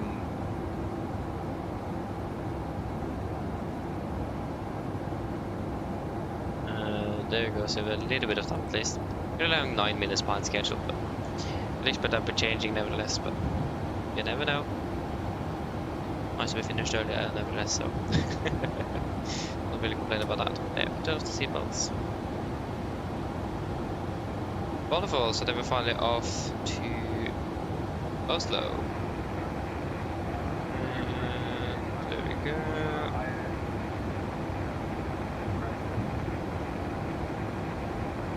Yeah, so delayed.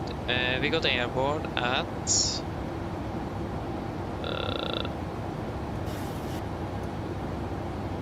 19:37.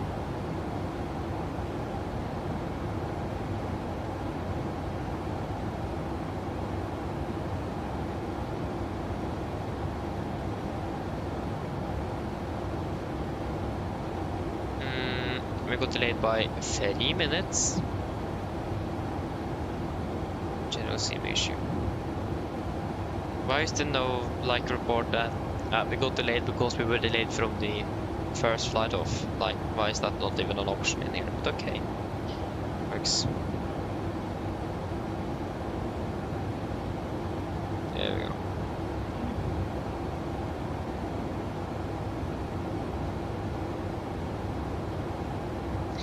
But yeah, Enrico, hello, welcome. Hope you're doing well. Good evening.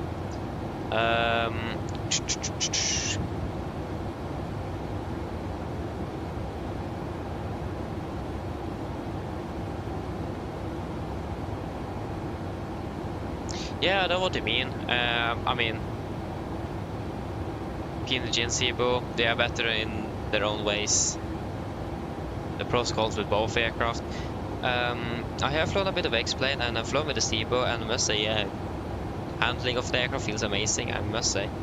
Really feels good, but I generally don't own X-Plane, I've just been using the demo version. And at the moment I will not take the switch. Because of time, money, and my willingness to do it. I've been using investing so much in this simulator, I don't really want to take the switch. And the complexity of running then 2024 and Expert 12 alongside each other, I don't really want to work with that. It's enough for me with the school and this. That's enough. I don't need another flight simulator that will make things more complex. So I know what you mean. Again, both aircraft are good in their own ways as well. So yeah, I will not take the switch at least. That's not the plan. But I mean, it would be very nice to like a functioning weather radar and better weather systems and that kind of stuff. Yes, it would be nice. But after using this simulator or the franchise for like 5 years, it feels a bit strange and like it's not really a downgrade, but to take a switch at least, it's a bit strange. So yeah. But yeah, thanks for the reminding of the flight plan. I forgot to change my call sign on B pilot. Thank you very much. I totally forgot about it. And yes, I know I need to be better at it. I'm not the only one that's a bit lazy on the network sometimes. I know. So yeah, it's a bit other things to consider as well when you are flying. So I mean, if you remember the aviate, navigate, communicating is the last thing you would do, and if you are occupied with something else, then you should rather focus on that to make the aircraft safe than communicating. But I know what you mean. I know what you mean. So I need to be better at it, for sure. Bobby, welcome back. Yeah, welcome back. I know that was a mod from FlightSim.io. I'm not sure what happened to the runway. The runway looked a bit strange, but yeah. I'm not sure why it was like that. If I forgot to, if I need to uninstall, if a super bad version or something, I have absolutely no clue. But yeah, we are at least in the air now, so that's the most important thing. And you got past, no ATC, no ATC. Yes, we need to do an RVSM check, flight level 250. Yes. Passing flight level 250. Now, that's plus 50 on my on standby on your side. 0, wonderful, then we're good to enter RVSM airspace. Good. Is it so strange to have an aircraft with a heading up display and not a track up display like we're used to? So strange.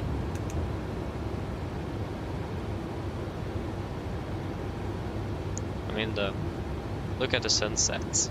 We'll have some beautiful views on the way home. That's nice, but not really complaining.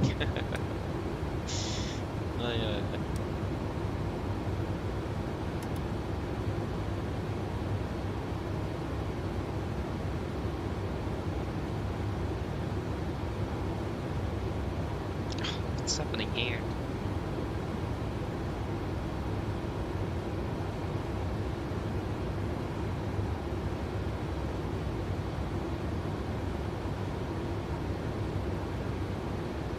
Hello, welcome, opening bell. Good evening. Welcome. Good to see you again.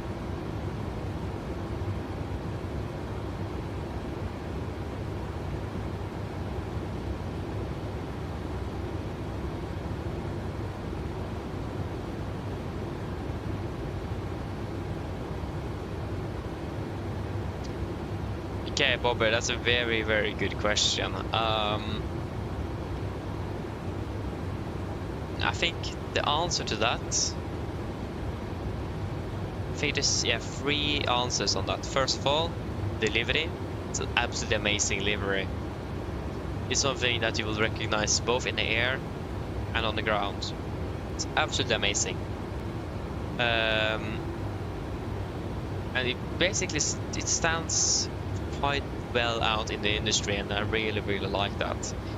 Okay, there's 4 answers then. Second of all, it's actually Norwegian. SAS was founded in Sweden and is mainly a Swedish airline and not really a Norwegian, even though it's a flagship of Scandinavia. But Norwegian is like all fully Norwegian. So that's one of the reasons. Third reason is because they're flying the 77 after all. My favorite aircraft. And the 4th reason is, yeah, it's a bit more complex, but the founder of Norwegian, Bjørn Kjos, wrote a book of his life, and then he also wrote about his way into the airline industry and also how he started Norwegian. And let's say that SCS didn't really do things to the book by the old days, or in the old days. I mean, they got fined quite a hefty amount of money in Norway because of this. You went into the Norwegian's reservation system and basically stole the passengers. And Norwegian never found out how many passengers they lost, or how much money they lost. So, but that was because Norwegian started as commuter for Braathens, but when Braathens got sold off to SAS, SAS got access to the reservation system, or someone found it because Braathens sold Norwegian's tickets when they were the commuter. So since someone then found that a login code to get into the reservation system, they did that. And if there was like a travel group that was traveling, they could just call up them and offer them a lower price, and then they would switch to SAS instead. So, and other things. So yeah, they basically went into the reservation system and did things they shouldn't do. That's one of the reasons. And I mean, generally though, it's better work from what I've heard. Much better working conditions in Norwegian, and you get better paid as well. So Norwegian is generally a better airline than SAS in many ways. It looks like that the cabin crew will now go on strike as well, or could do it at least within SAS. So yeah. So that's the basic. But I mean, if I like in real life, if I would just got to work somewhere, I would mainly accept it, and then hopefully just switch over to Norwegian at a later point. So if I will start working as this at the start of my career, yeah, fine. But I would rather fly for Norwegian. Not fly, sorry, can't do that. Maintain aircraft for Norwegian is more correct. One day. Yeah, landing, that's a good question actually. Yeah, a little bit delayed by 9 minutes. But yeah, landing about... landing about 23:35, 23:44 Norwegian time. Fairly close to midnight, that is what we could expect this evening.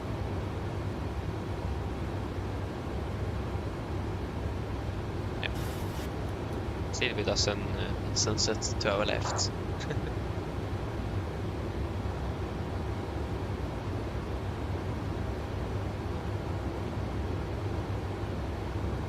Yeah, exactly. So I remember when I also started flight swimming, I started on the A320neo since that was the only aircraft I really had available to fly. Didn't have the 737, so I started flying that, and I flew the fly-by-wire for many years and really enjoyed that. I even bought the Phoenix. But once the PMDG released this Dash 700, I started flying that a bit more often. But then I was still in the mix between 737 and A320. But yeah, once the PMDG finally released the Dash 800, it was still a bit mixed in the start, but fairly quickly I moved all over to the 737 and haven't really flown an Airbus for more than 3.5 years, 4 years or something. So yeah.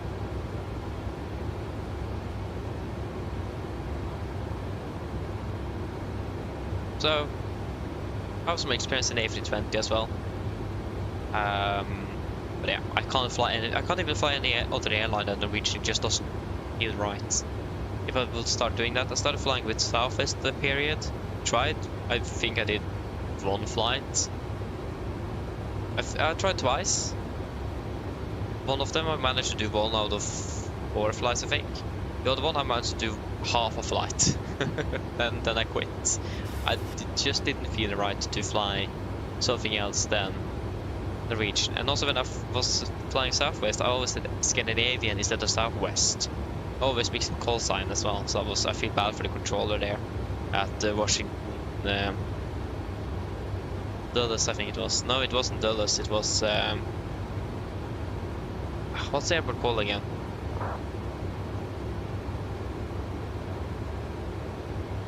Hardfield or something. I don't remember what the airport is called, but I feel still bad for the controller there. Needed to fly with control me that couldn't even take the difference between Scandinavian and Southwest. Yeah.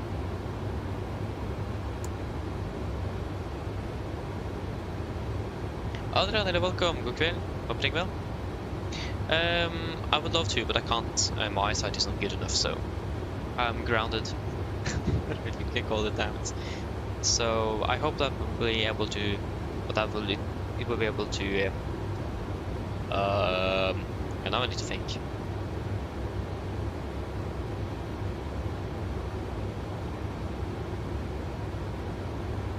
Can't think of the word. But at least I hope I'm going to be able to do it one day. That they're able to fix the problem. 1000. Because it's a very rare eye disease I currently have, and it's no cure for it, no way to correct it. So I hope that will be possible one day, and that the aviation authorities will approve that, and then hopefully. So I'm crossing my fingers that one day I'm going to be able to upgrade to fly an aircraft and not just maintain them. But at least the best thing I have now is maintenance, so that was the only thing I really could work with. Not air traffic controller, not ground crew, not cabin crew. Maintenance engineer was the last option. I mean, you earn more as a maintenance engineer than ground crew and cabin crew though, so that's at least a positive. But that was like the last option.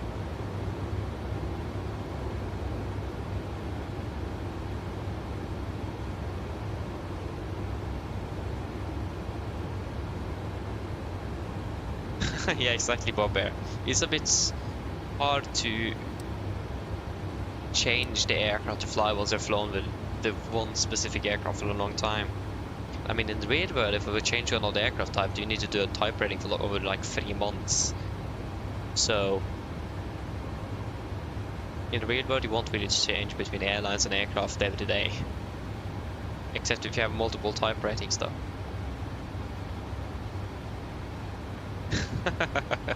Thank you though, Adrian, thank you, appreciate it. So yeah, at least one day. I mean, I can't actually even take the driver license, and that's actually probably the worst thing. Especially now that everyone in my class is taking the license, and I'm sitting and just can't even take it, can't even try. That's started to feel that a little bit. But I have nothing I can do with that.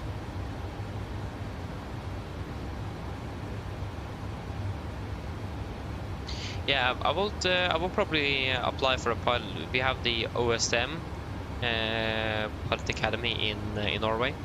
We had another school. I think that was actually called Pilot Academy, but they went bankrupt now in December, so that's not an option anymore. But we have an OSM flight school that will give you everything, so we'll probably apply for that. And I imagine having my maintenance engineer background will not be a bad thing at all. Will probably also make it easier to get into the flight deck and fly the aircraft if that will be possible one day.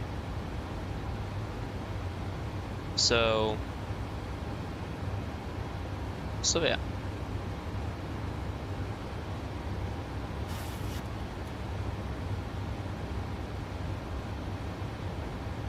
So yeah, and I mean, I will learn the aircraft systems even deeper than pilots would do. So yeah, that's a nice background to have nevertheless, if I can fly or not. At least that's the closest I can be able to work with aircraft, really. And I don't really want to like sit in the office in front of a computer 24/7. That's a bit boring. So, but yeah, I mean, the education though it's brutal. It's a lot to do, so that's the unforgiving part of it.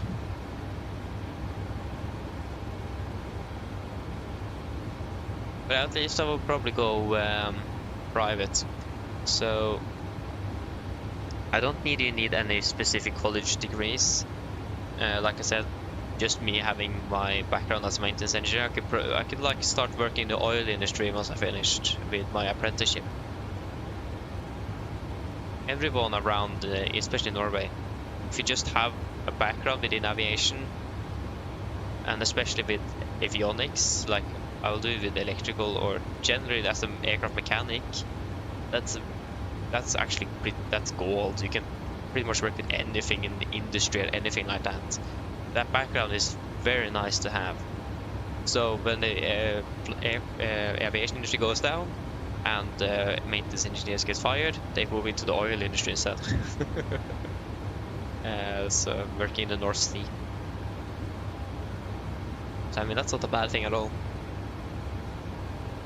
So again, it's very nice to just have that background as maintenance engineer. It's pretty much gold. Okay, but we're changing altitude at the vehicle. We are inbound vehicle now, so you can pull up flight level 390. And 390 settled into it. And we'll also do a quick fuel check as well, so just wait a moment here. Vehicle.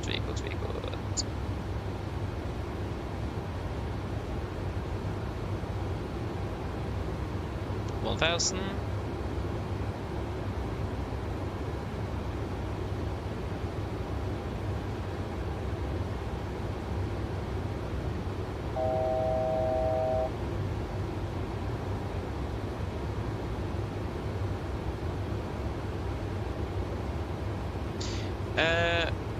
Wait up.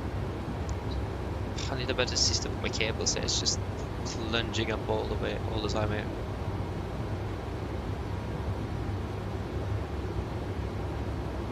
MR Flugenheim, hello, welcome, good evening, hope I said the name correctly, but apologies.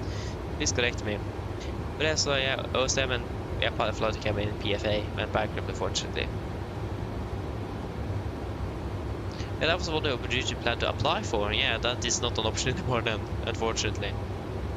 Ugh. It's quite sad. I mean, do we even have any state-sponsored ways to do it? I don't think so, except for the army perhaps, or the Air Force. But that is actually quite hard to get in, so yeah. Okay, so we have 4,000, 5,330.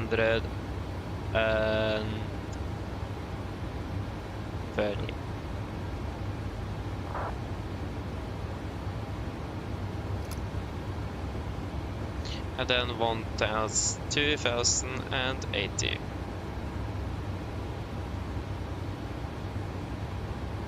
Crossing on the waypoint now.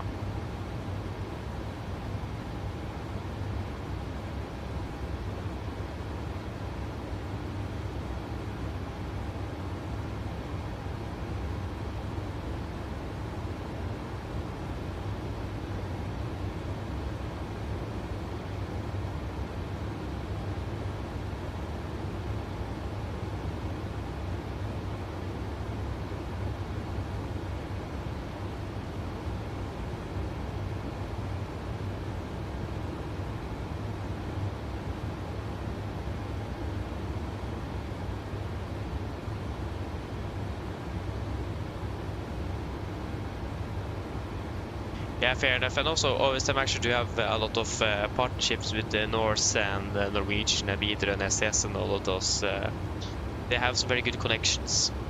So yeah. But I didn't know that they did 1 year in Fort Lauderdale. That's interesting. I didn't know that. That's cool though. And then you have 1 year in Norway. Again, it would be cool to actually apply for that and do it, but it doesn't look like that will be possible in the start. But especially with the Lånekassen as well, the positive thing that is almost no what's it called again? I just had it on my mind.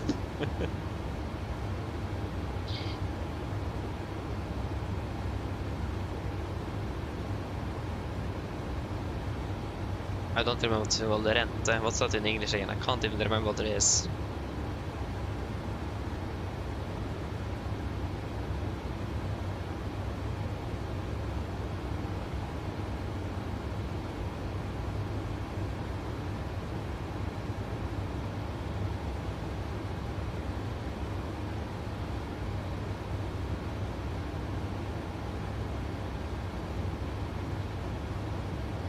What's it called again?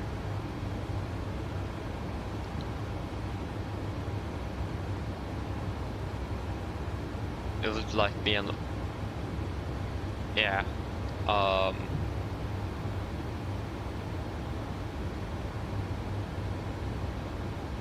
of course. The interest, yeah, interest rates at the at Lånekassen is almost nothing.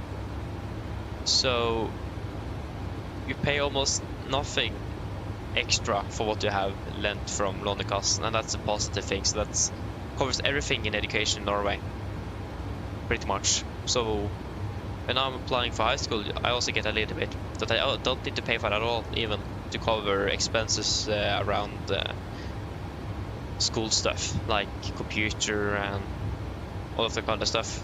Working clothes for me when I'm working on aircraft and that kind of stuff, but it's it doesn't really cover everything though. I need to pay from my own wallet as well. It's not enough. I agree. Lånekassen especially, it's the best. Should have done without it. It's an amazing system it is. So yeah. But okay, so you do your general and advanced flying in Florida, and then you do your theory exams in Norway. Fair enough.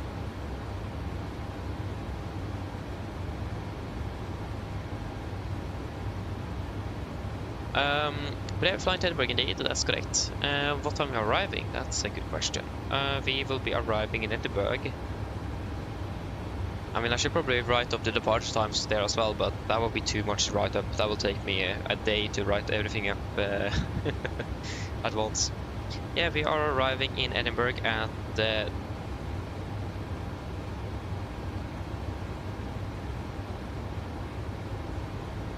at 9... No, that was departure. We're landing at 11:10 UTC. 11:10 UTC, so we're arriving in Edinburgh.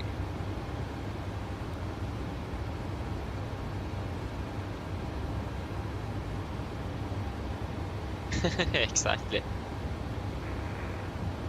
Again, you basically pay nothing.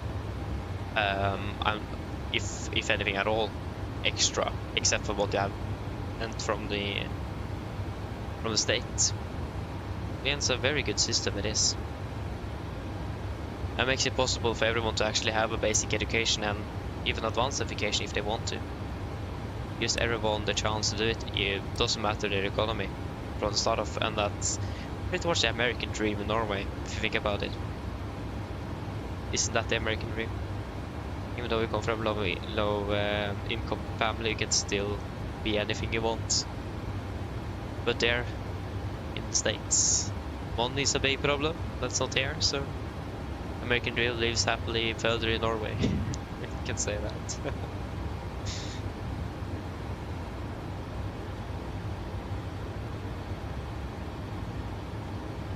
Oh, that was wrong, yeah. I was going to do this. And this.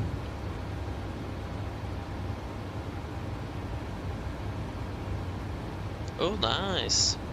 Hope to see you on Saturday then.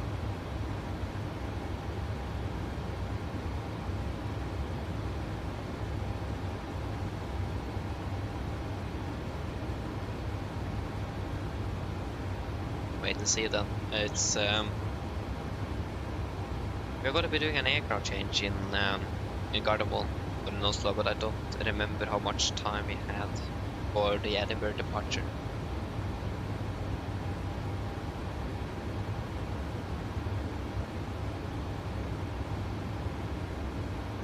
Oh yeah, we have a lot of time actually. We're landing at 9:30, 10:30.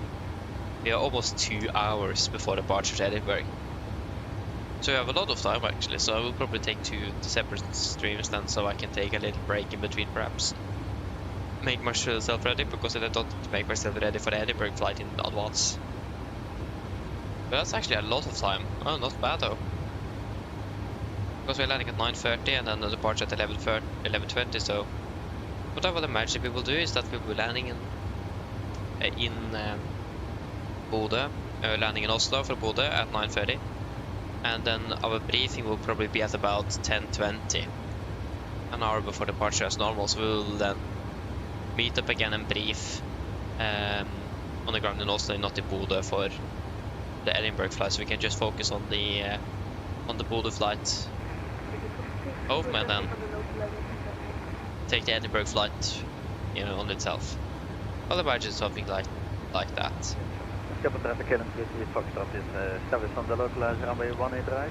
Clear to land runway 18 right, Skipper traffic. Oh nice, I did not fly there today from Tromsø to Gardermoen. How did that go? I would have been fell.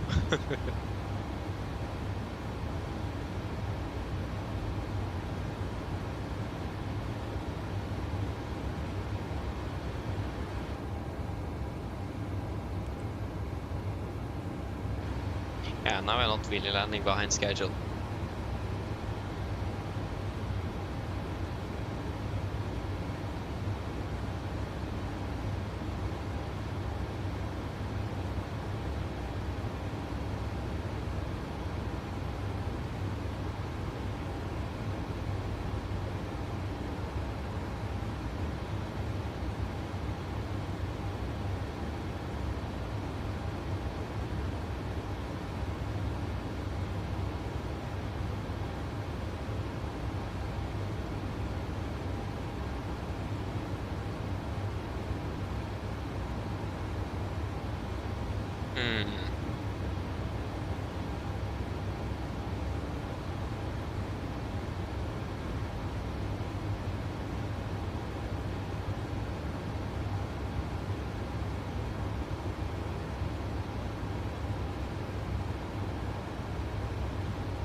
Yeah, fair enough.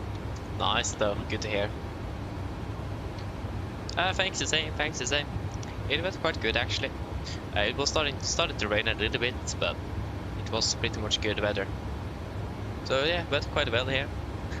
So hope you had a nice 17 for me, you as well.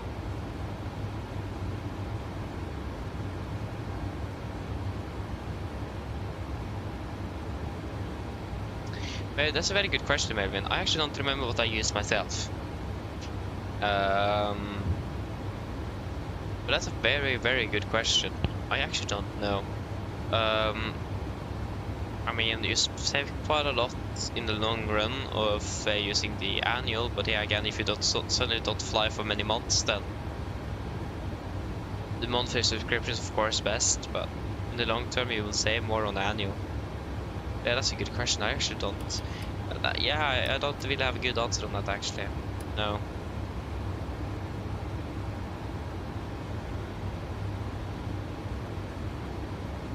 Yeah, exactly. It's gotta be insane.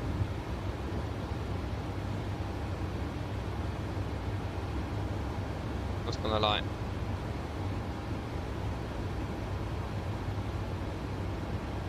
Oh my days. What the fuck?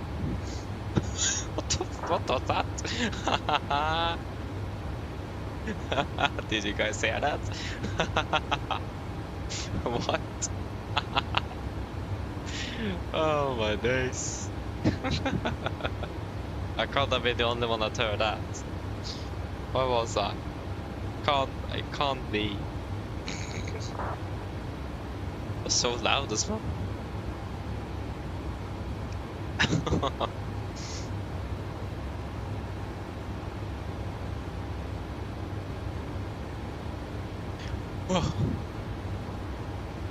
Oh yeah, okay, so you guys didn't hear it. I suddenly got an ad on my headset from my iPad. Like, what? And it was so loud as well, it's so unexpected. We're just, what? So, that surprised me quite a bit. I hate those kind of surprises. Not gonna lie.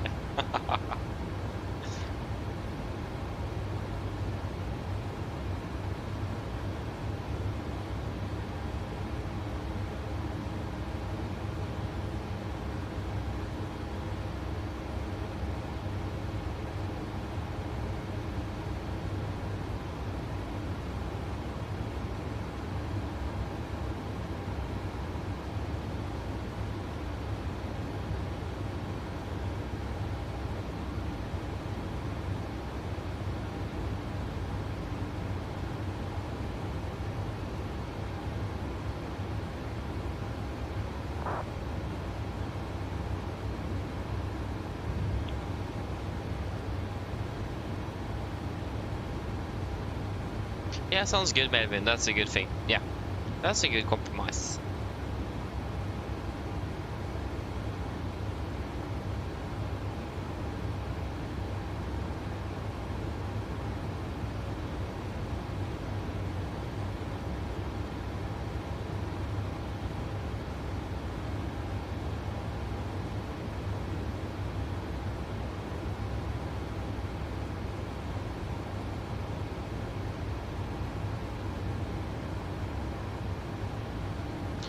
Yeah, but at least if anyone of you have any good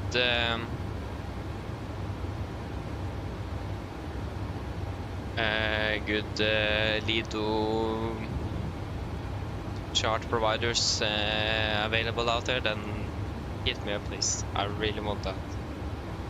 Since Norwegian, of course, have decided to switch to Lido instead of Jefferson.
Yeah, of course.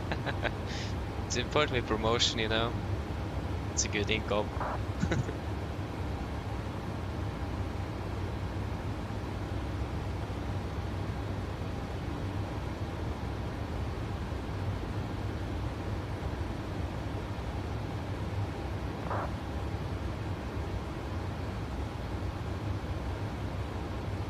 Yeah, oh yeah, so you're... Oh, 07. Russ, yeah. Not bad, not bad. But I understand what I mean. Actually, for my case, I'm going Vega 2 now, so I still have a year to go, but at FlyFag at least, we have all of our exams in June. So what a pleasant thing for us then. Then we can't celebrate at all if you want to focus on exams. So I have not even started my exams yet, and I'm free now in June. So that is nice. Let's say I'm excited for next year. Thankfully though, I didn't actually get drawn up to any of the normal UDR exams. Just the EASA ones, but yeah. Still a bummer.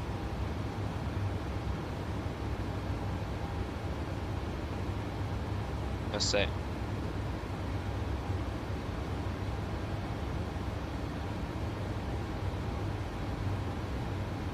So, yeah, but I will probably actually not be it. But I mean, the only real reason for that is because our teacher actually recommended us to not do it. That's mainly because aviation is aviation. So, better to be on the safe side if you want a job in the future. Because if you are at the wrong place at the wrong time, you may not get a job. And I can see that. Why that would be a bad thing. So, and also, I mean, you save money by not doing it. It would be fun as well. I haven't really decided, but I'll most likely not actually be Boris next year. Unfortunately.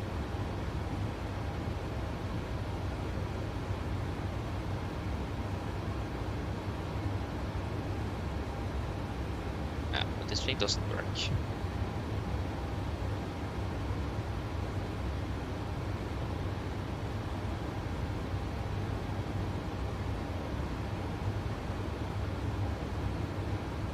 Ah, okay, that's good though. That's good. I don't really live there. I live not too far away from Lillestrøm and Oslo. I live quite central to the capital. So yes, there's a lot of things happening here. So yeah, better to be safe than sorry.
Ah, that was the passenger number. Now I found it. Still not found on the EFPs. I've been adding up all of the numbers. Now I found the total passenger number. That took its time.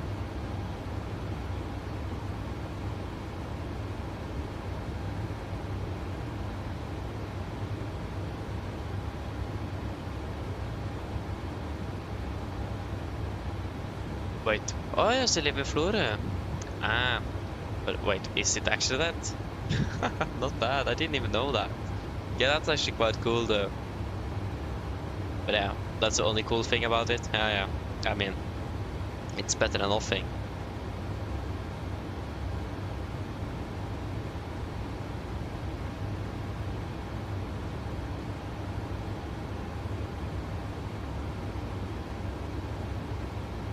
Not bad, not bad. Yeah, I mean, if you could have any good dash 8s, so we could fly into Florida, that would be so cool. It looks like one of the best jobs you can have. Videre, flying domestic in Norway. Absolutely amazing.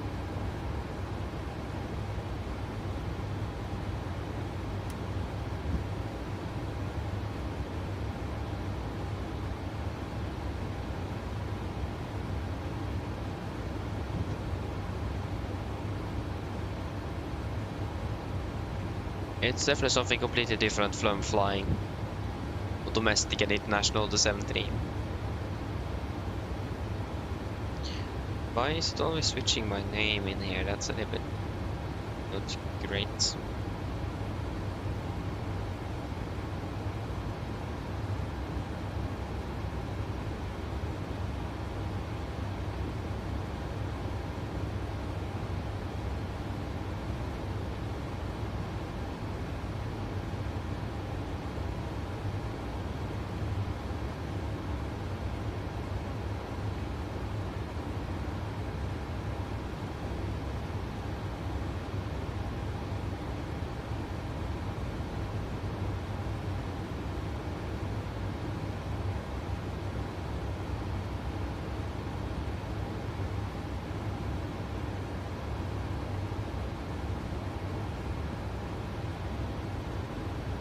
I mean, that would be cool though, that would be cool. I've never been to Florida. It would be cool to fly there one day.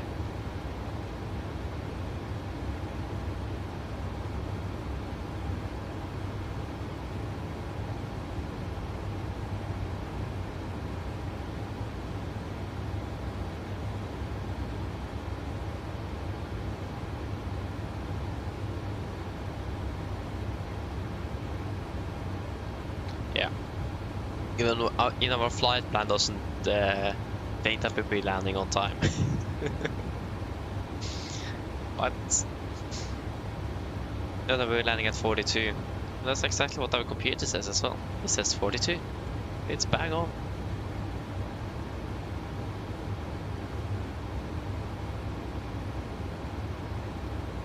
But I at least, or we at least know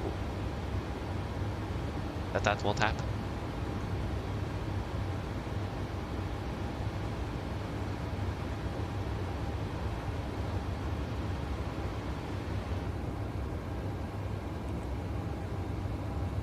Yeah, 2106 is yeah, it's about 40 minutes until the center. Fairly a lot of time left in here.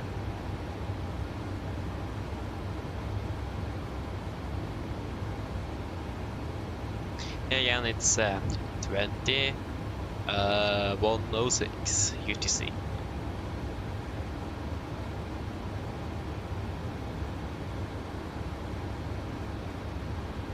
That will be about 2306 local then, ish.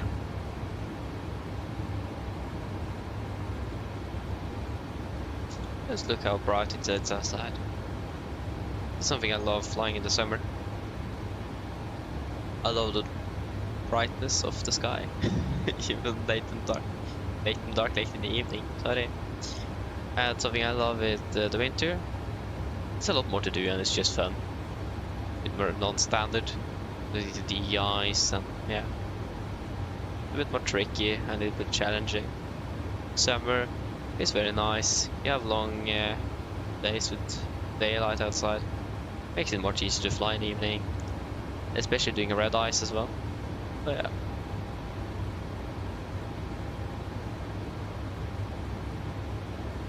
Wait, 5 hours already? Oh yes. Ah, not bad.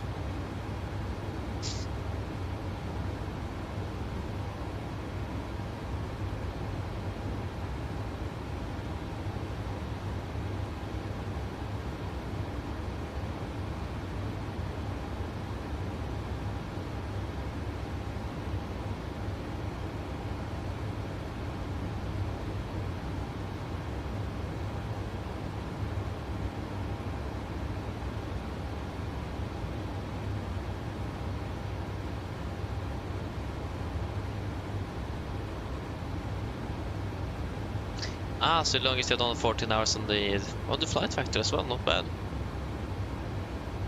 Oh yeah, okay, so you play explains well, makes sense then. Not bad, not bad. But yeah, I mean, I'm probably something around there as well. But I've had duties, but I had a duty of 14 hours in total.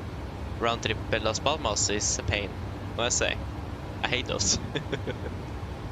It's fun one way, but yeah, it's a pain. It is. It's 5 hours flight time one way minimum.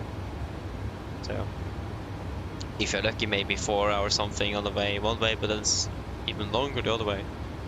The worst part is when it's more than 5 hours, or the longest is the return trip.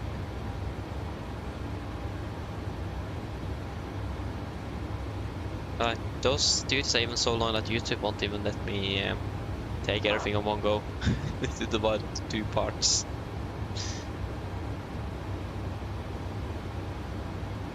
So yeah, that is maximum into 12 hours. If you exceed that, you are yeah, then you lose everything after 12 hours. So when we did the red eye to Rhodos from Trondheim last week, wasn't it? No, 2 weeks ago, almost. Then yeah, we were quite close to lose to getting to that 12-hour mark. I think it was about 12.5, 11 hours ish. Very close. exactly 99% autopilot, 1% takeoff landing. You're absolutely right. That's true.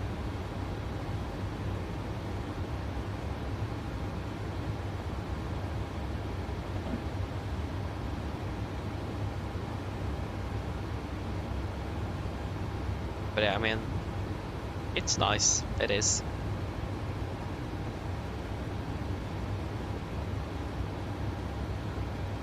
One way at least. But also, if you think about it, those flights is the flights you will get most experience on in terms of flight time. And the experience, not at all, but flight time, yes, absolutely. Getting 10 hours flight time one day is a lot. It is.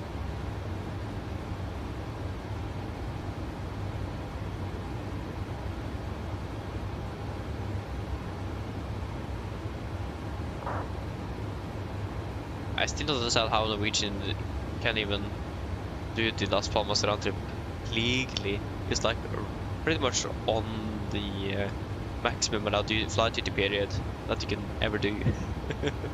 So it's very close to what the maximum can allow.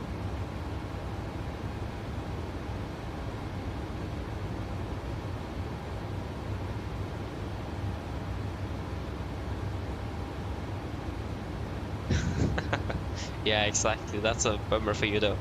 But I mean, you have a better flight model, and especially better radar. That's something I definitely would like to have. I think I saw the updates that they even updated the weather radar so that it will actually give returns from mountains and so on, like it would do in real life, like bounce of mountains. And yeah, I heard that also in real life you can have if you want to map the terrain below, you can just use the weather radar. It will map the terrain for you. So good idea, not, but you can do that. You can find obstacles with it.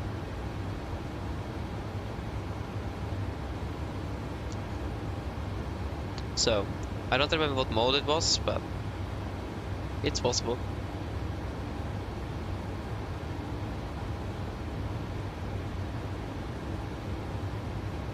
Yeah, fair enough though, I understand that. I would probably be flying FSIPanel if I chose that in my early days, but when I first started flying to me, I was, not that old. Way too young. So, I was about 13 perhaps. So, it was about 5 years ago, soon 5.5, 13-ish, 13, 12. So, I didn't really know, I didn't even know what Steam was at that time. So I didn't even know how to buy XPLAN 11. So I chose Microsoft only because it was in the store, Microsoft Store. That was the reason why I bought it, really. And yeah, since I was just stuck with it, I haven't really taken the change, and mainly the reason is because of money, really. I've been investing so much in this simulator, it's not a good idea to switch in regards to investment. So yeah. But if I would have chosen XPLAN in the early days, I would probably stuck with XPLAN. But I was so new and so young at that time that I chose what was the easiest to buy. And that was Microsoft, so I didn't really know the differences. I was so new to everything that, yeah.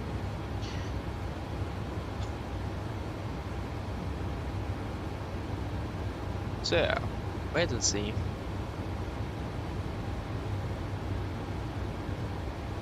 But at least I don't really have any plans to switch. Or do I use both platforms, because that would actually be a pain. I would struggle so much with it.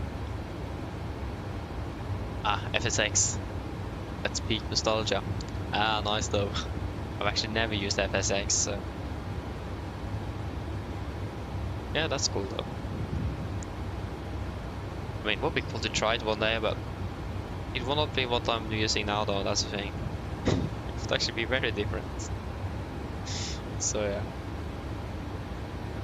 Would I manage to do it? Or not?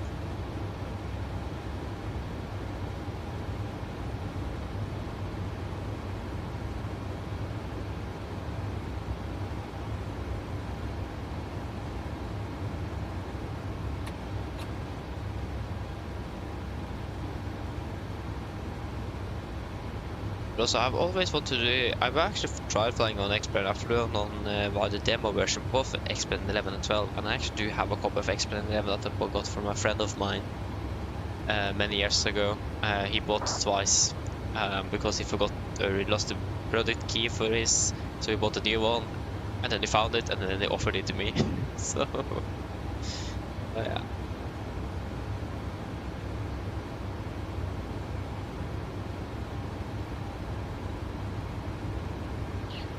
So yeah, I've flown on X-Plane, and I must say, aircraft flies much better.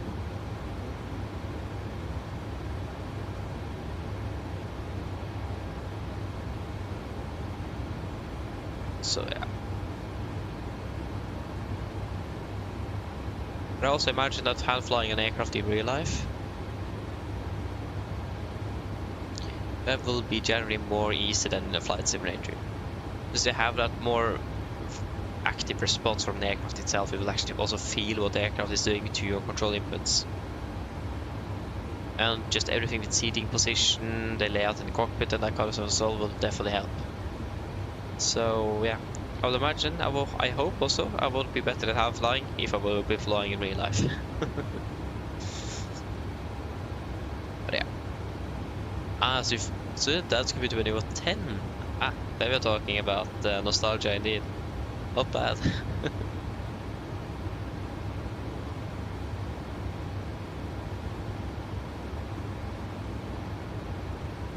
Welcome back, yes, welcome back. Still a content video. Okay. Yeah, I just found one flight simulator and I don't remember what it's called. I just googled the best scenery for Charles de Gaulle for MSFS2024, and that's what I got. So take that. Gemini will give you a good answer. You're welcome. You're welcome.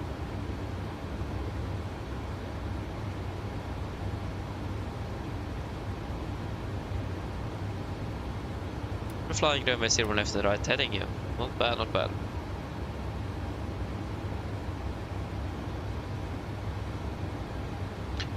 That's not good. I understand how that feels. I remember I had that once I flew to Bodo once. I didn't cancel the return trip and it was so bad. It's actually not. It's very painful. Surprisingly painful.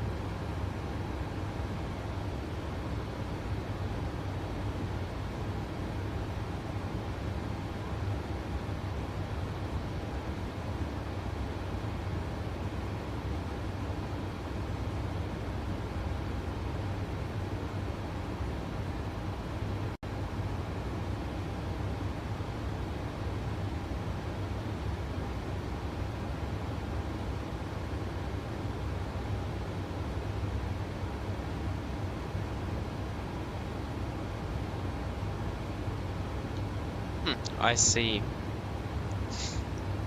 Maybe that could be the reason.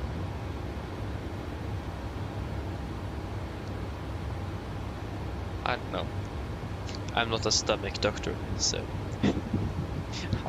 I have absolutely no clue.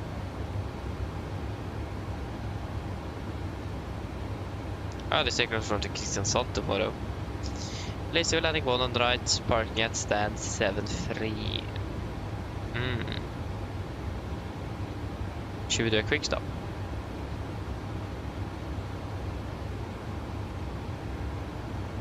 Yeah, it's not too bad, that's nice though. But yeah, we were flying today, Jesper. And now we finished.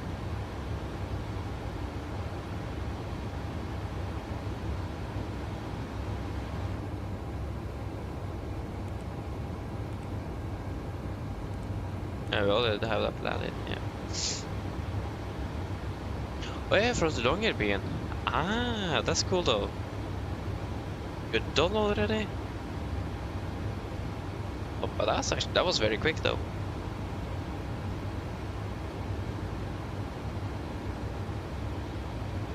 Oh yeah, you landed 25 minutes early in Longyearbyen and 10-15 early in Gardermoen. Not bad. That's very good.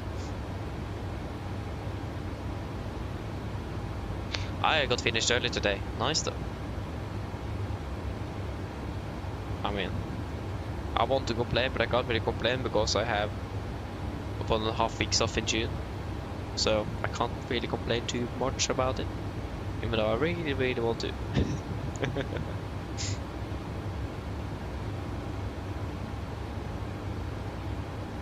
Okay, yeah, that's a bummer though.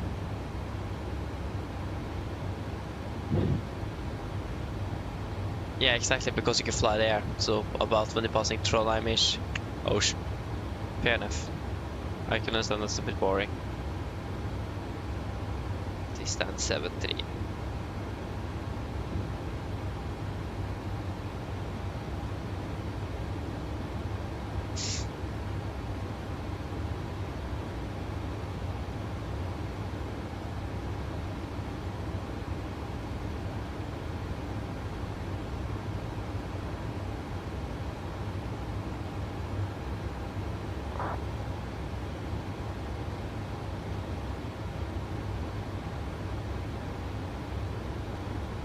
Oh, what? Just 15 seconds. Okay, that's actually a very quick check-in. What? Not bad, not bad. 15 seconds? Huh.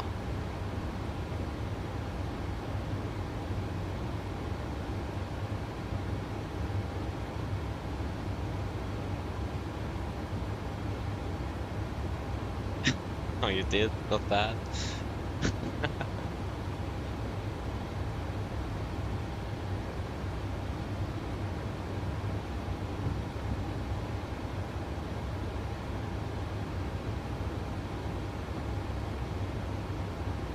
Okay, just wait a moment, I will be back shortly.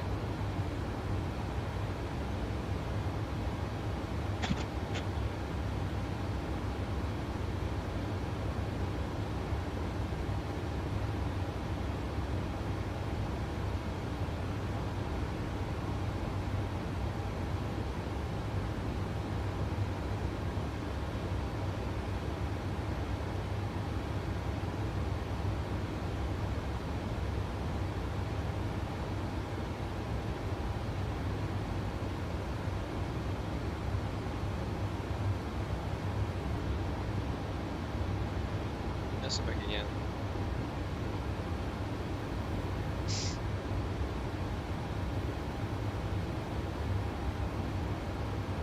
Oh no! Is it oh, okay, it's working again. Okay, good. Just got a warning. Recording is problems with the recording. Always problems with the recording.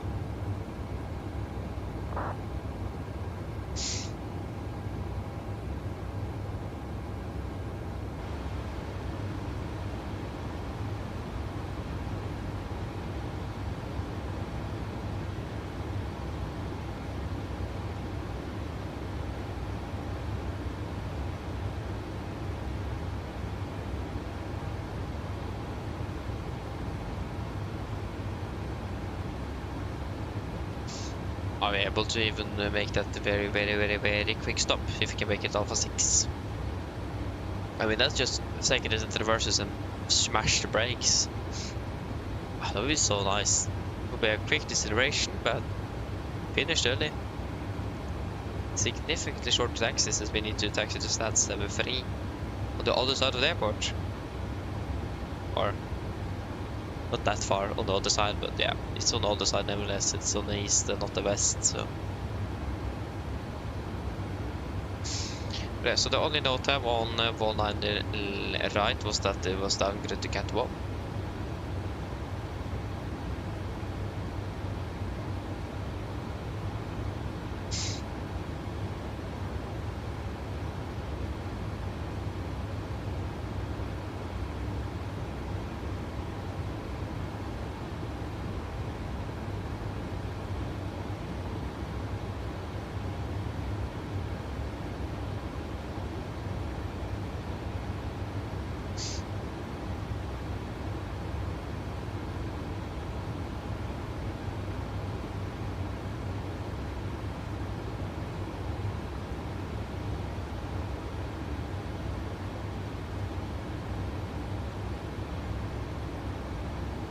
Yeah, so 100 Cat 1,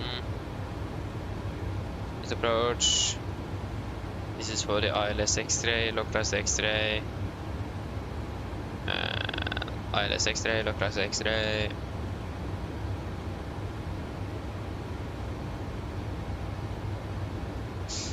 Yeah.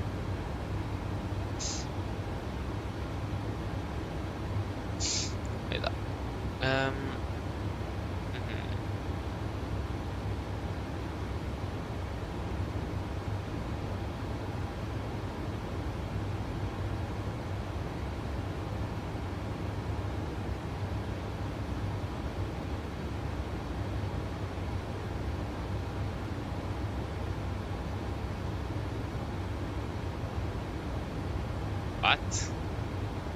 Rocket launch at Saxavor in Shetland? What? When what? When did they start shooting up rockets? Okay.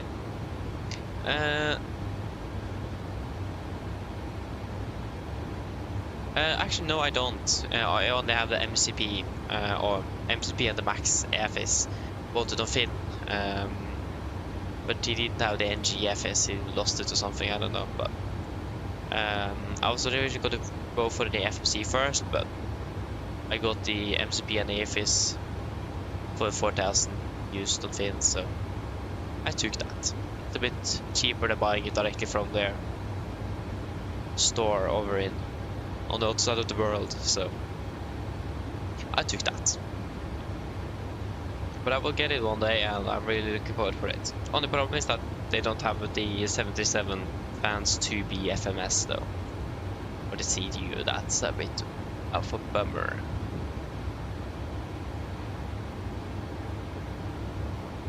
Hey, Espen and welcome, opening bell. Good evening. Good to see you. Nice. Good, yeah. Good that you came in to say hello.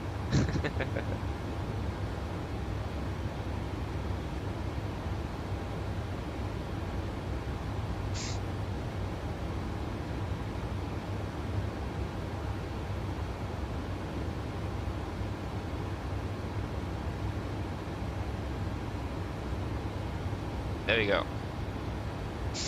Okay, so now we're on the 7 April to 2nd of October construction work at TI's platform, is it? Oh yeah, but that wasn't really anything new or special though. So we don't need to read through that again to say it that way.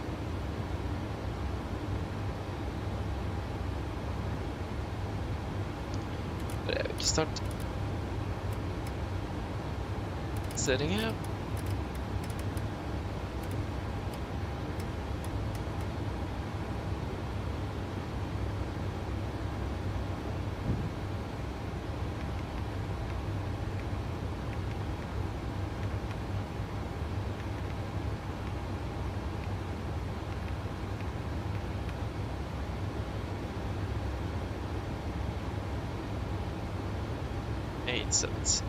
Yeah, that will take its time. Going from 3,400 feet to 876 feet. It's a quite large deviation. Could have been worse, or could have been 200 feet black.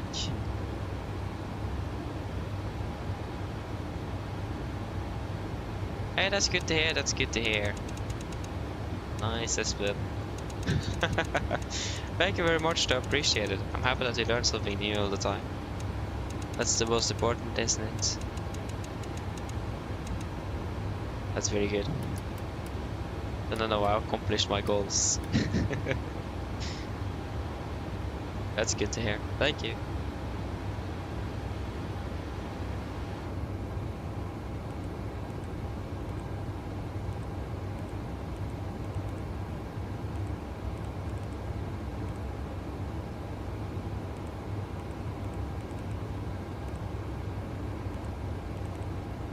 25. And we are at flight level 390. 9 times 3 is 27. And that would be 11. Yeah, 117 because 5 for it will be 120 black. Yep, that's correct.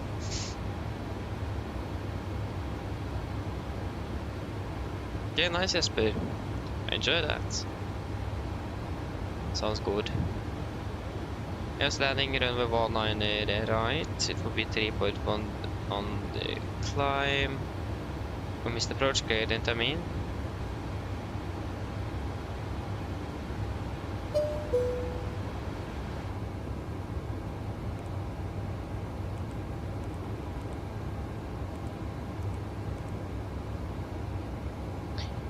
Slight showers of rain. Yeah, I can confirm that from my window. It's fairly dark on the clouds though, not on the daylight. But yeah, winds are 2-4 at 3, variable 220 to 80, so that will be 280 at 3 then. With a temperature of 14, inclination 17.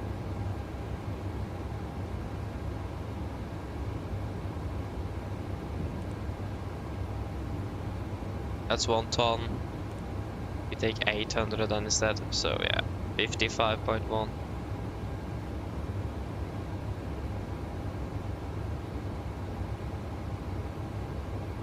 Ah, 55,001. There you go, I misclicked on wrong one. No wonder I didn't want to approve it. 5,500 kilos on the 77, that would have been insane. Then you're good.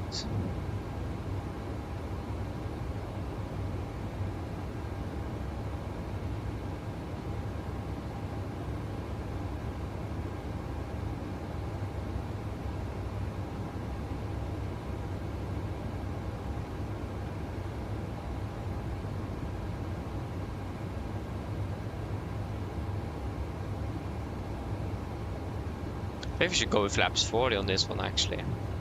If we can make it for 6, that would have been amazing.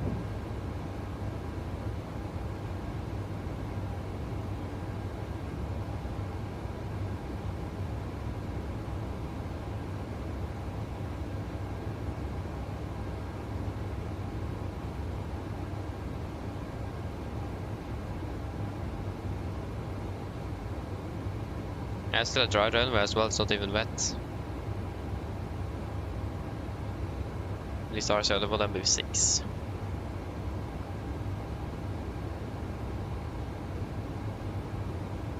Yes, so flaps 40, VDF 127.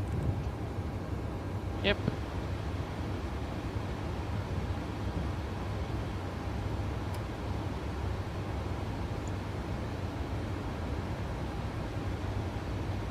Are we ready for a briefing?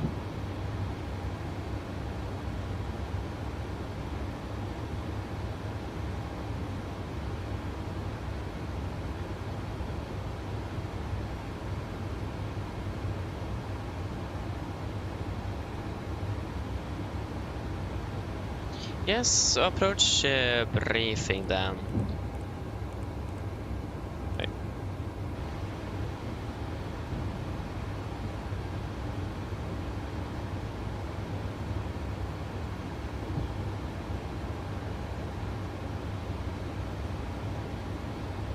What is even this? Nothing I chose to look at. What is this? It's even not even working. That was probably the ad I was talking about earlier that just arrived out of nowhere. I think I misclicked something and then I ended up on YouTube with an ad. But there we go, that's much better. So we can start off with our star, and first of all, we are currently landing with about 200 kilos extra from the final reserves, so maybe expect that to be adding up with another 100 to 200 kilos if you're lucky. So we do have a little bit of extra, but not much to use. So have that in mind, and our alternate will be Torp Sandefjord, very close by. So there should be a fairly straightforward one into Sandefjord as well.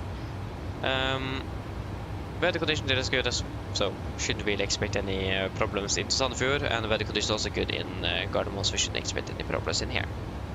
But at least, if we do need to go around, we need to take a closer look at our fuel situation before we then decide if we should take another attempt or go for Sandefjord. Good. Let's start. Expecting the rebound before my arrival. This will be on chart 10-2 Lima, effective 20th of March 25. Coming in the rebound maximum to 50, continue Ingar maximum to 50, Exo to 50 maximum, Goldmine 451 maximum to 50, and also below flight to 120 as well. Goldmine 427 maximum to 50 at 90, and maximum to 20 at Goldmine 428 will be the same by 429, 430, 431 and 452. Before turning to Bavad, the initial approach fix, maximum to 20, 5,000 above. FSA in Oslo is 3009, maximum to 50 knots unless otherwise instructed. And yeah, could expect direct. Should perhaps be a little bit high on profile. Actually not, forget it, we will not. But at least expecting a direct, so should expect a little shortcut on the way in here. For the approach, we're expecting the ILS Yankee for 100 right, charge 1107, effective 19th of March 26. Coming above the initial approach fix, maximum to 25,000. Continue set to Oduri, intermediate fix, maximum 204,000. Revetting is 100 degrees, ILS speed 113 Gold Zero Whiskey. So 102 is set triple, and 1313 Gold Zero Whiskey is set triple. We got one VR on standby and 115.95 on both nav radios. It will be a standard 3-degree glide, minimums 876 feet, with a missed approach slope gradient of 3.1%. Transition level 80 me is straight ahead to 5,000. Then flight track, sorry, at 2.5 DME Gold Zero Whiskey, then a right turn. Track 2 to 3 at 20 DME, right to Bavad, make an approach, expect vectors by Oslo approach. And it will be minimum of 6 knots till 4 DME. We're going to be landing with flaps 40, 128 on the video, I think correction 5, 133, with the manual braking and second to reverse thrust. So, for the airport charge, standard line effective 19th of March 26. We're landing one on the right. We will be a little bit bold today. We will go vacating Alpha 6, hopefully, and most preferred. Then we'll taxify Victor and Romeo, and then stand 730. That should be in this area. There is one applicable hotspot number 5, but that is just at Mike November Papa Victor area. We have many taxiways connecting to each other, so you be careful with confusion, so that we turn on the correct taxiways and that kind of stuff. But not really run for us, since we're very well familiar with Gardermoen, but still something could even happen, so we need to be careful, just so that we are sure that we're turning on the correct taxiways. Other than that though, nothing else special. Only note 1 times, 0 on left, ILS out of service, and 1 on the right. I'm going to Cat 1. RCL 666 drive, weather conditions are looking good with some light showers of rain, but fairly good nevertheless. And yeah, for that today, no threats. Any questions? No? Then our briefing is complete. Descent checklist.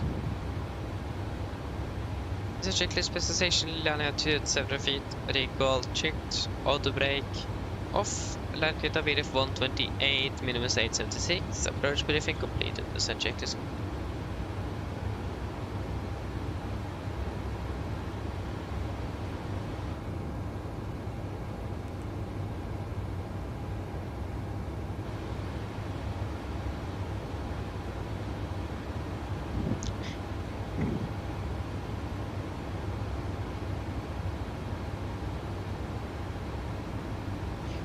So unfortunately there's no ATC online.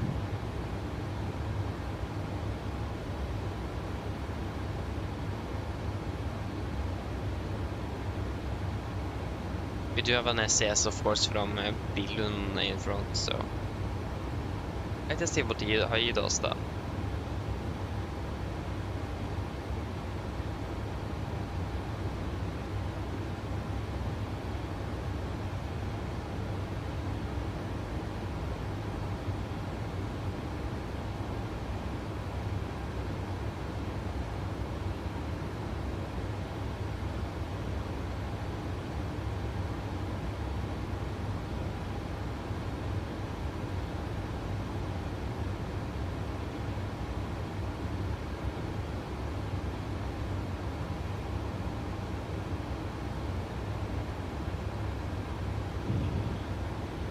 And we're ready, we can descend on the flight level 210.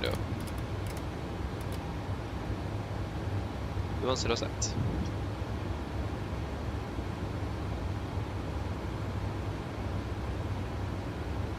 Yeah, this is the final one for today. We are flying tomorrow as well. Flying one flight up to Bodø. And then we have a layover in Bodø, flying out of Bodø on Saturday morning. So we have the day off on Friday up in Bodø. That would be nice though. Stretching the legs up in the Bodø mountains.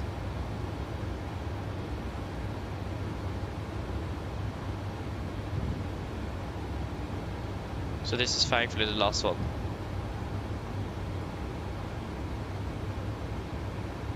It's gonna be nice to get some quality sleep.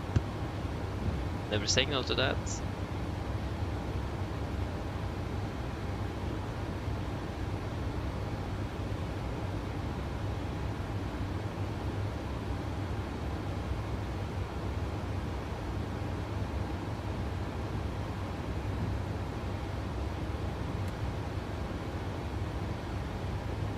I actually do have a presentation tomorrow.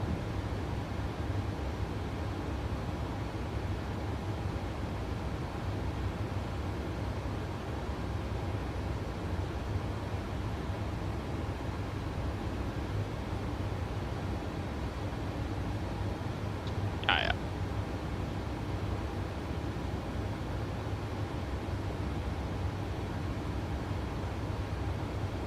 Oh yeah, this Spanish exam today. Oh, how did that go? I hope we felt it went well.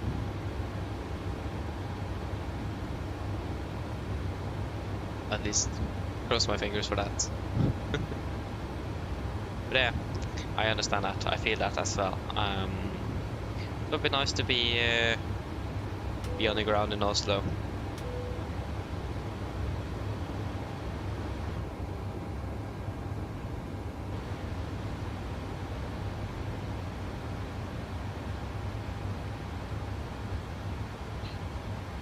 It went alright, yeah.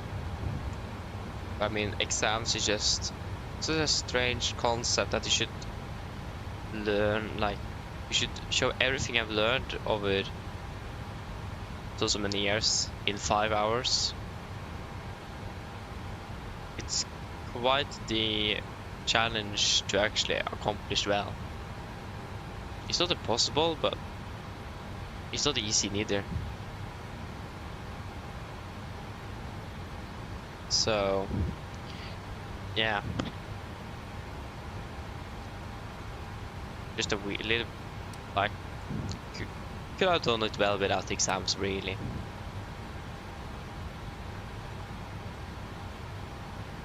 But I also understand why we have them, though. So.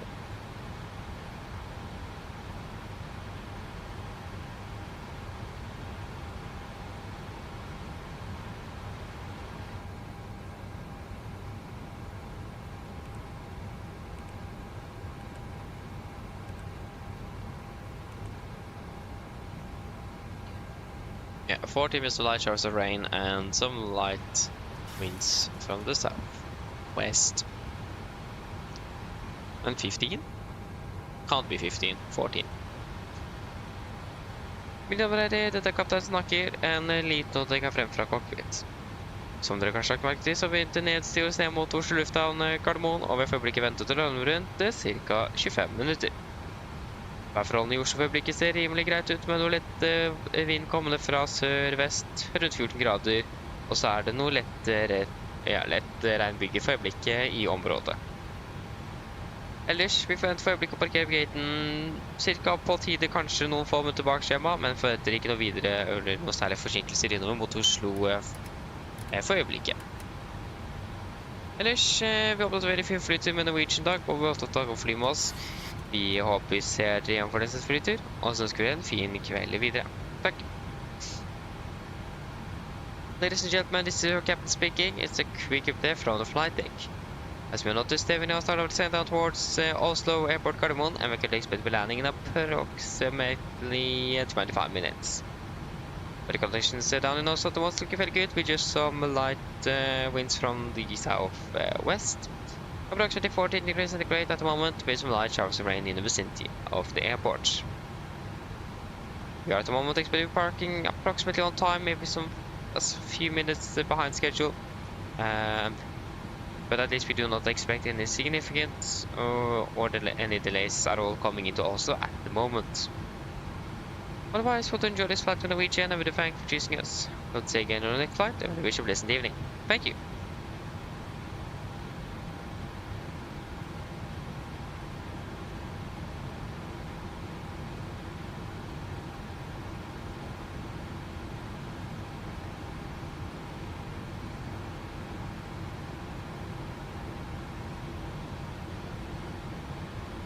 Yeah, I know, it's actually insane. I know. So, and again, the fact that it should show everything I learned within 5 hours, it's quite a pressure. So yeah, I remember my Norwegian teacher at elementary, she didn't really like, she was like, yeah, I mean, you could happily live without exams, to say it that way. You thought that the fact that you should, again, like I just said, show everything I learned within 5 years, just 35 hours is, yeah, not that good. Yeah. And I can agree on that. It's just wait a moment. Forward. Execute. Yeah, it's just that you have learned so much through a year, and I would say that continuous learning will show you more than what you did within 5 hours of writing a text about something completely random. Så ja. Tusen takk, tusen takk. Er den virkelig så bra? Takk skal du ha, takk skal du ha.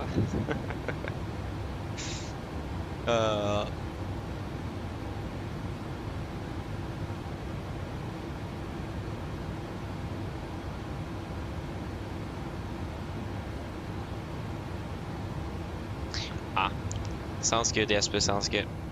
Yeah, drag your car off the bollard, disregard.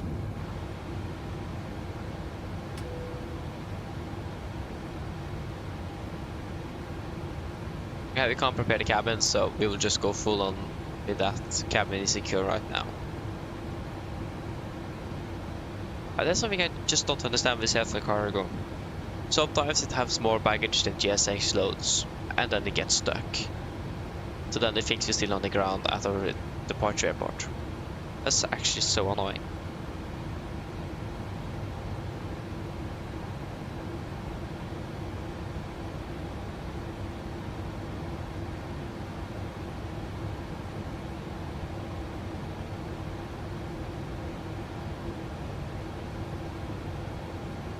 Wait, where did all of those anchors come from? What? Isn't the appeared 3 aircraft from nowhere coming in from the southeast? What? I didn't see them before now. Yeah, we'll definitely maintain a higher speed then. We can actually go, we can say we are approved high speed. Execute. So we can hopefully, yeah, disregard. Get in a little bit early.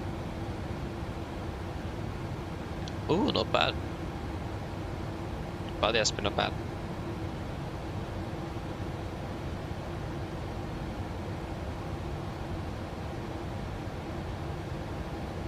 Especially for it to be a longer beam as well.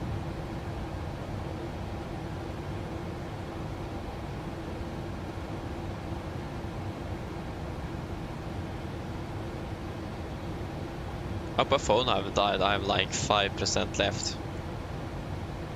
Yeah. I hope it doesn't die before I'm finished. Like, oh no, I need to wait until I get home to charge my phone and my train ticket is on the phone, oh no.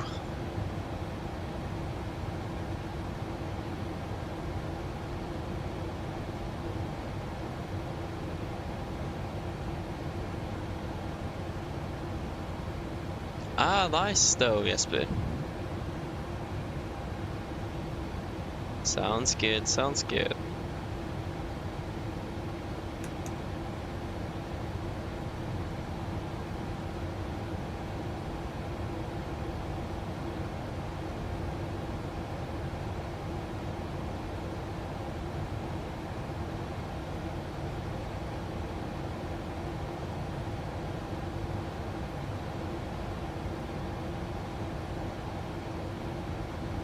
Ah, fair enough though, Jesper, fair enough. I understand that. Okay, continue down to flight level 120. 120 set.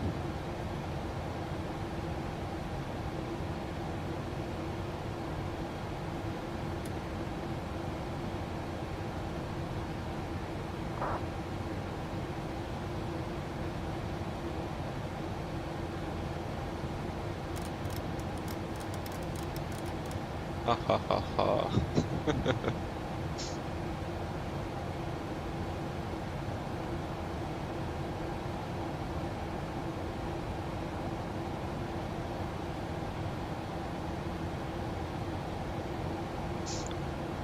What is MTRS?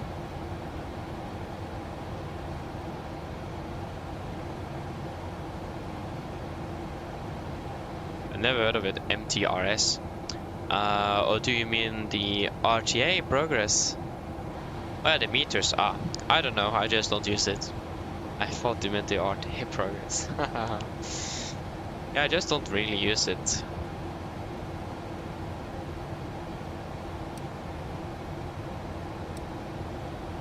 I don't really see a reason to use it, so. But yeah, I've seen many Norwegian pilots use it. Not all of them. I also see many use the flight path vector, but I also generally don't use it. Yeah, the meters. I don't see a reason to use it in my case.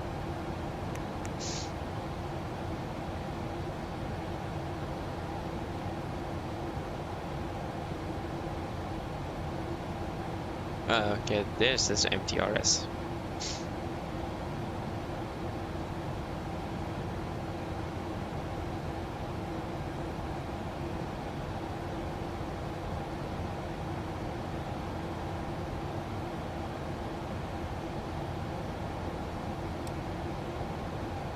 I mean, you can actually take the first 3 or 2 digits of the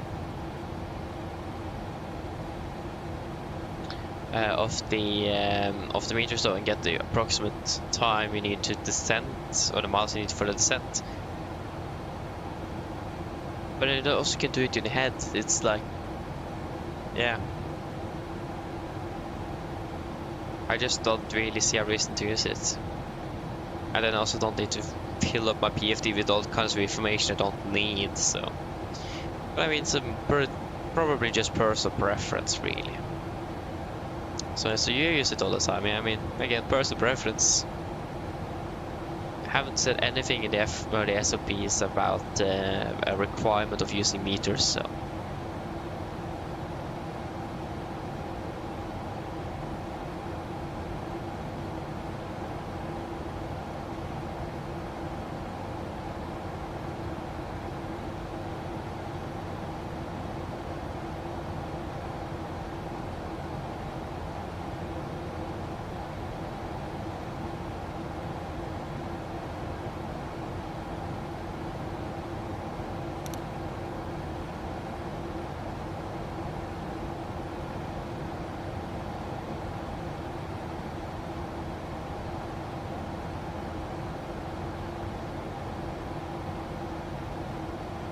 Yeah, exactly. So use it for that.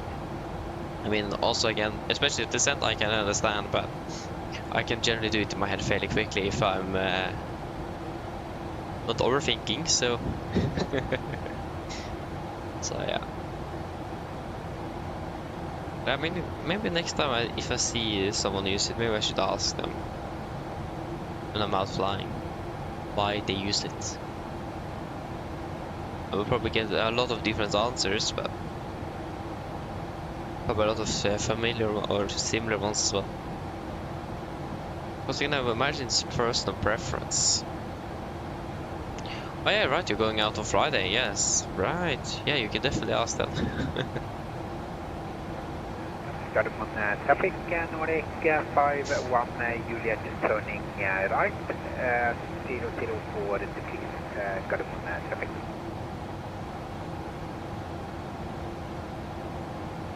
Nice, you're turning right 004 degrees.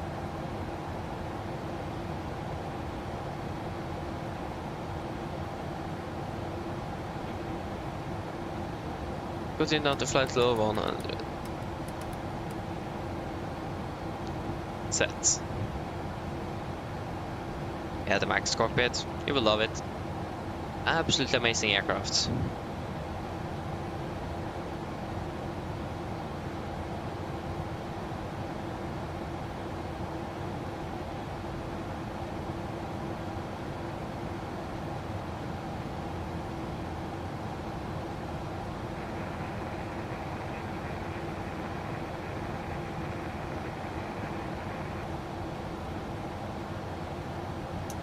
Engine anti-ice on.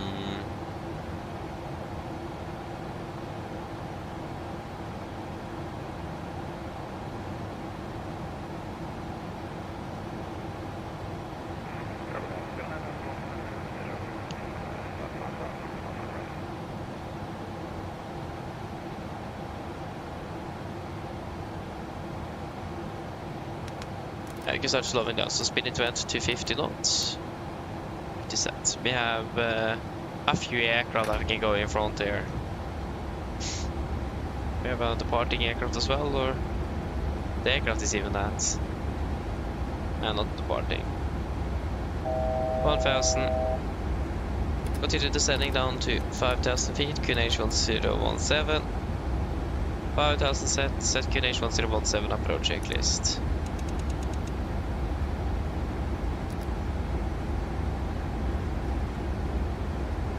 1017 set cross street approach checklist. Altimeters passing flight level 102. Now. Plus 10 approach checklist complete.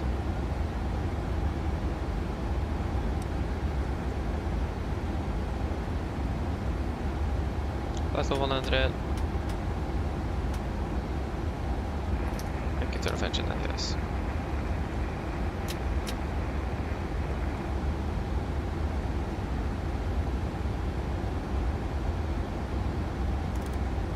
We're gonna do 230 knots, 230 set.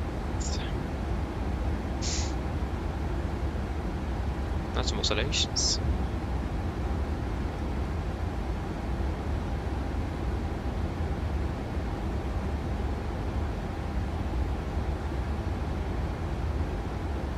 There's 3 aircraft coming, those 3 aircraft from the east. They were a little bit quicker than I expected.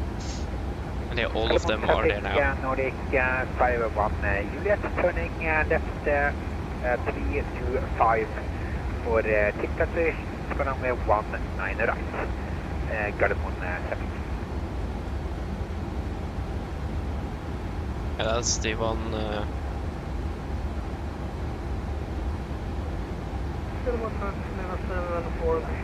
don't know what aircraft that is. Can't even see him.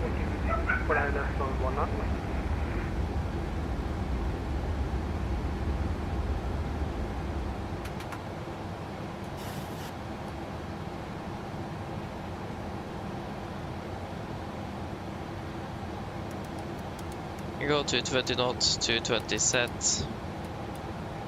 And we can turn. 00 set, heading select.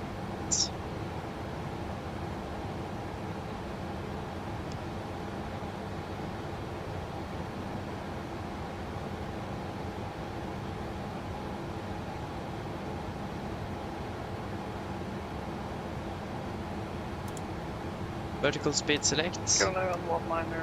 Minus 1000 feet a minute set.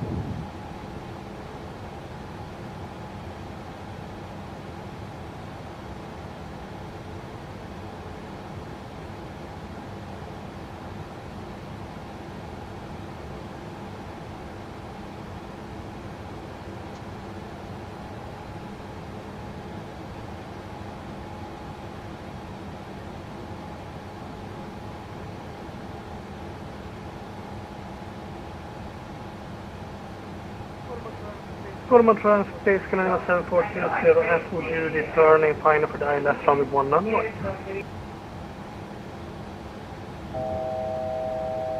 1000.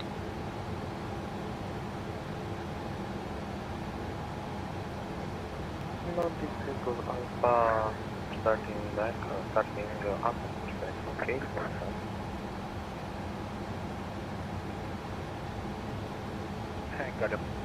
Got him on traffic, Nordic 51 Juliet, turning right, 300 degrees, 5 seconds back for 19 right. Got him on traffic. We are at number 3. Yeah, so we'll be joining as number 4.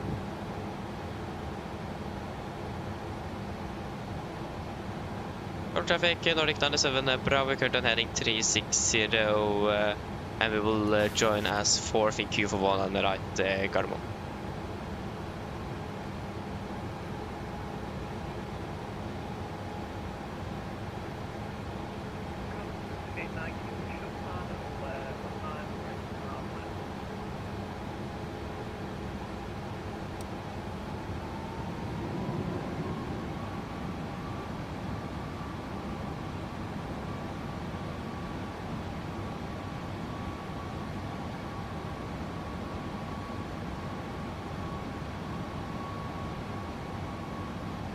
I have a visual with the company. Just these lights though.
Gardermoen traffic, Canada 7420 mile final on 19 right.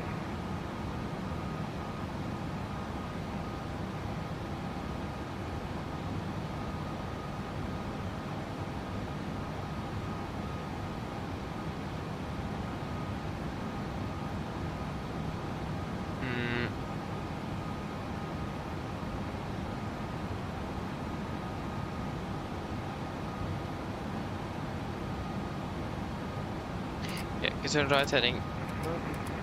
Wait, that was 3605. For traffic, Nordic 97 Bravo, turning right, 090 Gardermoen. Traffic, Nordic 51 Juliet, turning right, 169 Gardermoen traffic for runway 1 right. Gardermoen traffic, Canada 7420 landing runway 1 right. Continue about the heading 185 Gardermoen traffic for Nordic 51 Juliet. Just as how the MSA now. Just be aware of that. You're not off the 3,900 feet protection anymore. You have 5,000, should be good.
Good morning, traffic, 742, vacate Norwegian.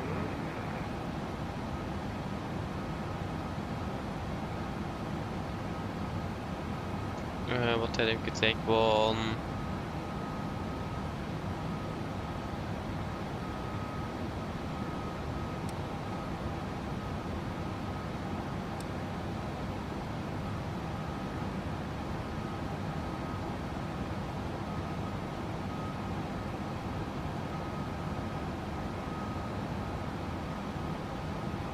For traffic, Nordic 97 Bravo, turning right 150 degrees, Gardermoen. Heading 150 set.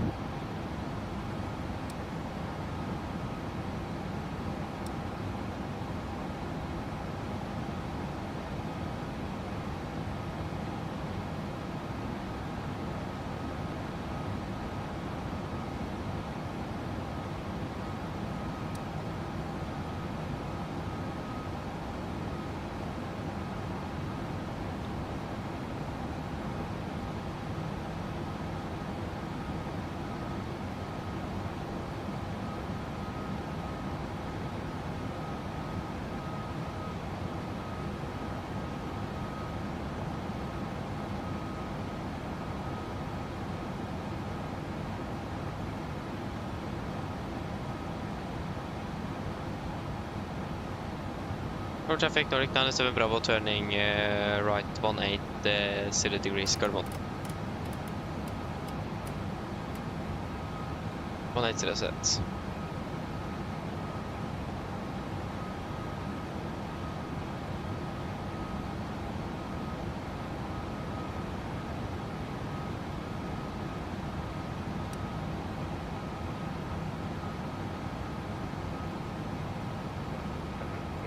Traffic Nordic 51 Juliet, we are established 1 yes. right. Gardermoen traffic. We got Gold City Whiskey, but it's 23.1 miles out, yes. Good, and 192, yes.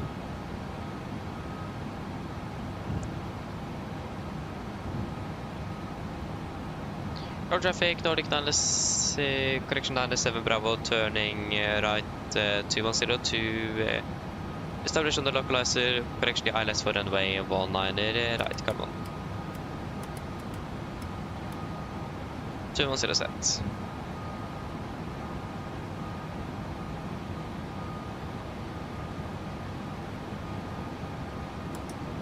Warlock arm.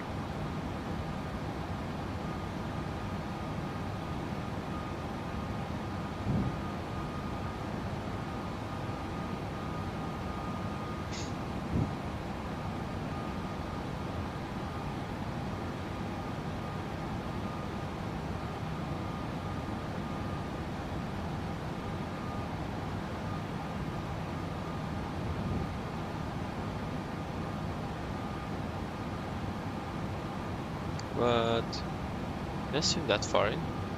What? Then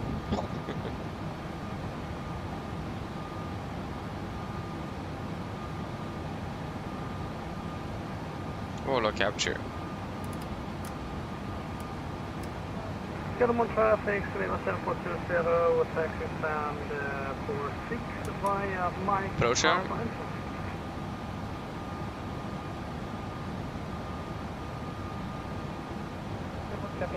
Gardermoen traffic Nordic 51 Juliet, we are established 1 right and 3 miles. Gardermoen.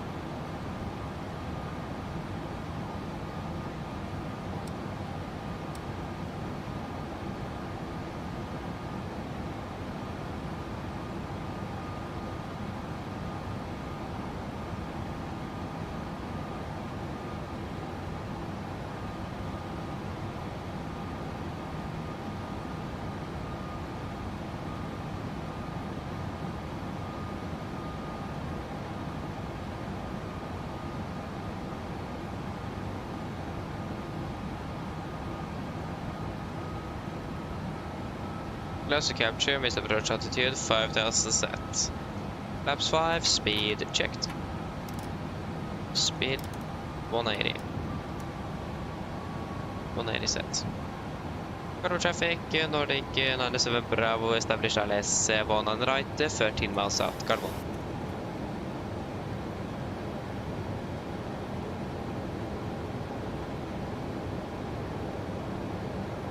Flaps 5 set.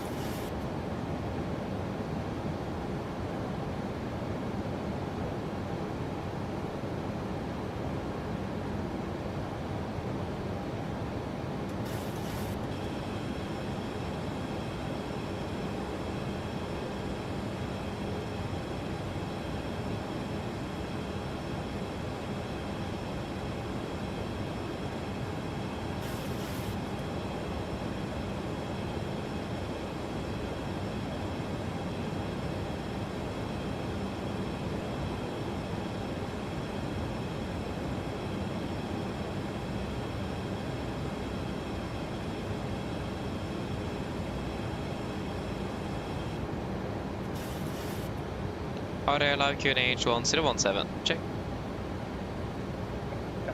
Perfermance traffic, Nordic 51 Juliet vacated, taxi to stand 61 via Hotel and Delta. Perfermance.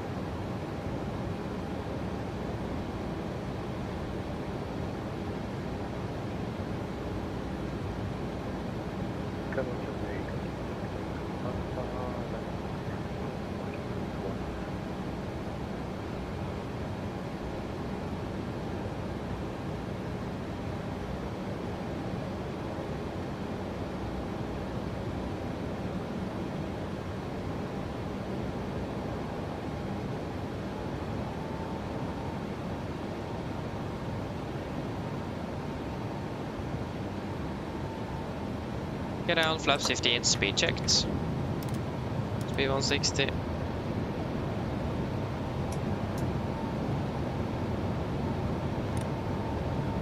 Have cruise seats for landing, please. Landing checklist, 2 flaps. Energy flaps, capital, given, energy start switches, continuous, speed brakes, arm, landing down, holding in flaps.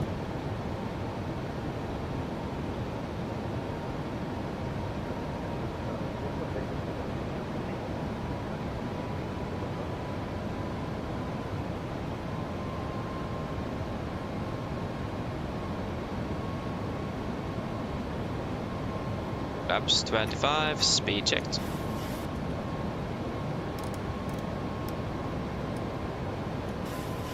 Flaps 40, speed checked.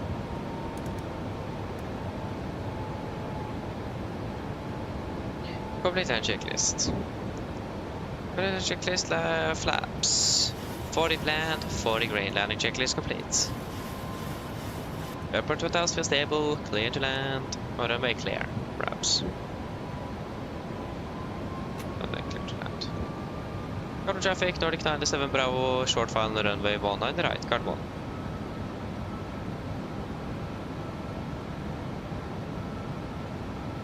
Oh, was that a boarding aircraft? What?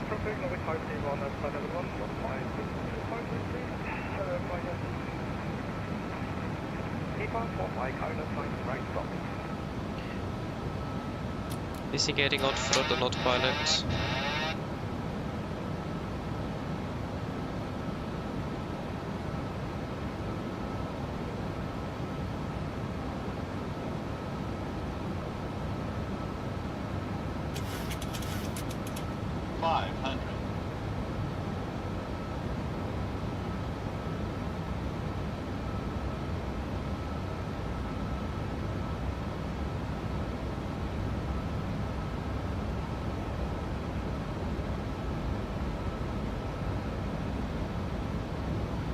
Approaching minimums. Contact. Minimums.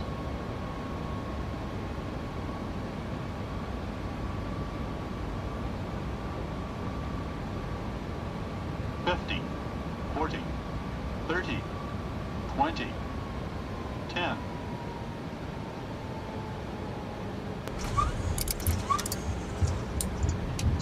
The rigs up. 2 reversers. 100 knots. 60 knots. There you go. Welcome to Gardermoen. Flight time 2 hours and 1 minute. Okay, that was actually exactly what we expected. Left clear, right clear.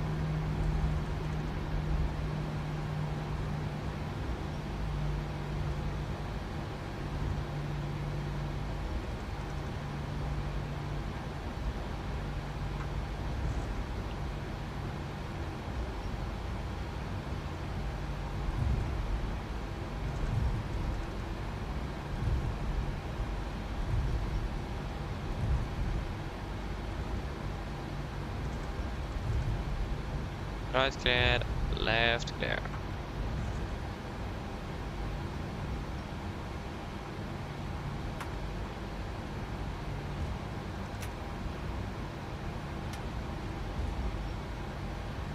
Cargo traffic, Nordic 97 Bravo, runway 108 vacant, taxiing to stand 73 via Victor and Romeo Gardermoen.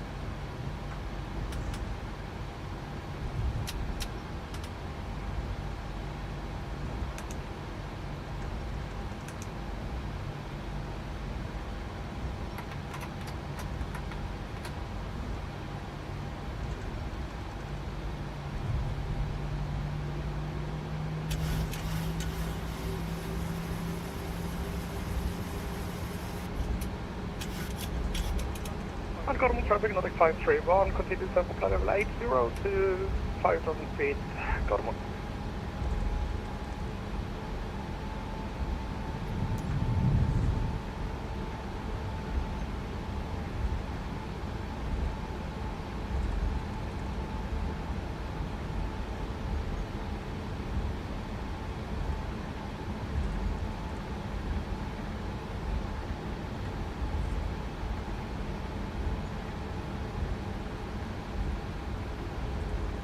Right clear, left clear.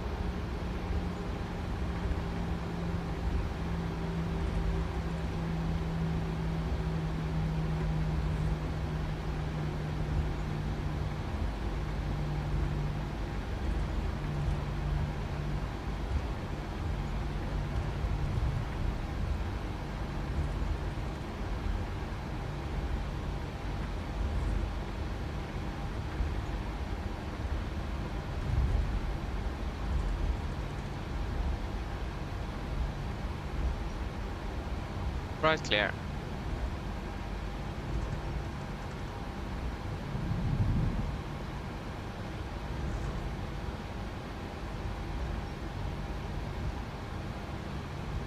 Right clear, left clear.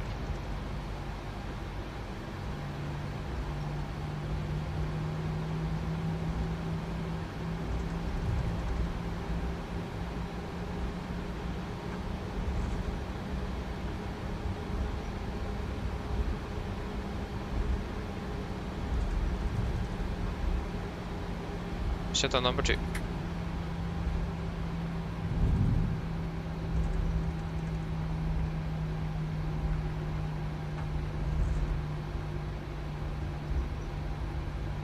Okay, master caution ELEC, that's expected.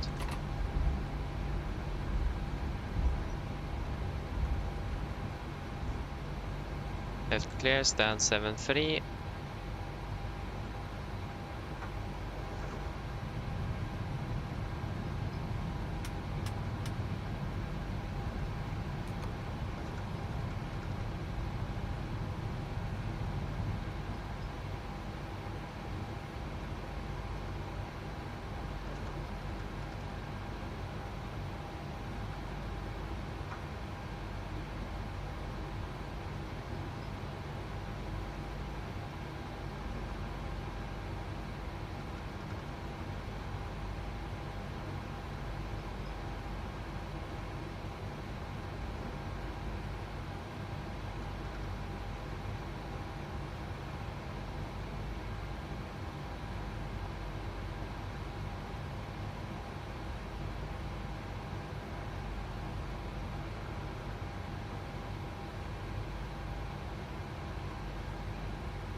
Park brake set.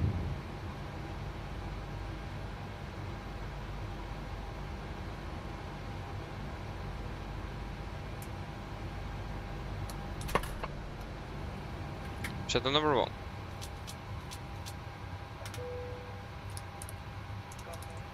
Garmon traffic, Nordic 531, turning in for ILS 20 right. Garmon.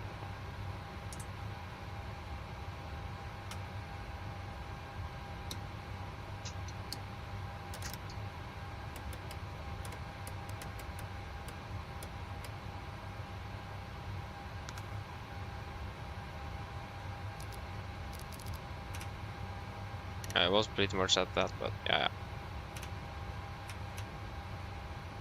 Yep. Good, the shuttle checklist to the line.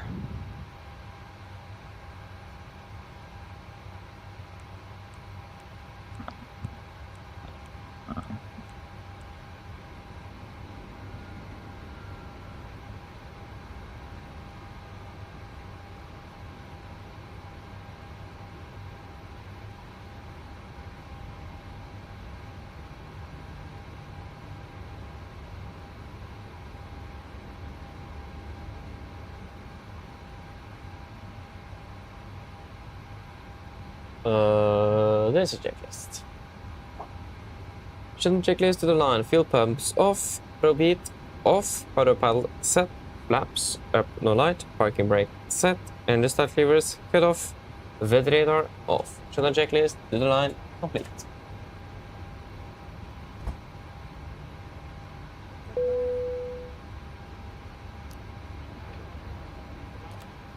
Wonderful. Is there anything you guys want to add in the technical log of the air? We've been flying 2 hours. Wait, what? 2 hours, 21 minutes, and 21 seconds. 2:21 then. 2:21:21. Yeah, nothing. That's good. I'm not complaining about that. 2 hours. 21 minutes. Garmon traffic, Nordic 531, fully established ILS 1 on the right, 5 miles left.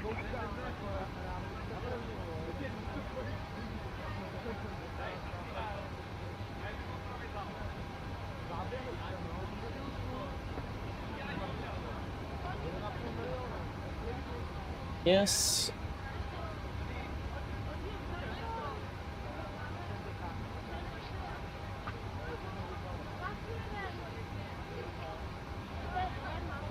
We landed exactly at 21:38. Like bang on time. 21:38 and 00 seconds. And we parked at exactly 21:43 and 20 seconds.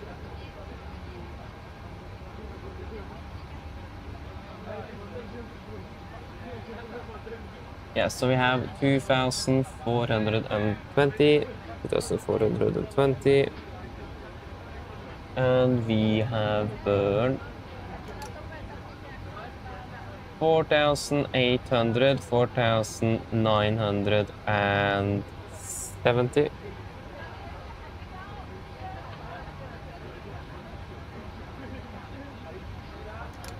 Yeah.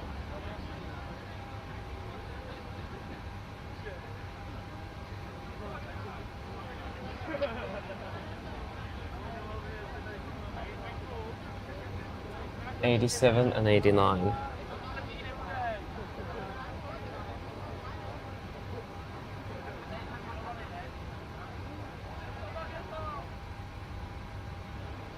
Okay, there was nothing in the tech log. Good, then I should checklist below the line.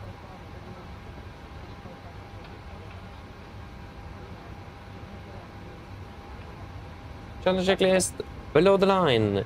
Technical log completed, EFB completed, shuttle checklist complete. Wonderful. Then we're just waiting for GSX to finish deboarding, and then we are finished for today.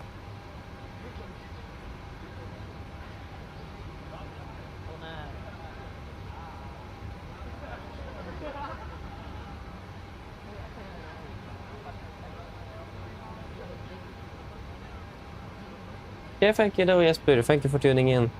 Ja, eller ja. Takk skal du ha. Ses vi snart igjen. God natt, god natt.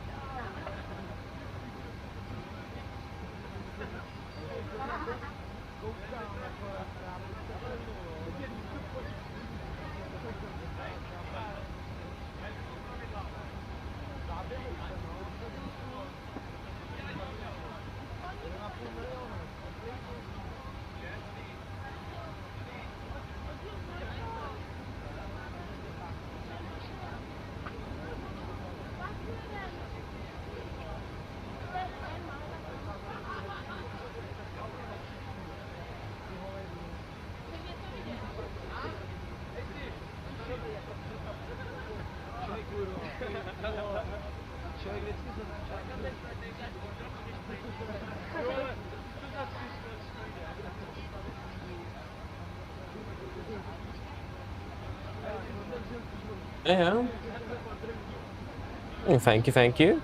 I'll say it was pretty good indeed. I actually don't really remember that much from where we touched down, but yeah, that's fine. Can't remember everything. Too much to remember. Yeah, I'll say it was pretty good actually. There was one thing I was not that satisfied with, but I don't remember what it was, so... And I can pretty much just forget it then, since I don't remember what it was. I think that's a good logic. Where is my phone charger? I need that now. My phone is pretty much dead by now. If I can charge my phone, that would be nice.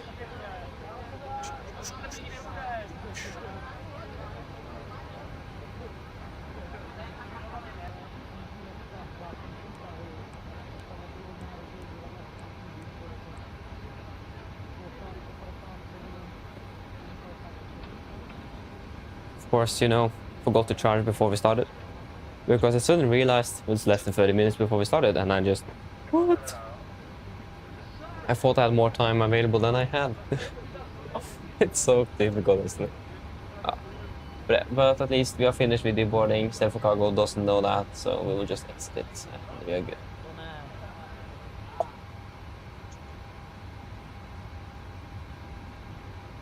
Yo. You have a point.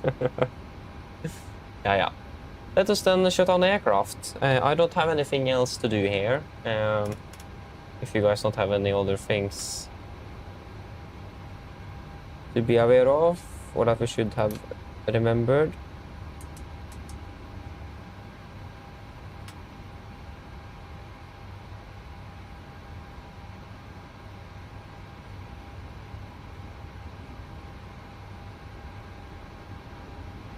Yes. Secure checklist. Right. Secure checklist. IRSs off, emergency exit lights off, window heat off, packs off, ground power off, battery off. Secure checklist complete. There we go. Hope we have everyone with us, so we can actually close up the aircraft as well. There we go. Very quick, this camera view. I need to slow it down a bit. Bye bye. See you again tomorrow though, 7-3. That was very quick.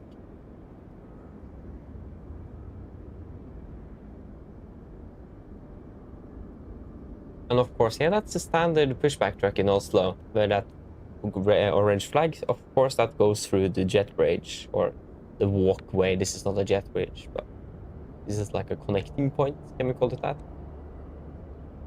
I'm not sure what the correct word would be, but yeah. At least it's interesting that it goes through the floor.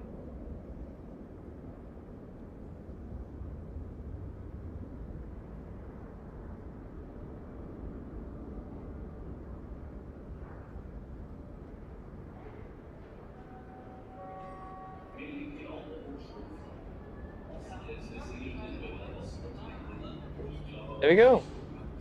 That was it for today then. I need to round it up now, so...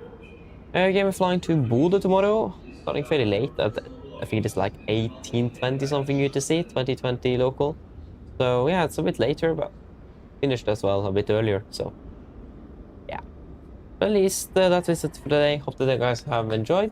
and hope to see you again tomorrow. So have an absolutely beautiful evening and beautiful day tomorrow as well, and see you all again soon.